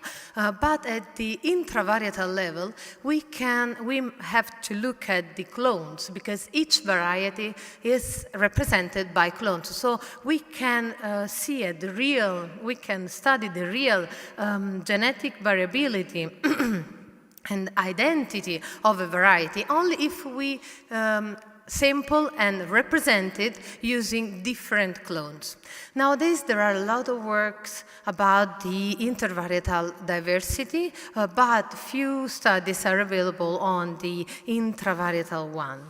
How can we work on it? As you could see from previous talks, we can do it using different tools, and the DNA-based ones are the most reliable ones, are the ones that we can use like fingerprints, because DNA molecular markers allow us to identify a genotype, a variety, a clone in a unique way.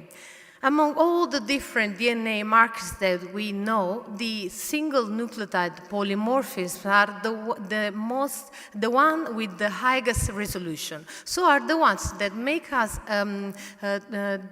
able to distinguish not only varieties, but even clones. If you look at the graph, at the figure here, we have 2 sequences, clone 1 and 2. Comparing the sequences, we can find the differences, and those are actually the single nucleotide polymorphism, named also SNPs, and are those differences that are actually fixed in a population.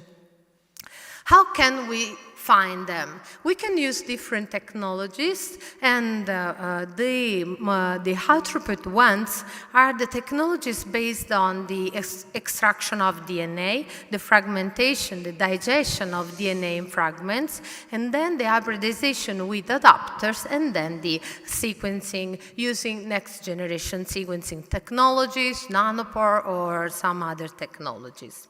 In plant and especially in grape have been used a lot of these technologies. In particular, the most used ones are the double digest restriction site association DNA-seq, DDRAD-seq, and the genotyping by sequencing GBS. In our study, we collected more than 100 clones from Apulia and Campania in order to investigate for their diversity at the inter and intravarietal level, and in order to identify some genomic regions that are associated with their ability to adapt to climate changes or changes in the environments. In detail, we sampled 138 clones belonging to 3 varieties from Campania, Ianicolasco, Camaiola, and Greco Bianco, and 3 varieties from Apulia, Nero di Troia, Malvasia Nera, and Minutolo. Those grapes have been analyzed using DDRAD-seq technology for the Campania grapes and the GBS technology for the Apulian grapes. As you can see here, each variety has been represented by a different number of clones. So we did not sample just one clone per variety, but a different number of clones, because we needed to represent the variability of each variety.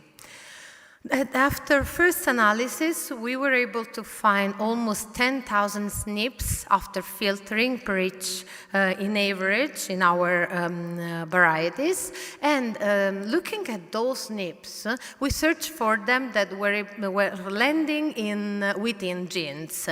And we found an average of 3,000 of SNPs in the Campanian grapes and an average of 5, almost 6,000 of SNPs in the Apulian ones. This differences is made by the different technologies used, so DDRAD-seq and GBS. And so it was not unexpected. But it's really interesting that we were able to merge those data in line with the principle of the FAIR protocol, so to be able to merge data coming from different technologies. Now we had this set of SNPs. We could use this set of SNPs to look at our clones and try to find some duplicated clones. What does it mean? The duplicated clones are the ones that are sharing more than 99% of SNPs, and in all of our genotypes, we found 47 duplicated clones in Ianicolasco and 13 duplicated clones in Greco Bianco. So at the end, we got 78 individuals. It's really interesting because we were able to find the real number of clones that were representing that variety, and so it's really interesting for conservation of the genetic resources. This data set was used per each variety to study the linkage disequilibrium decay, and as you can see here, in the Minutolo, Greco Bianco, Camaiola, and Nero di Troia, the LD decay was very fast, while in Ianicolasco and Malvasia was slower at almost 200 kb, 250 kb for Ianicolasco and 100 kb for Malvasia. It's just meaning that those varieties got a selective pressure higher than the other ones on selected genomic loci.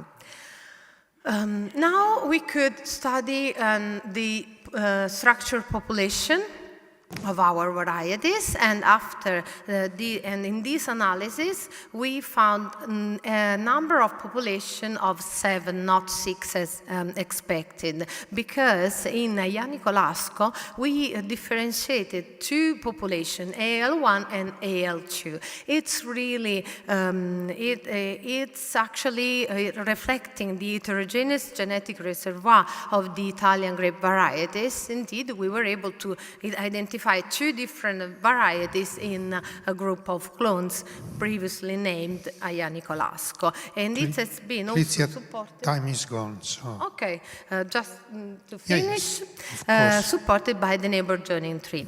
Among all the SNPs, 200 were not redundant and landing in genic regions and were identified that as signatures of divergence. And among all of them, the major part of them were involved in the primary metabolism, cellular component, and gene regulation. And among all of them, we selected some genes associated with adaptation, such as transposon mobility of genes under selection. To conclude, we were in line with the FAIR protocol, merging 2 different SNPs coming from 2 different techniques, and we were able to investigate the inter and intravarietal diversity, finding divergent genes that we will use for biotechnological application for grape breeding. So I would like to acknowledge my colleagues from University of Naples, from University of Bari, and CNR, and you for the attention. Thank you very much for your presentation. You traced the road for the future to identify clones in the varieties. Thank you again. The next speaker is Maria, or Mariella Tortorella. She is Associate Professor in Information Technology at the University of Sannio, and the co-speaker is Prigioniero Antonello, who is a PhD student at the Department of Science and Technology.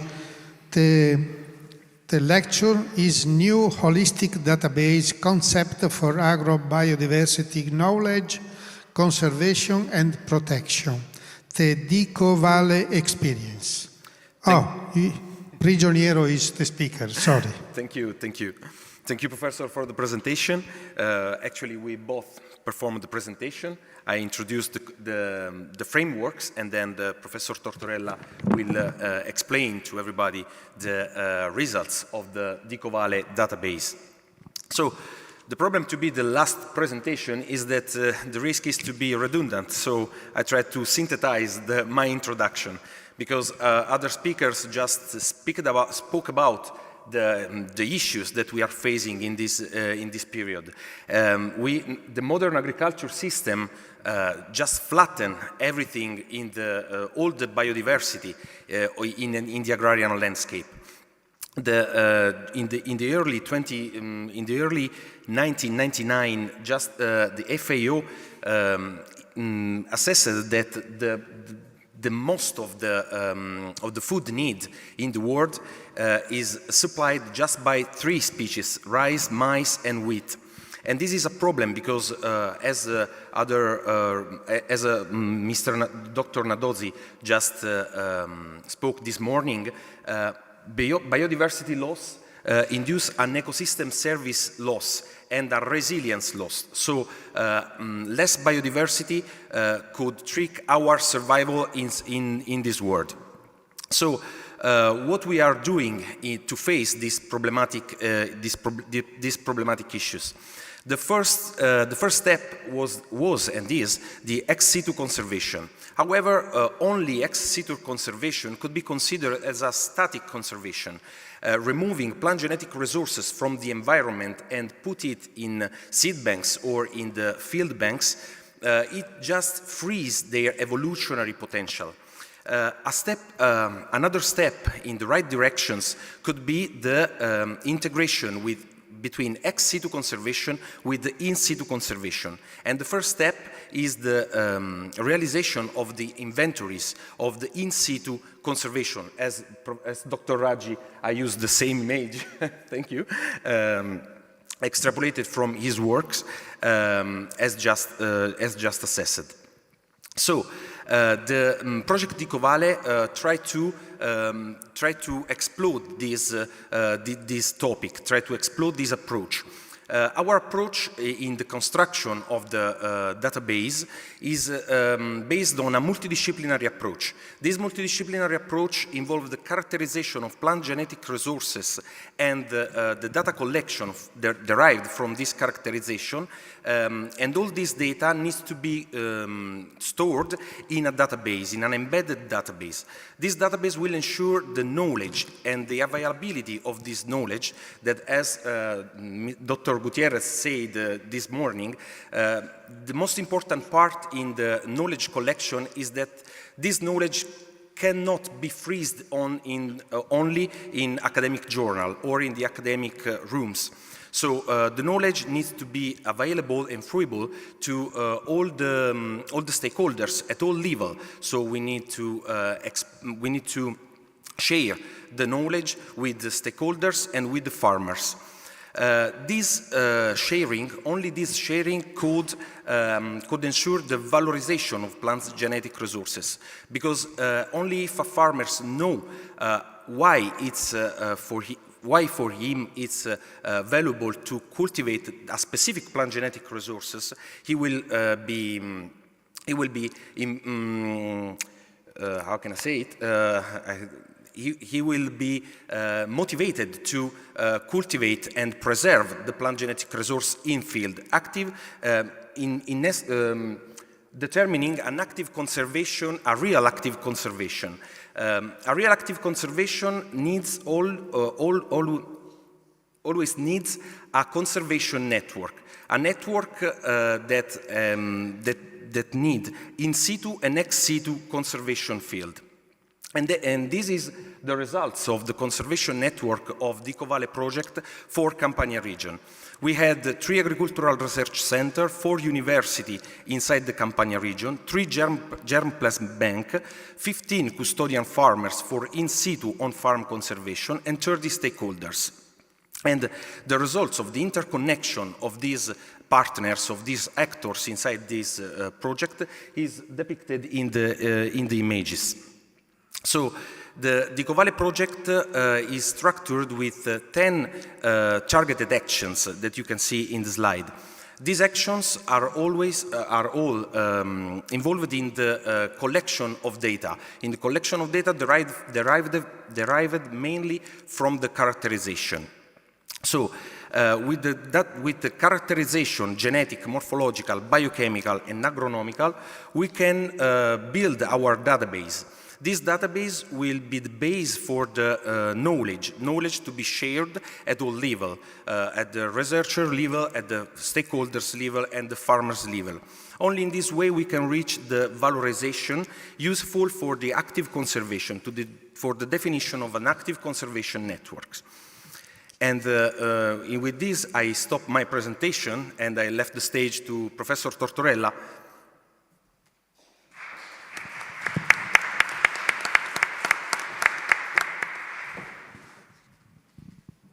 Thank you, Antonello.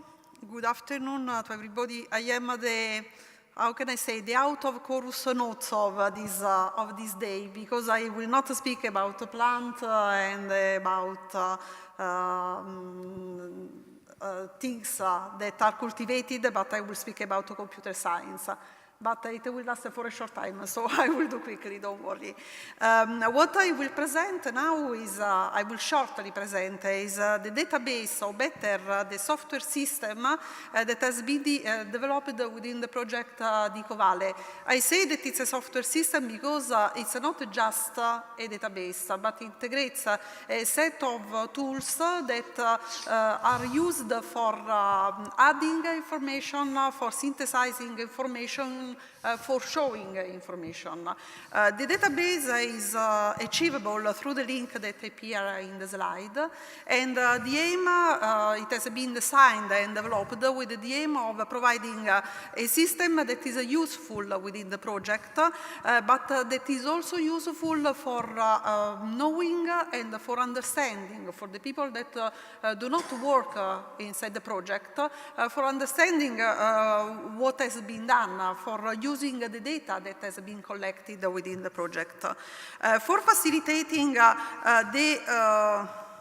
For facilitating the fruition of this data, the definition and the fruition of this data, have been chosen some technologies that made easy to the development of a tool that is easily adaptable to new exigencies and that is easily integrated with other with external application. So the technologies that have been defined, used are listed in the slides, are used last generation technologies like Spring Boot, Vaadin and so on, but have also been used very diffused technologies such as SQL and Java that also the people that don't work in this field surely knew to speak about them.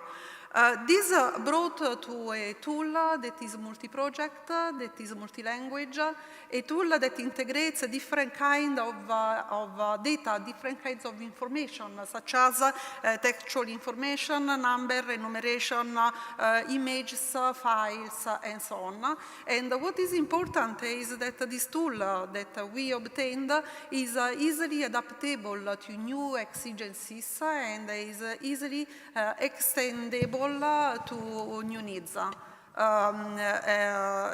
aim that has been considered for developing it has been exactly this. It considers not just the researchers that worked inside the project.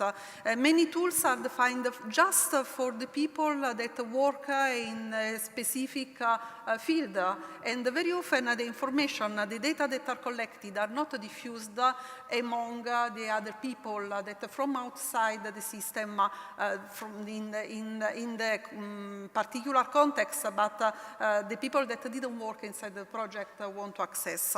The tool is accessible to an anonymous user, a people that is not locked within the system, so everybody can use the results of the project.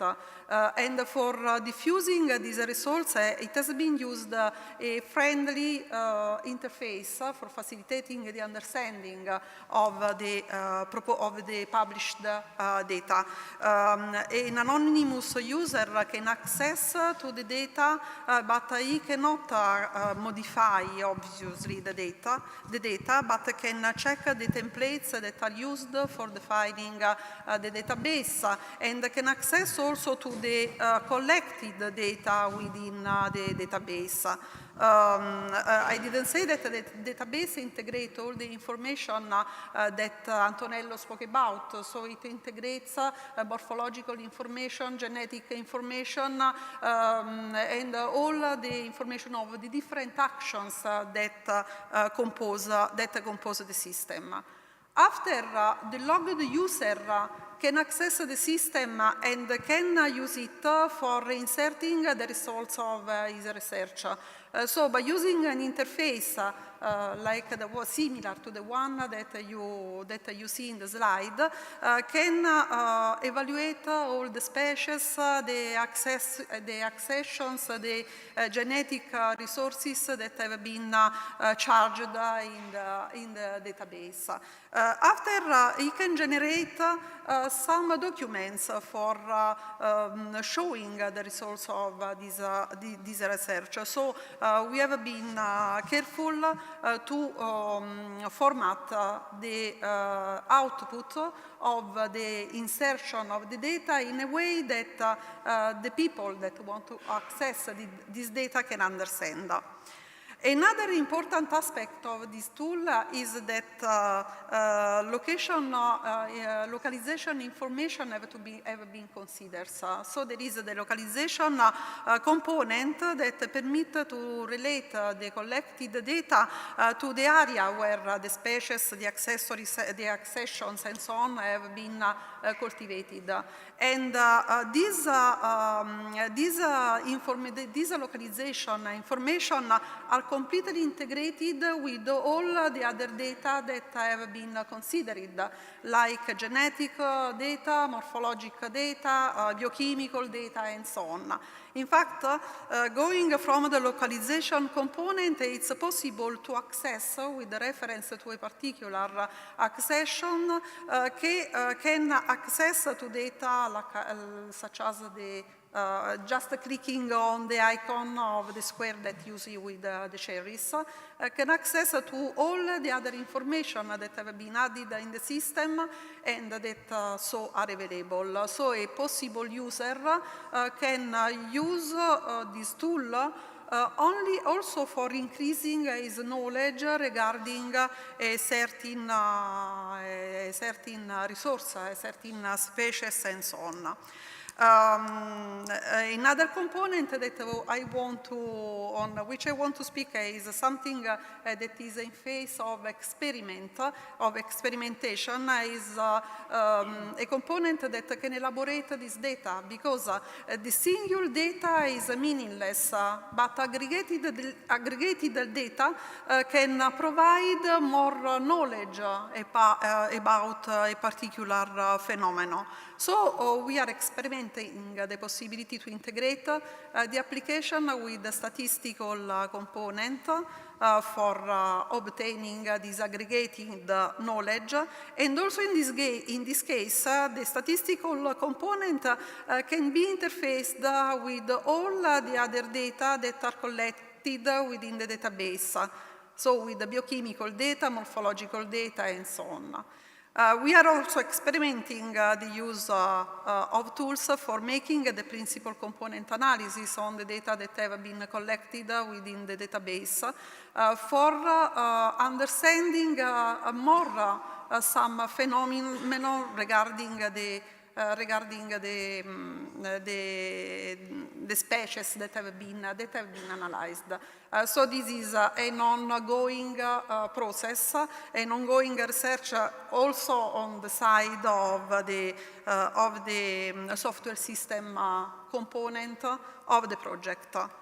Even in this case, we analyze a different kind of data. So what I want to underline is that this software system go to integrate different aspects of a certain resource. And all these aspects are all available in the same time. So a researcher can switch from an aspect to another just with a simple click.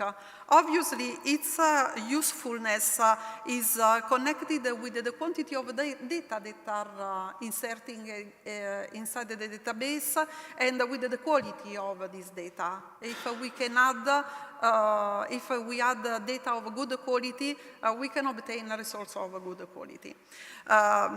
Obviously, there are many other aspects of the database that I didn't speak about, but with the time that ran, I said just the main things. What we can assert is that the use of a structured database can enable the expansion of PGR's conservation network to various scale, up to the global scale, through communication and data exchange among different experiences. And we hope that our database permit to give a contribution in this direction. As I said, I just gave a quick description of the database. If somebody is interested, we are available also for making a demo of it, even after the end of this meeting. I hope I stayed in the time. Yes. Okay, thank you. Thank you very much for your presentation. And I think many people will be excited about this software and will come to you for a demo, I'm sure about. Now, we can have a short discussion. Where is the boss? If there is any question, I leave you, where is the, I leave you my chair. I come here. If there is any question, please.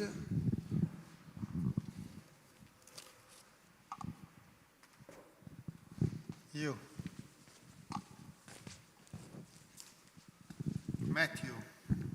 Thank you, and thank you everyone for the talks. It was a question for Lorenzo, really, and I'm sort of thinking out loud as much as raising a question, perhaps, but I wondered whether you had any thoughts on the concept of land races in the world of tree fruit, well, what we refer to as clonal tree fruit.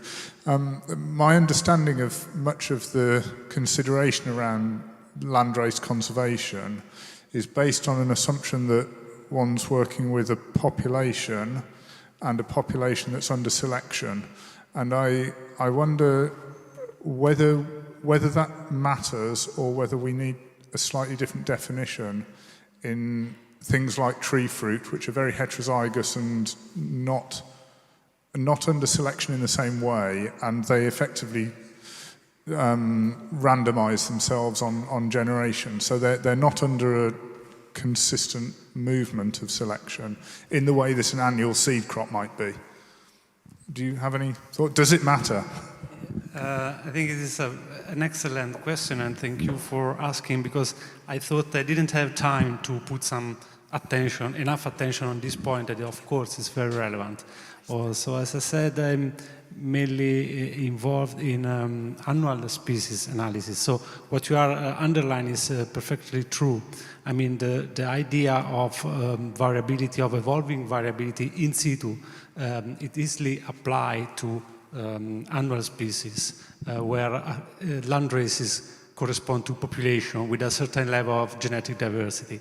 But for tree species, I think that it is still relevant, the idea of conservation in situ, because in that case, you can think to conserve different old varieties, or let's say land races, so that to increase the level of diversity in situ. Okay, we do not have this intra-variety diversity because they are clones mainly, they are heterozygous, but still they are almost the same from a genetic point of view, even if Klitze demonstrated that there is kind of variability also between different clones of, different plants, individuals of the same clones.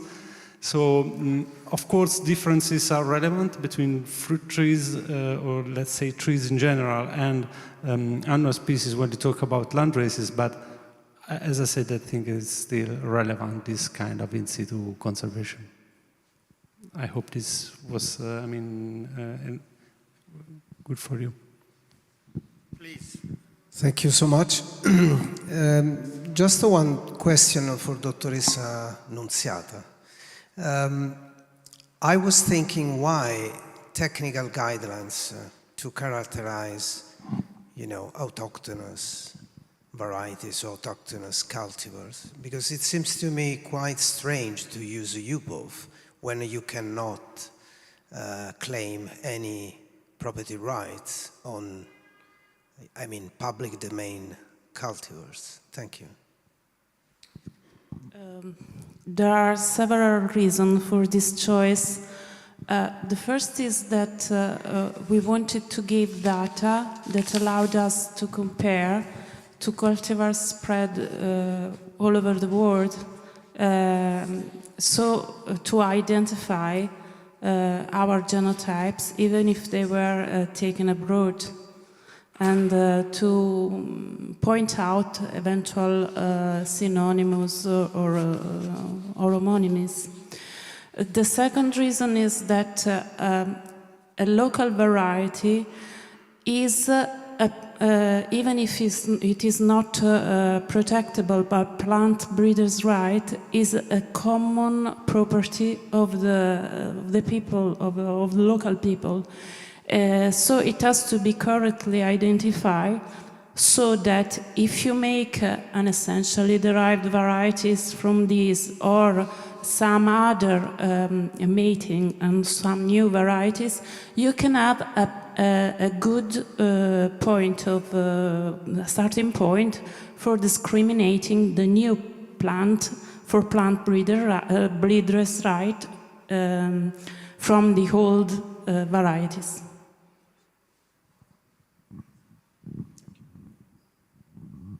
Yes, please. Thank you very much. I have three very brief questions to three different presenters. First to Ignacio. if Ignazio is connected. If he's still online, yes, indeed. I would really like to hear his own perspectives about the outcomes of the COP15 on DSI, what, at least from his own perspective, maybe the European perspective, the implications for the upcoming negotiations under the international treaty, how that would impact those negotiations, or what directions it could go. And then for Lorenzo, very quickly, I wondered whether your project had any interface with some of the projects going on crop-wide relatives because of the co-occurrence of land races in protected areas with crop-wide relatives. Because to my mind, I think it would be an opportunity to really optimize resources if we were looking at crop-wide relatives within those protected areas as well, not just land races. And for Professor Tortorella, I wanted to ask quickly, what is new about the database that you're doing that existing databases are not providing? For instance, the ones that are either provided by UNESCO or Aegis or Genesis, which is much broader, global system of collecting information and data about plant genetic resources. And how do you hope to interface both technically and policy-wise with those pre-existing databases? Thank you. Let's start from Ignazio, please. Yes. Thanks, Ken. Yes, I read the resolution. I just highlight few things that I think should be important, even for the FAO negotiation. One of the point of the resolution say that in the other fora might have independent rules. So I think in the FAO area, we need to move ahead and try to have our own rule about this issue, about the DSI. There is many other points, but I just highlight, I don't have the time, I just highlight the ones that for me it's really important for the treaty.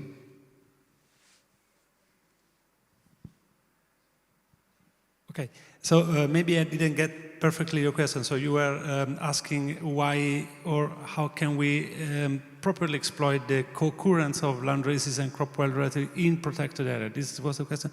Okay, for me this is a quite relevant point because when you talk about plant genetic resources, I mean land races and crop wild relative, they are two most important categories. And the fact that they are co-occurring in protected areas. I mean, we are now moving also from the Natura 2000 network, that was the first type of protected areas we considered because they are spread across all Europe. So it's quite relevant since the project was looking for establishing a network that was common to the whole Europe. So I think this is quite interesting because we have to think to these two types of resources, for me, also together. Because, for example, now also in the new call for project from the EU, they are referring to crop wild relative also in association with agriculture. So this concept of considering the two categories together, for me, is quite relevant. And it's relevant also in the light of protected areas that are already there, so we can leverage on these. Many of these we know the list of species that are occurring, so we can maybe in a more easy way try to move from a passive protection, that is what is happening right now, to an active protection where we can at least monitor the chances of this population. And that's my point of view.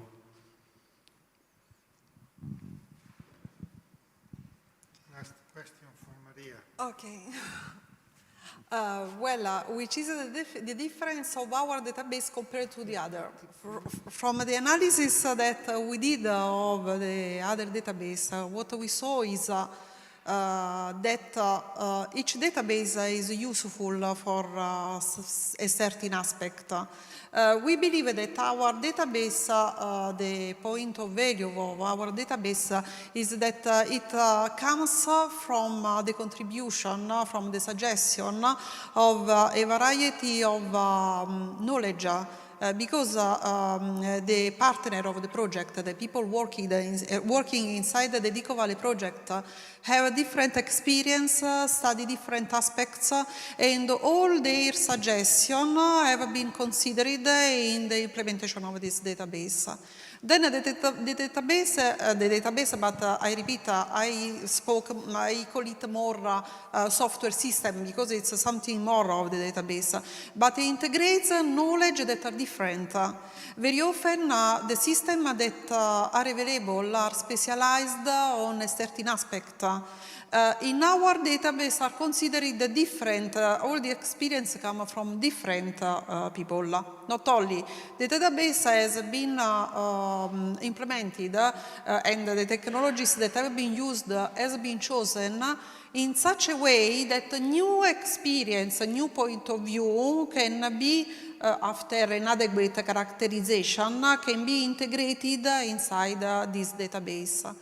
So for us, the application that we developed, that is a result of the Dico Valley project, is not just a collector of data that have been developed during the project, but it's a tool that can help that can be expanded, that can be extended, that can be modified also for the aspects that are considered.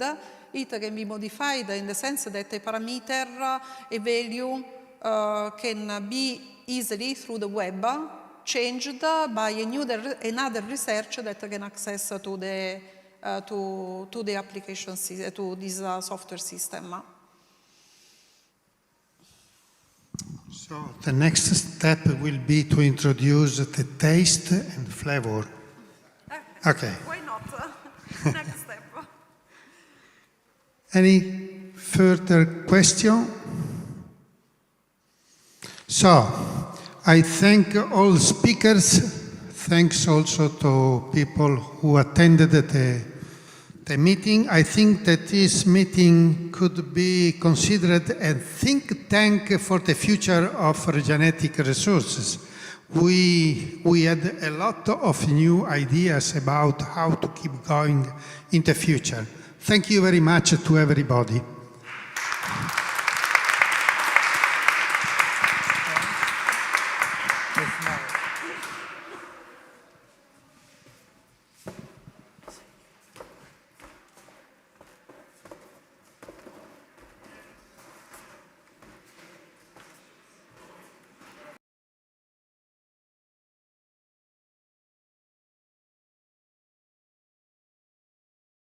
Short table at the end of the conference. I would like to congratulate all the speakers and the organizers for this very well done meeting now that it's done, it's over. And we will switch to Italian for this discussion because the main topic of the roundtable will be related to the project Dico Valley that you heard maybe during this conference. And there will be some of the representatives from the Ministry of Agriculture, the Italian Ministry of Agriculture and the Campania region. So that's why the language will be switched to Italian. Both this morning and today we heard a lot about some political issues related to the genetic resources, and so that's why we have invited the representative from our government. So I will switch to Italian. Abbiamo sentito questa mattina, anche oggi pomeriggio, come per qualsiasi strategia di conservazione, di valorizzazione, di raccolta di germoplasma, di risorse genetiche, sia importante la legislazione e gli indirizzi che ci dà la politica nazionale, internazionale e locale. Quindi per questo motivo abbiamo invitato, gli organizzatori hanno invitato a questa tavola rotonda rappresentanti del governo, dei ministeriali e della regione. Quindi con molto piacere inviterei il dottor Vincenzo Montalbano del Ministero dell'Agricoltura a dirci qualcosa sulla legislazione nazionale che attualmente impatta le risorse genetiche. Grazie agli organizzatori per l'invito. Bene, parliamo un pochettino di risorse genetiche per l'alimentazione e l'agricoltura. Qual è il contesto nazionale allo stato attuale? Dopo la Convenzione sulla diversità biologica e il Trattato FAO, con la riforma del titolo V, le regioni hanno iniziato a legiferare in materia. Verso il 2010 c'erano circa 10 leggi regionali. Da lì è nata la necessità di un'armonizzazione a livello nazionale. Su richiesta delle regioni precedentemente c'era stato un lavoro che era stato portato in Conferenza Stato-Regioni, cioè il Piano Nazionale sulla Biodiversità di interesse agricolo, poi le linee guida per la caratterizzazione di queste risorse autoctone e successivamente nel 2015 è stata emanata la legge 194 del 1 dicembre dal titolo Disposizione per la tutela e la valorizzazione della biodiversità di interesse agricolo e alimentare. Strutturalmente la legge presenta 4 punti cardini, che sono l'anagrafe nazionale della biodiversità di interesse agricolo e alimentare, la rete nazionale, il portale e il comitato permanente per la biodiversità di interesse agricolo e alimentare. Altri articoli della legge riguardano principalmente tutte le azioni che vengono fatte a livello locale, quindi gli itinerari del cibo, le comunità del cibo, iniziative presso le scuole e soprattutto l'istituzione della Giornata Nazionale della Biodiversità di interesse agricolo e alimentare. Su questo punto mi soffermerei un attimo perché quando si parla di biodiversità, stamattina abbiamo avuto modo di sentire più volte il termine biodiversità. Nell'opinione comune si tende sempre a pensare alla biodiversità naturale. Noi invece trattiamo la biodiversità di interesse agricolo e alimentare, l'agrobiodiversità, che sicuramente è un sottoinsieme, matematicamente pensando, ma ha una sua specificità legata al fatto che l'uomo, che nel corso dei millenni l'ha selezionata, mantenuta e tramandata, così come i paesaggi. Stamattina si parlava di 300 generazioni che hanno tramandato queste risorse. Quindi a livello nazionale c'è questa legge che sicuramente ha una sua importanza. Non riguarda solo le risorse genetiche vegetali, ma anche gli animali e i microbi. Allo stato attuale l'anagrafe è in fase di completamento e anche il portale, quindi ci sarà un'interfaccia nazionale che raggrupperà tutte le iniziative a livello regionale, locale. Ci sarà quindi un unico punto di riferimento e sicuramente si andrà piano piano verso quella che è l'armonizzazione di tutte le iniziative che ci stanno a livello locale. Altre iniziative che porta avanti oggi il MASAF sono sicuramente tutte le attività che vengono fatte a livello internazionale per quanto riguarda il Trattato FAO. Il Ministero riferisce a livello internazionale sull'attuazione del Trattato FAO, che è stato ratificato con la legge 101 del 2004 e attualmente è impegnato, direi da diversi anni, soprattutto a cercare di far escludere le risorse fitogenetiche per l'alimentazione dell'agricoltura, non comprese nell'Annex 1 del trattato, dall'applicazione del protocollo di Nagoya. Voi sapete che il trattato FAO di per sé prevede un sistema multilaterale, stamattina è stato detto, mentre Nagoya è un sistema bilaterale con una serie di complicazioni non indifferenti. Il Ministero, riconoscendo proprio l'importanza delle risorse genetiche per l'alimentazione dell'agricoltura, oggi abbiamo visto che nella conferenza si parlava che non sono risorse che riguardano un paese, ma abbiamo avuto la possibilità di vedere come queste risorse hanno viaggiato nel tempo, ritornano, vengono valorizzate. E quando si parla di alimentazione, si parla di alimentazione che deve soddisfare un bisogno primario della popolazione mondiale. Quindi la politica del Ministero è stata sempre quella di dire c'è uno strumento giuridicamente valido, non dobbiamo ingessare il sistema, il mondo della ricerca ha anche la necessità di avere degli strumenti snelli e il trattato sicuramente dà la possibilità di poter scambiare queste risorse e valorizzarle in un contesto normativo sicuramente valido. Questo è quello che c'è a livello nazionale.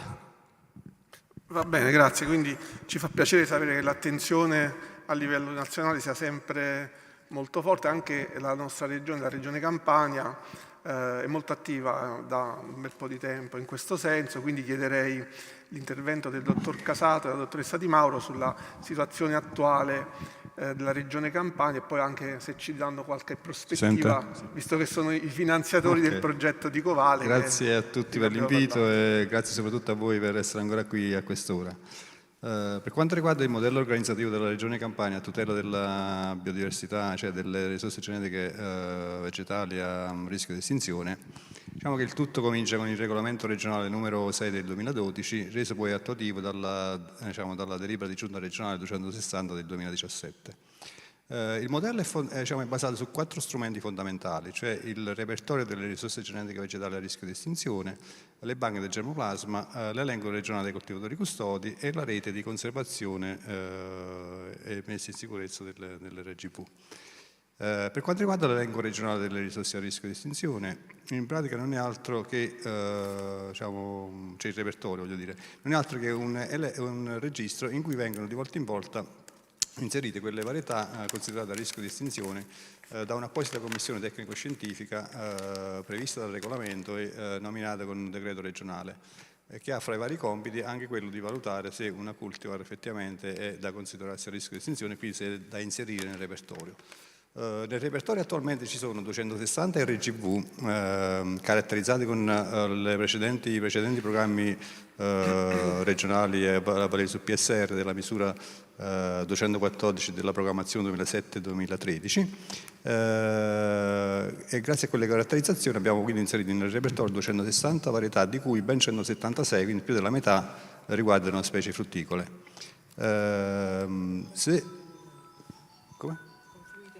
Sì, confluite poi nell'anagrafe nazionale del Ministero. Se andiamo a vedere le diverse specie attualmente nel repertorio, abbiamo dei dati piuttosto preoccupanti per l'albicocco e anche per il melo e per il ciliegio, nel senso che di queste 176 varietà, 66 sono rappresentate dall'albicocco, 39 dal melo e 35 dal ciliegio. Questo ci fa fare delle riflessioni, cioè l'albicocco, cioè il ciliegio e il melo, che sono delle specie tipiche delle aree interne, ci fa capire che in queste aree probabilmente c'è un abbandono, a seguito dell'abbandono un po' dei territori, probabilmente stanno abbandonando anche la coltivazione di queste varietà. Ma il dato ancora più preoccupante è quello dell'albicocco.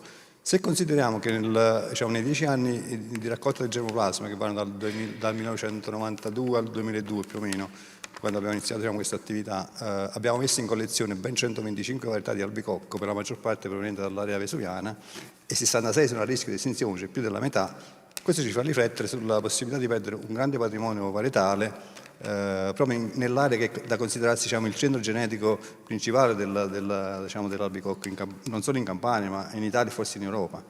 E in parte, diciamo, a causa magari dell'eccessiva urbanizzazione che si ha avuto in quell'area, ma in parte anche per i vari problemi, diciamo, sia fitosanitari che diciamo, di redditività scarsa della coltura in quelle zone.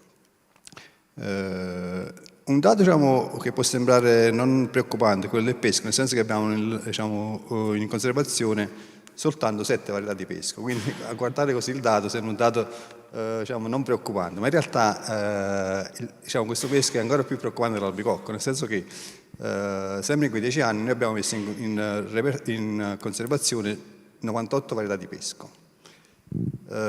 Dopo averle messe in coltivazione, in collezione, diciamo, in campo, dopo 7-8 anni il campo di pesco praticamente è stato attaccato da sciarca. Ora, come sapete, la sciarca è un virus, diciamo, da quarantena, quindi siamo stati obbligati ad abbattere il campo. Pensavamo, diciamo, di recuperare tutte le varietà che avevamo abbattuto. Cioè, dopo 10 anni di quelle 98 varietà ne abbiamo recuperate 7 e ancora oggi sono 7. Quindi significa che in certi ambienti diciamo, il depauperamento delle varietà a rischio di estinzione è spaventoso e quindi, diciamo, ben vengano tutti questi programmi a tutela della biodiversità. Per quanto riguarda l'elenco delle banche del germoplasma, noi abbiamo fatto in modo in questa programmazione che le banche del germoplasma fossero almeno 2 per questi problemi del pesco, fossero almeno 2 per ogni, diciamo, specie in conservazione in ambienti separati. E attualmente abbiamo 2 banche del germoplasma per quanto riguarda le erbacee, che sarebbe il CREA Orticoltura e Floricoltura di Ponte Cagnano e Arca 2010 SCARL Cooperativa di Acerra, e 3 banche per quanto riguarda le frutticole. In pratica abbiamo la prima banca presso, diciamo, il CRA in provincia di Eboli, dove stanno, diciamo, le 5 specie che hanno l'RGV a rischio di estinzione, cioè albicocco, ciliegie, susino, melo e pesco. Poi abbiamo il CREA OFA di Caserta, dove ne abbiamo 4 tranne l'albicocco, che invece è dislocato presso il Dipartimento di Agrari di Portici. Un altro, diciamo, aspetto che abbiamo dato molta importanza in questa programmazione è che fra banche del germoplasma e coltivatori custodi ci fosse un'integrazione, diciamo, continua e dinamica, cosa che non avevamo fatto nella precedente programmazione. Cioè, come avviene il rapporto diciamo, fra coltivatori custodi e banche del germoplasma? In realtà l'elenco che abbiamo di coltivatori custodi non è altro che un elenco, diciamo, di potenziali coltivatori custodi a cui può essere affidato poi successivamente l'incarico da parte della banca del germoplasma. Perché dico di potenziali? Perché quando l'agricoltore custode fa la sua istanza e che arriva in regione, una apposita commissione andrà a valutare se quel, diciamo, coltivatore custode ha i requisiti per poter diventarlo. E una volta inserito poi diciamo, nell'elenco, la banca del germoplasma, che può, diciamo, consultare l'elenco con, diciamo, delle credenziali fornite dalla regione, va a vedere, in base alle necessità che ha la banca di moltiplicare quel materiale in quel periodo, va a vedere qual è l'agricoltore custode che è più idoneo, diciamo, a quella riproduzione e affida l'incarico. Quindi l'incarico avviene mediante una convenzione fra banca del germoplasma da una parte e coltivatore custode dall'altra. Quali sono gli impegni fra le 2 parti? La banca, diciamo, del germoplasma fornisce all'agricoltore custode soprattutto un'assistenza tecnica sia dal punto di vista fitosanitario che dal punto di vista, diciamo, dell'identità varietale diciamo, di quello che coltiva l'azienda, nel senso che la banca fornisce all'azienda un materiale sicuramente sano e di identità certa, però aiuta l'agricoltore a capire se nel corso della coltivazione ci sono poi problemi fitosanitari, cioè qualche pianta fuoritivo da scartare nella coltivazione stessa. L'impegno da parte del coltivatore invece qual è? Noi abbiamo fatto in modo che per ogni coltivatore massimo potesse moltiplicare 5 RGV. 5 RGV con 5 piante per ogni RGV, quindi massimo 25 piante. Per ogni RGV il coltivatore deve fare una parcella quindi di 5 piante da tenere sotto controllo nel corso della coltivazione. Piante che possono essere ex novo oppure piante anche, diciamo, già detenute dal coltivatore che verranno poi etichettate in campo e seguite. In cambio il coltivatore fornisce alla banca buona parte diciamo, del materiale riprodotto, quindi buona parte delle mazze che produce, e in cambio dell'assistenza tecnica, diciamo, data dalla banca. Una parte del materiale può usarlo nella propria azienda per moltiplicare ulteriormente, diciamo, le varietà nell'ambito dell'azienda stessa. Quindi, come vedete, è un rapporto veramente questa volta diciamo, molto continuo e integrato fra coltivatori custode e banche del germoplasma. All'interno della rete poi il materiale può circolare. Diciamo che in prima istanza avevamo pensato di farlo circolare liberamente, ma poi ci siamo posti il problema dei controlli fitosanitari e come dire, dell'identità varietale. Quindi in questa fase noi stiamo facendo in modo che tutti gli iscritti nella rete di conservazione, quando vogliono accedere, diciamo, a una RGV, la chiedono direttamente alla banca del germoplasma. Quindi, diciamo, le banche si stanno sobbarcando anche, diciamo, questo impegno aggiuntivo di dare, oltre non solo, diciamo, agli agricoltori custodi, ma anche al resto della rete, le RGV che sono richieste. Prospettive future. Noi ci auguriamo che con questi progetti, sia con la vecchia programmazione che con questi quadri attuali, dalle informazioni che riusciremo a tirare fuori, la speranza è che riusciamo a costruire delle piccole microfiliere magari che possono creare reddito, diciamo, lavoro e soprattutto presidi del territorio, in particolare nelle aree interne. E l'altro auspicio è che ci possa essere la diffusione di alcune varietà, magari, diciamo, particolarmente resistenti ai cambiamenti climatici che abbiamo attualmente o alle fitopatie, in un contesto, diciamo, dove quindi in un ecosistema agrario dove si può aumentare la resilienza del sistema stesso. Grazie. Non so se la dottoressa Di Maro vuole aggiungere qualcosa. Velocemente, perché il collega ha già esposto, quindi non mi soffermo sul sistema. Il sistema, diciamo, che è stato, come dire, implementato con la misura 10.2.1 da cui parte il progetto di Covale. Voglio dire soltanto che questa tematica, anche come ha testimoniato la presenza dell'assessore stamattina, ci tiene molto la biodiversità, tant'è vero che anche nella futura programmazione ha inserito di nuovo questa tematica e ha investito per questa specifica tipologia, diciamo, di intervento. Per intenderci, questo è considerato un intervento a investimento, non a superficie, anche se sta nelle misure agroambientali diciamo, perché per la funzione che svolge la biodiversità sull'ambiente, come sappiamo. Non mi soffermo su questo, valenti sono stati molto ben esposti le tematiche stamattina. Quindi la tematica è molto sentita ed è stata tramutata e, diciamo, è stata anche questa volta, farà parte anche questa volta, è stato messo nel cosiddetto PSP, questo programma adesso nazionale, adesso c'è un programma unico nazionale di sviluppo rurale e poi le varie regioni, non si chiama più PSR ma si chiama complemento di sviluppo regionale, che sarebbero i PSR regionali, diciamo così. Ha inserito questa scheda che appunto prevede ancora azioni di conservazione, di caratterizzazione, quindi le cosiddette azioni mirate, e azioni di concertate e di accompagnamento. Le azioni concertate, per intenderci, ne abbiamo adesso come dire, un esempio concreto, questa concertazione che valentemente dell'Unisani insieme al CRA, insieme all'Unina, insieme al CREA, a tutte le altre università e i centri che fanno parte, stanno creando questa concertazione anche con paesi sia UE che extra UE. Quindi queste iniziative, dicevo, potranno far parte saranno parte integrante della nuova programmazione. Però questa volta noi vorremmo, come diceva il collega, noi stiamo cercando di faremo tesoro, come abbiamo fatto nel passato, dei vecchi risultati per organizzare, per programmare il nuovo. E ci piacerebbe molto, vorremmo fare una scommessa, che lo so che a volte chiediamo molto agli enti di ricerca, che già di loro devono fare delle attività di ricerca, diciamo, che li impegnano tantissimo, però noi ci teniamo molto a quello che poi col trattato FAO si intende fare, cioè a portare all'utilizzo di queste risorse genetiche, utili, non tutte magari, ma utili per l'alimentazione, no? Perché noi pensiamo che solo l'utilizzo delle risorse farà in modo che queste ne scompaiano, non muoiano del tutto, si mantengano.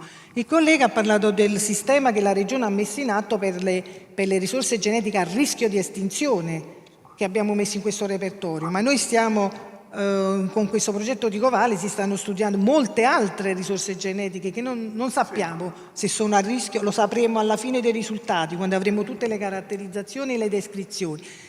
E quindi è questo che noi diciamo, qual è la sfida? La sfida è e vi prego di provarci insieme a noi, fare in modo che possa accadere, di costruire dei progetti per alcune produzioni, dei progetti di filiera, dei progetti territoriali, dei progetti, come dire, integrati, cosiddetta la progettazione integrata, che non è soltanto quelli di cooperazione, no? I progetti della cooperazione con la ex misura 16 che hanno messo insieme più soggetti, ricerca, aziende agricole e altri stakeholder, ma anche mettere insieme più misure del PSR. Se noi riuscissimo e la Regione, devo dire la verità, su questo ci sta lavorando, che nel nuovo programma di sviluppo rurale, nel complemento di sviluppo rurale, quello regionale della Campania, questa tematica sta dentro, diciamo, questo.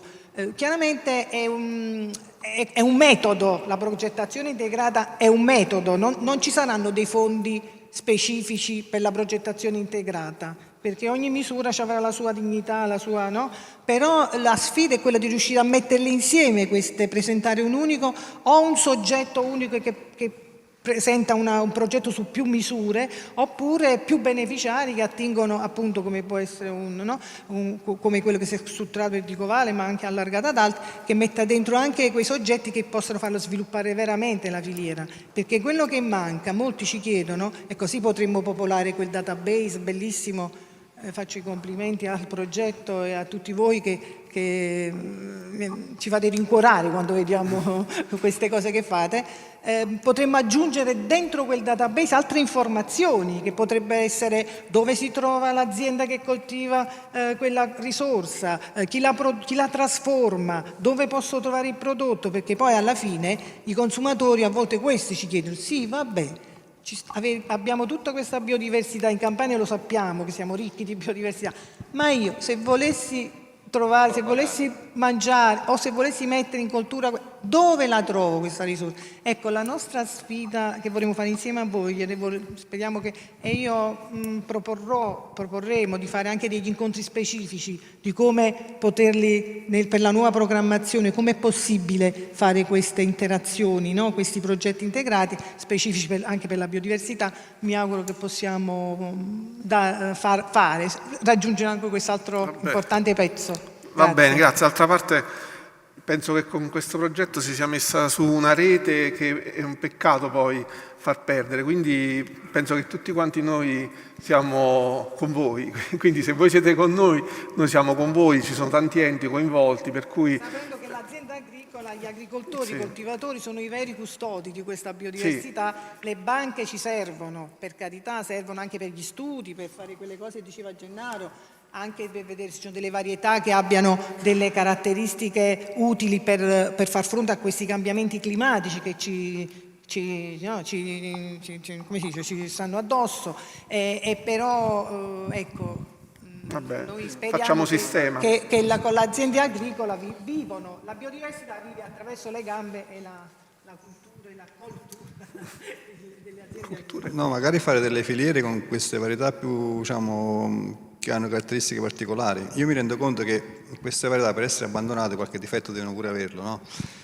Spesso, diciamo, le varietà che dal punto di vista, diciamo, organolettico sono le migliori, dal punto di vista aromatico, di sapore sono le migliori, hanno altri difetti, quali ad esempio, non so, la polpa, cioè il colore della buccia sbiadita, la polpa bianca, sono delinquescenti, quindi non adatte ai trasporti, e siamo d'accordo, quindi, diciamo, non possono andare su grandi distanze e quindi non possono essere conosciuti altrove. Però fare delle filiere, delle microfiliere locali, dove il prodotto magari può stare sui mercati locali velocemente, o se non riusciamo a far viaggiare il prodotto tal quale, il prodotto naturale, riusciamo a far viaggiare il trasformato, cioè riusciamo a fare da queste varietà, non so, dei succhi di frutta, delle confetture, non so, delle crostate con queste marmellate particolari. E diciamo, fare degli angolini nelle GDO, diciamo, immagino io, questo è un percorso, diciamo, che ho in testa io, degli angolini in una GDO con prodotti provenienti dalle nostre RGV, sarebbe una bella cosa, però dobbiamo capire intorno al tavolo poi chi dobbiamo mettere, diciamo, nella futura programmazione. Quindi probabilmente dobbiamo mettere non solo il produttore, ma anche il trasformatore e anche magari il consumatore, anche le GDO. Insomma, un discorso non semplice, però speriamo di farci. Noi speriamo che ce la caviamo. Diciamo che sono gli strumenti li dovete legare tra di loro, diciamo. Sì. Va bene, quindi in questo ambito, vabbè, ci hai dato dei dati per il pesco impressionanti, da qui l'importanza di questi progetti e poi avete nominato... no, infatti...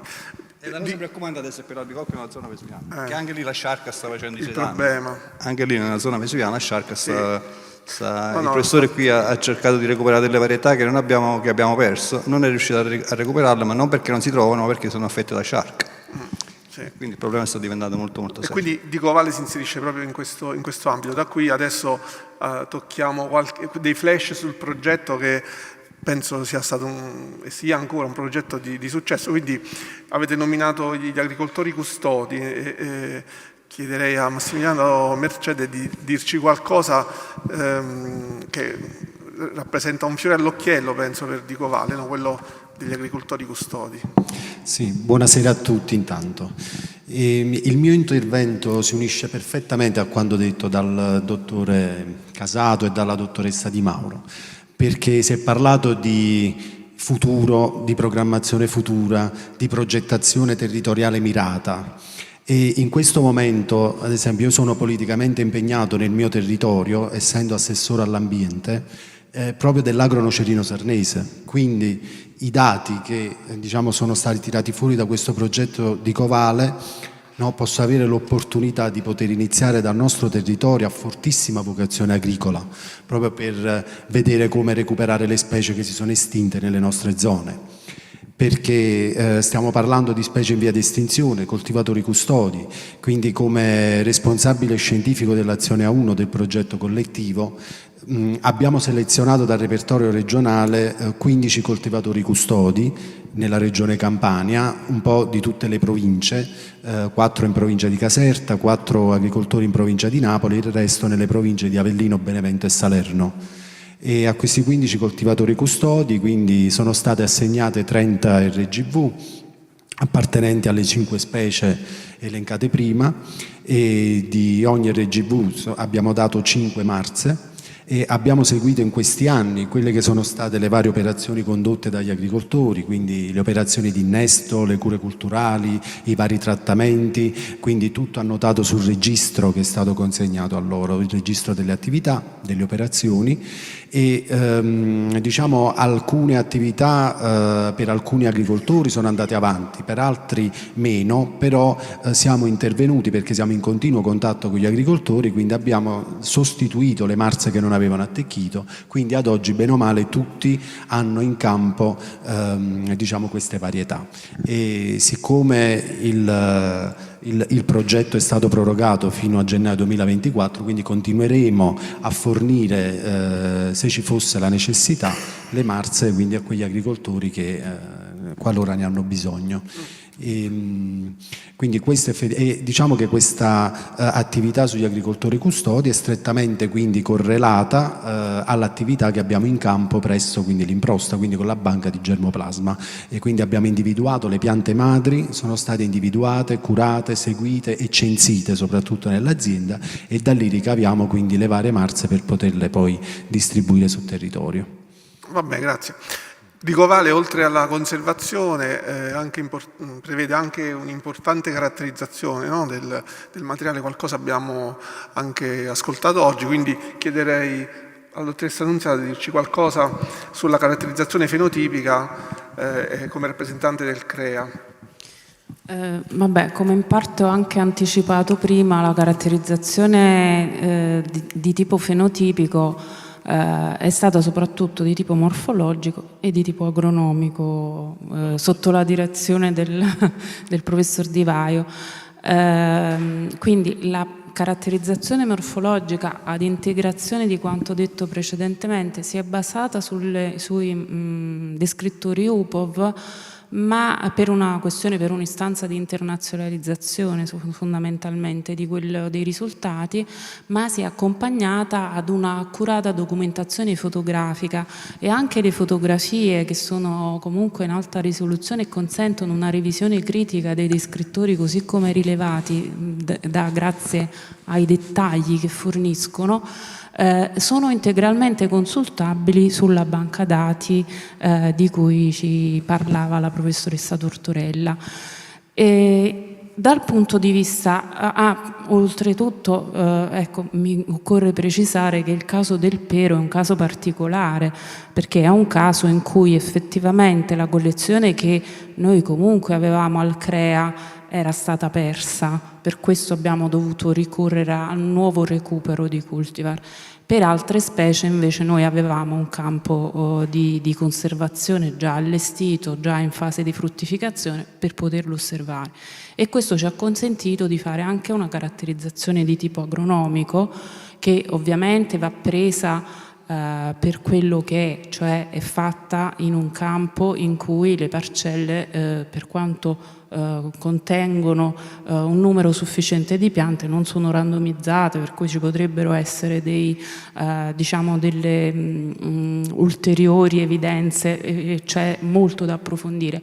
Però ci siamo concentrati su dei parametri che insomma aveva senso caratterizzare in queste condizioni, per cui ci siamo focalizzati soprattutto su caratteri come il grado Brix, la precocità di maturazione, le dimensioni, quindi il calibro dei frutti, e tutte queste osservazioni sono state fatte in condizioni di allevamento tali da garantire diciamo un basso input dal punto di vista degli interventi colturali, per cui si sono preferiti porti innesti diciamo sicuramente non nanizzanti, che consentissero uno sviluppo della pianta secondo la sua naturale propensione, e anche le forme di allevamento si è preferito il vaso insomma ovunque fosse possibile, in modo da ridurre al minimo gli interventi di potatura e quindi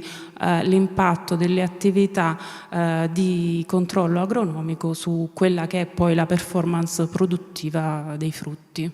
Anche tutti i dati agronomici saranno disponibili sulla banca dati, lo sono già in parte, come ha detto la professoressa, e corredati anche loro da una documentazione fotografica. Va bene, e c'è da dire che a fianco a questa caratterizzazione fenotipica che ha descritto la dottoressa Ansata c'è anche una importante caratterizzazione dal punto di vista biochimico, nutrizionale, che poi va in linea con quelli che sono i desiderati della regione, cioè avere poi un risvolto pratico e applicativo dei risultati delle attività svolte.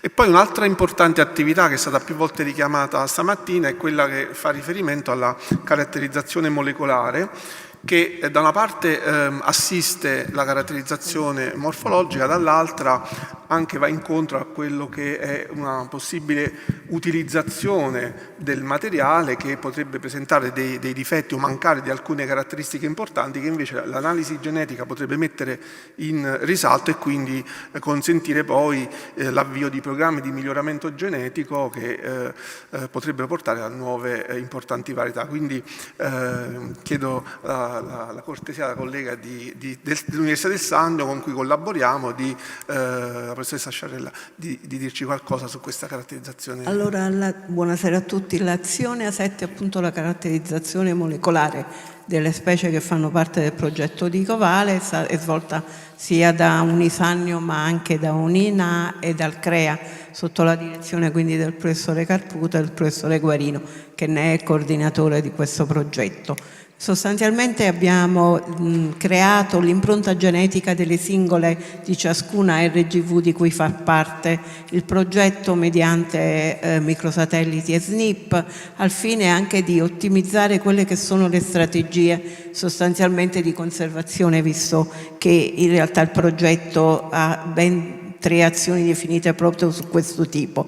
E quindi, ancora di più, in questa azione abbiamo cercato di identificare un set di marcatori molecolari che noi denominiamo genotipo specifici, appunto per tracciare scusate il termine di parole, la tracciabilità di ogni singola RGV all'interno di una filiera già in parte inserita in certificazioni, al fine anche, come si diceva prima e come diceva la Regione, di valorizzare ancora di più queste che sono sostanzialmente le RGV campane che fanno parte del progetto di GLOBALE.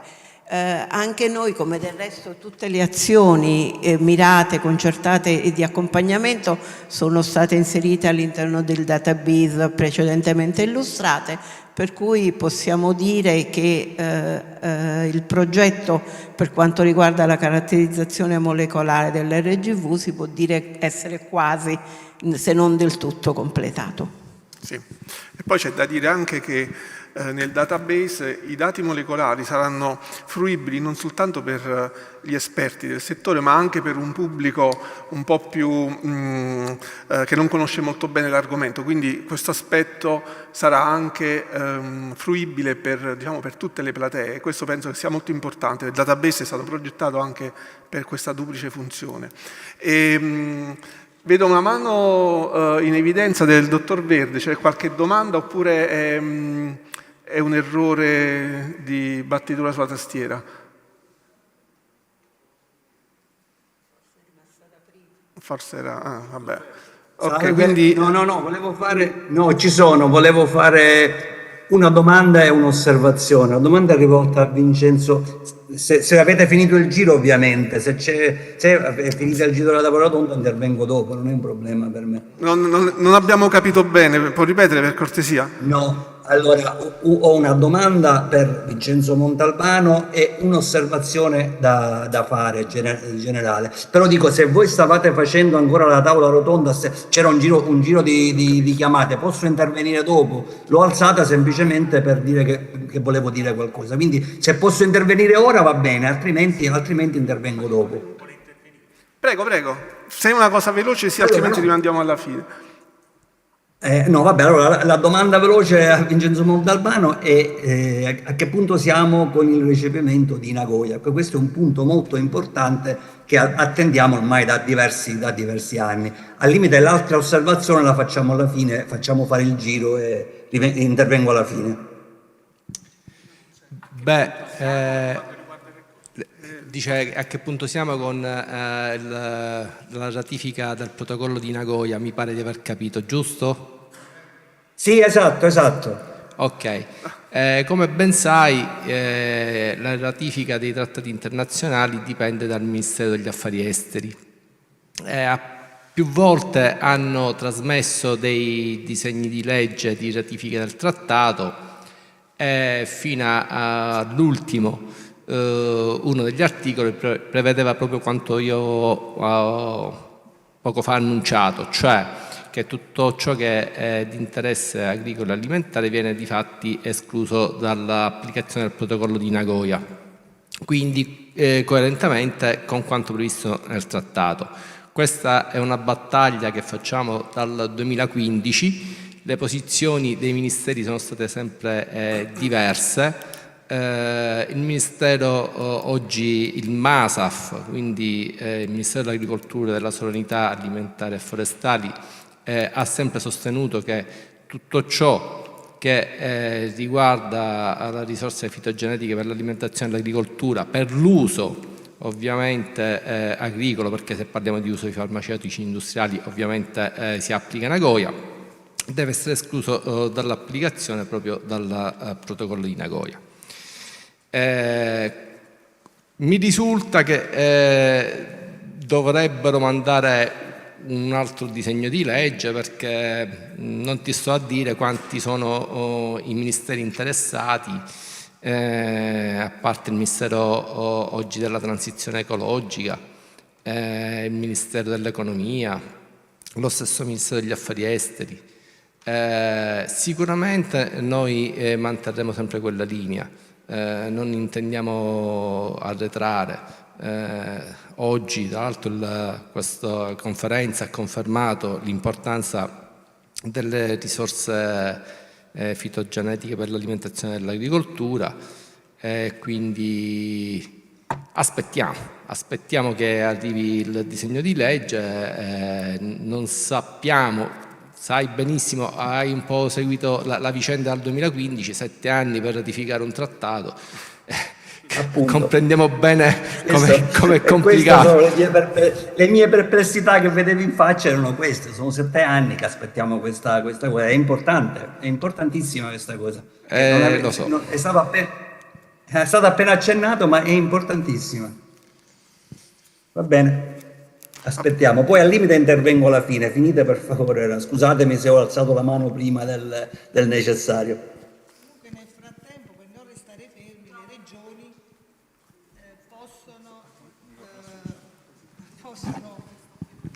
Nel frattempo dico che venga ratificato questo protocollo.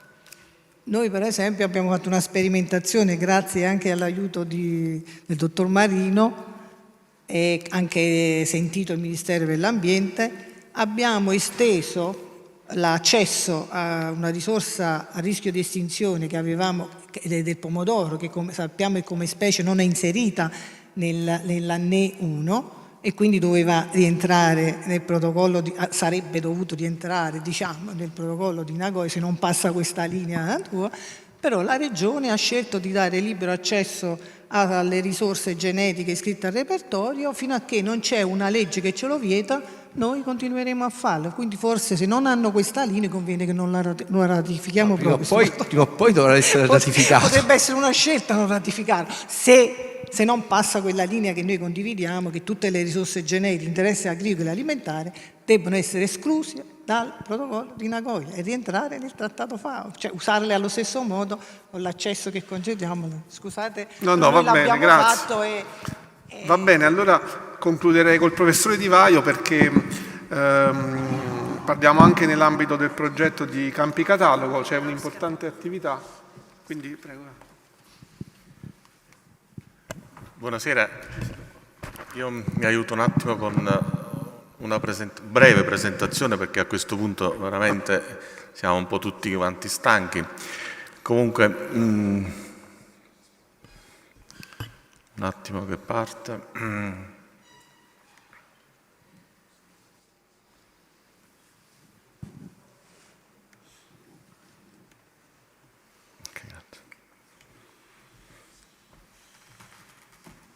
Vado direttamente alla parte che ci interessa, perché altrimenti...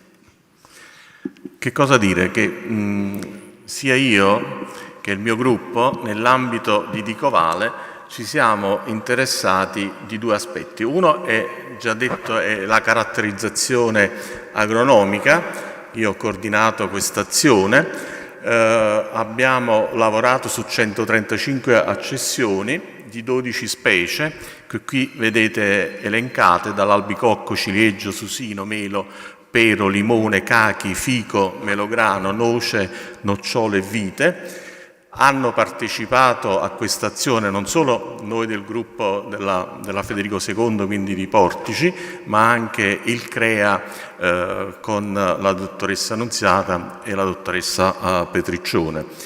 Ovviamente questo è stato già detto, un aspetto molto importante, in quanto si è voluto fare una valutazione, diciamo, produttiva di queste accessioni, in termini sia di quantità che di qualità del prodotto, oltre a valutarne anche gli aspetti vegetativi.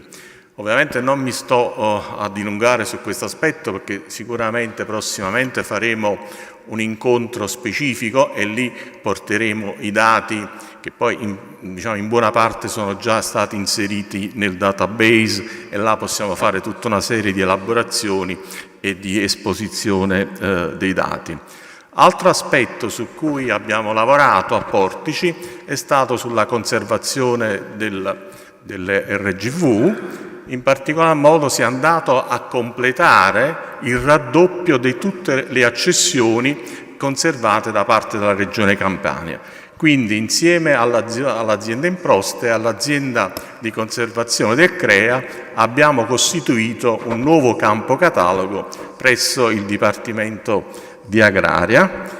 Qui nell'ambito del Parco Cussoni abbiamo individuato un'area di circa 1,5 ettari e abbiamo individuato una serie di aree, come vedete in questa slide, che hanno riguardato la collezione del nocciolo, della vite, dell'albicocco, del limone e dell'olivo. Per quanto riguarda l'albicocco, abbiamo in collezione a Portici circa 83 accessioni, per 4 piante, ogni accessione è moltiplicata per 4 piante, innestate su Mirambolano 29C, allevate a vaso. Sono state prelevate in buona parte dalla collezione dell'improsta e per un'altra parte invece sono state da noi individuate, diciamo, sia nell'ambito di tutta la regione Campania, ma in particolar modo della zona vesuviana. E qui purtroppo ci siamo scontrati anche col problema che si diceva precedentemente della sciarca, e quindi ci siamo dovuti fermare e quindi non siamo andati oltre per circa 6-7 accessioni. A questo riguardo ci sarebbe ovviamente da intraprendere un'azione di risanamento di queste varietà, proprio per poterle poi, una volta risanate, portarle in collezione e quindi in conservazione. Ecco, qui vedete alcune foto di queste accessioni, molte di queste sono di origine vesuviana, anche i nomi ce lo fanno ricordare, come la pellecchiella, la persechella e così via. Qui è riportato, diciamo, per le 13 varietà che riguardava la caratterizzazione agronomica all'epoca di raccolta, e si vede come queste accessioni si distribuiscono in un periodo piuttosto limitato che va dal 15 giugno all'8 luglio. Qui invece è una parte dei dati della caratterizzazione agronomica, vedete un'indicazione per quanto riguarda, diciamo, la vigoria della pianta misurata come area della sezione del tronco, oppure della produzione per pianta, oppure per indice di produttività calcolato fra un rapporto fra produzione e area della sezione del tronco. Per quanto riguarda l'olivo, sono state messe in conservazione 60 accessioni. Qui ci siamo rifatti anche qui in parte all'improsta, perché alcuni di queste già erano in conservazione all'improsta, e altri invece abbiamo fatto ricorso alla banca del CREA di Rende, dove gentilmente, diciamo, i ricercatori della sezione di Rende ci hanno messo a disposizione le talee, e qui l'abbiamo messe a radicare. Abbiamo qui, diciamo, complessivamente 240 piante allevate, in questo caso a monocono. Qui vedete alcune schede di queste varietà molto diffuse nell'area, diciamo, interna della Campania, come il beneventano con l'ortolana, e anche della zona, per esempio, dell'avelinese, come l'aravece. Infine, oltre abbiamo un campo che riguarda la vite con 50 accessioni, questi sono innestate su 110 richter, e qui ci siamo rifatti in parte sempre al campo catalogo dell'improsta, quindi del CRA, e un'altra parte ci sono stati concessi diversi vitigni da parte del campo di Turi, quello del CREA, diciamo, sito in Puglia. Ecco, qui vedete alcune di questi vitigni, sia a bacca bianca che a bacca rossa.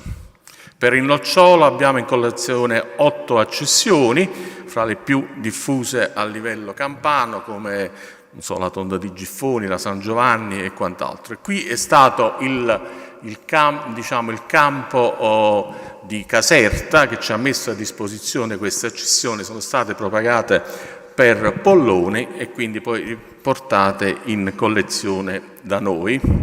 Qui vedete, diciamo, i frutti delle diverse varietà, e infine l'ultima specie di cui abbiamo in collezione a Portici riguarda il limone, con 5 accessioni, fra le più conosciute a livello campano, come l'ovale di Sorrento, lo sfusato amalfitano, il limone di Procida, questi tutti quanti innestate su arancio amaro.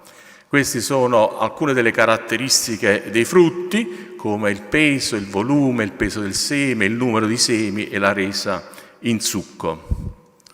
Ancora qualche particolare per quanto riguarda i frutti, e poi voglio un attimo ringraziare tutti coloro del mio gruppo che mi hanno ovviamente aiutato in questa analisi, in questo studio.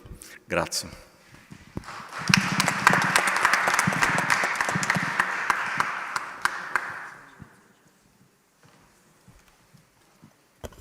Va bene, se c'è qualche commento veloce a questa parentesi che abbiamo aperto un po' contestualizzando di Covale al convegno di questa mattina. Se c'è qualche commento possiamo velocemente svilupparlo, visto anche l'orario, forse. Sì, sì.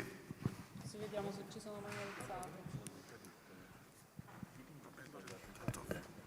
Va bene, allora io ringrazio di nuovo gli organizzatori, il professore Guarino in primis, tutto il gruppo dell'Università del Sannio, ringrazio tutti quelli che sono stati... Ah, va bene. Ignazio. Prego. Sì. No, buongiorno, io volevo fare una piccola osservazione, un po' in controtendenza, se volete. Qualcuno ha detto, credo la dottoressa Di Mauro, che la conservazione va fatta preferibilmente in azienda, quindi in coltivazione. Ora, io sono perfettamente d'accordo che se qualcosa viene coltivato sicuramente non lo perderemo, su questo non ci sono dubbi. Però vorrei un attimo che guardassimo i numeri. Stamattina Massimo Gardiman in una delle sue diapositive ha mostrato i numeri in Europa, ad esempio. Noi in Europa nel sistema Eurisco sono inclusi 2 milioni di accezioni. Ora, non possiamo pensare che noi dobbiamo coltivare 2 milioni di accezioni. Nel momento in cui noi coltiviamo, si parla delle accezioni delle varietà antiche coltivate, parliamo di centinaia. La conservazione ex situ è importante tanto quanto la conservazione on farm. Su questo non ci sono dubbi. Noi dobbiamo conservare, dobbiamo fare tutti gli sforzi possibili per conservare. Anzi, io direi che è più importante la conservazione ex situ della conservazione. Capisco che è forte come cosa, quindi questo è quello che voglio far passare. Se noi non avessimo conservato in ex situ FS17, che era una delle varietà che attualmente un semenzale anonimo è resistente a Xylella, l'avremmo perso, per cui è importantissimo secondo me la conservazione ex situ. Le banche di germoplasma sono uno strumento indispensabile. Pensare di poter sostituire le banche di germoplasma con la coltivazione on farm secondo me è utopico. Questa è la mia visione. Faremmo quello che è successo dalla notte dei tempi, dalla domesticazione fino a Vavilov. Se queste varietà sono state abbandonate, qualcuno ha detto, lo riprendo, vuol dire che in qualche modo erano obsolete. Tutto ciò che negli anni, nei secoli, nei millenni è diventato obsoleto perché c'era una novità, gli agricoltori innovano sempre, se trovano qualcosa di migliore lo adottano.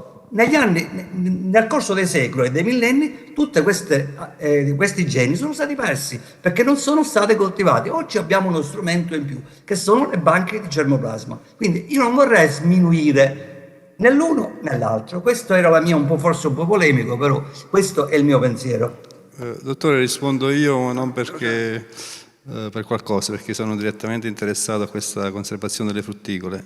Non mi sembra che abbiamo detto che non è importante, anzi io ho ribadito che il programma è iniziato nel 1992, io avevo appena 30 anni, adesso ne ho 60, quindi la Regione sono 30 anni che sta investendo, diciamo, soprattutto sulla conservazione, cioè i primi 20 anni li ha investiti sulla conservazione. Se oggi possiamo fare tutte queste caratterizzazioni è proprio grazie, diciamo, all'impegno che la Regione, diciamo, sia di personale che economico ha messo a favore della conservazione.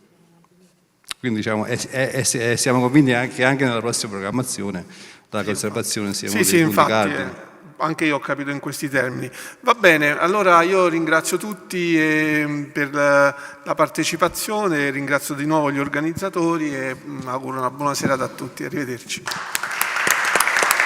Arrivederci.